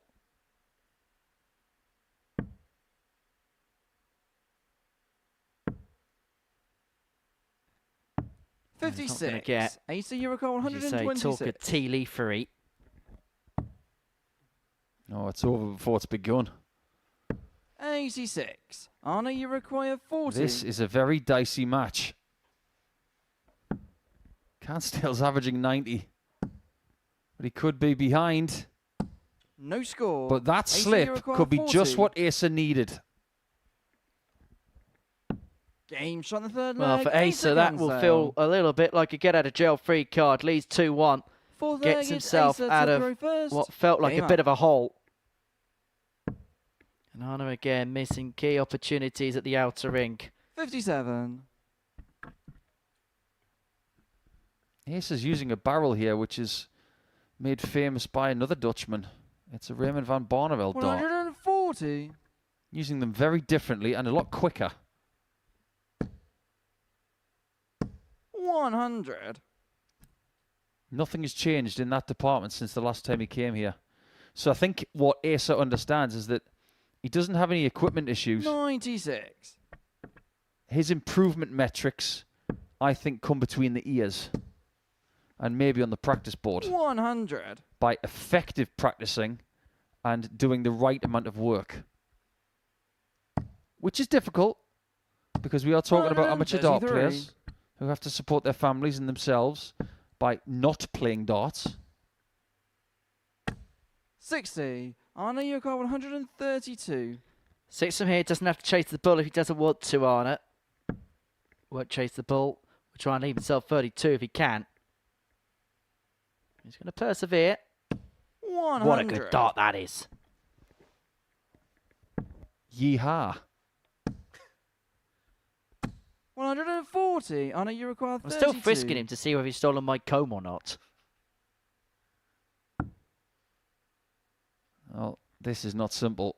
But he has already found a wonderful dart in the previous Game visit. He's shot found an number even 4, better one Arnaby. to make it 2-2. Fifth egg, it's Arna to He throw gave it the full first. John Wayne walk there, Game didn't he? Maybe that's one of the reasons they're called the Cowboys. The Cowboys with a guy who looks like the Milky Bar 99. Kid.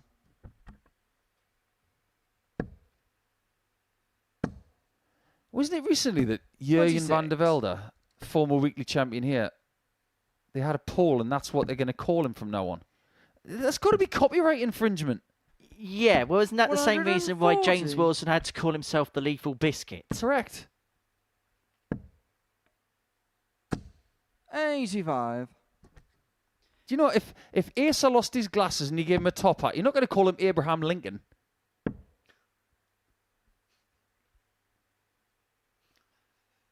$59.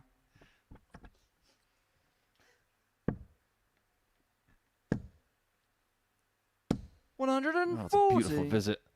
But it feels like the majority of this game, Cansdale is chasing Spear, which is a big compliment to the Dutchman. 93. Well, Arna's finding a level that we haven't seen from him all day long, averaging around about 87 and change, around about the 88 mark. 56. Cansdale's Arna, you kind got of been doing what he's 110. been doing for the most part in terms of his scoring. Spears only averaged over 90 once this week, and that was in a game on Wednesday that he lost. 78. I don't think he's bothered about breaking the 90 barrier. He just wants to get the points. 138. Arna, you require 32. He's favourite if he converts. He has to move. He's got to do exactly what he did last time.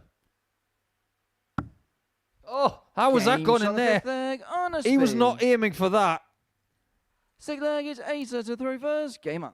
He hasn't broken character because he's so focused on getting the win, but I tell you what, that was fortunate. 180. Arna Spey could find a pea in a pillow. 58.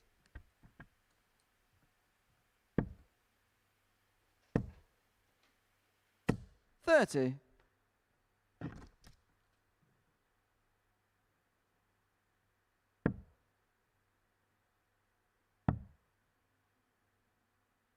$58.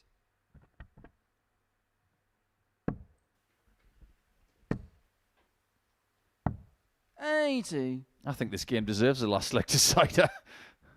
It's been fast, it's been good, and it deserves one more slice of drama. 70. I think we're going to get it as well.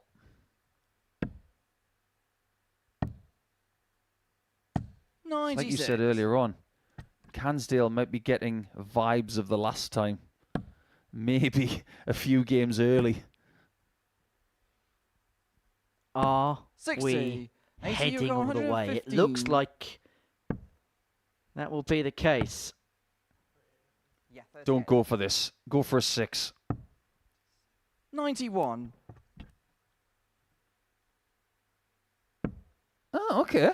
Yeah, I can get behind that. Well, he's himself double 12 in any instant. 137. Asa, you require 24. And this to take us all the way. All the way. Game all the way we go. Cansdale. Big leg this. For Asa Cansdale, he is not overly enamoured. He knows there should be more coming out of today. But if he takes 6 points, he's still in a position overnight to send himself through to Saturday. 100. Oh, what timing. If he's had one thing the last couple of days, it's 180s. 60. And that's exactly what Asa did not want to hear from the referee. My word, what a great 180 that was. And he's finding a hot spell just when he needs it. 140. Not bothered about the 9 darter, just bothered about the lead. Well, he's saved the ace up his sleeve for Asa. 100. Start of the day of a win, could end the day of a win, and both players could be on 4 points. And it would mean overnight, Mike Warburton would have a 4-point lead for Dylan 41. Slevin, who'd have a 2-point lead in second position on 6. Unless something else happens. Anna, you require 140. What a way to get back into the leg, and I love that reaction from Cansdale. He's not going to go without a fight. All of a sudden, Arna feels very uncomfortable. Well, this would be one of the best 6-figure conversions we've ever seen here at the Live Lounge, given the circumstance of it. He's not going to get the 161, so Arna here looking at 60 to wrap it up. To bookend his day with wins, double top. 20. He's missed 2 match darts. How many is Cansdale going to get? 1. 50. And he can't convert. Anna, he feels that's the only 40. one he is going to get. They've both endured the agony, but who's going to get the ecstasy?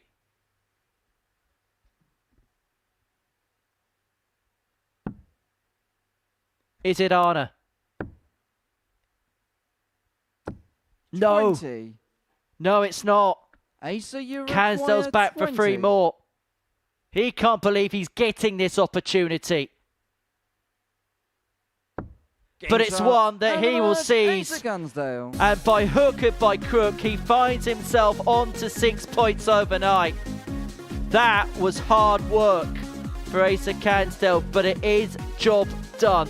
He gets the better of Arna Spey by 4 legs to 3 in the final match of the session. So he will join Dylan Slevin on 6 points. Mike Warburton has had the perfect day, and this is how the session ended up. Cansdale getting the better of Arna Spey 4-3. Mike Warburton completing the card with a 4-2 win over Kieran Ford, whilst Dylan Slevin got his 6 points as a consequence of getting the better of Killian Heffernan by that same scoreline. So it is Mike Warburton who leads the way. 10 points, 5 wins out of 5. The perfect day for the Welshman. Dylan Slevin, the best of the rest. Him and Asa Cansdale both on 6 points. Slevin 6 points plus 3. Cansdale won his first 2, lost the middle 2, and then scampers over the line in the last. Kieran Ford rallied in the middle of the session, but he's got work to do. He will be heading into Friday as a consequence of a couple of ropey ones at the start. Killian Heffernan and Arna Spey both on 2 points. And this is what's coming up across Pluto TV. The story is Stephen Bunting. That's coming up next. And then Lewis Gurney will join the likes of Jose de Souza in Group B later on tonight from 10 o'clock. And they'll all be looking to make it through to Saturday night's final from 7:30 p.m. here on Pluto TV. And then Steve Beaton, one of the names in action as Week 4 gets underway on Monday morning from 9:30. From the Asset, Paul Nicholson, and myself, Henry Deacon, thank you so much for your company. We'll see you tonight from 10. Until then, take care. Bye-bye for now. The Modus Super Series! Derek Coulson for Destiny. It's that! Biggest of all He reels it in. Yeah! What an incredible record! Everything you wanted. He does it. Henry Coulson is glory. A champion tonight. The bullseye. Oh, this will be amazing. Unbelievable. Oh, what a time for that! that. That is special. Incredible. Last chance. That is seething. The pressure is on. Champions League night. Good. Who's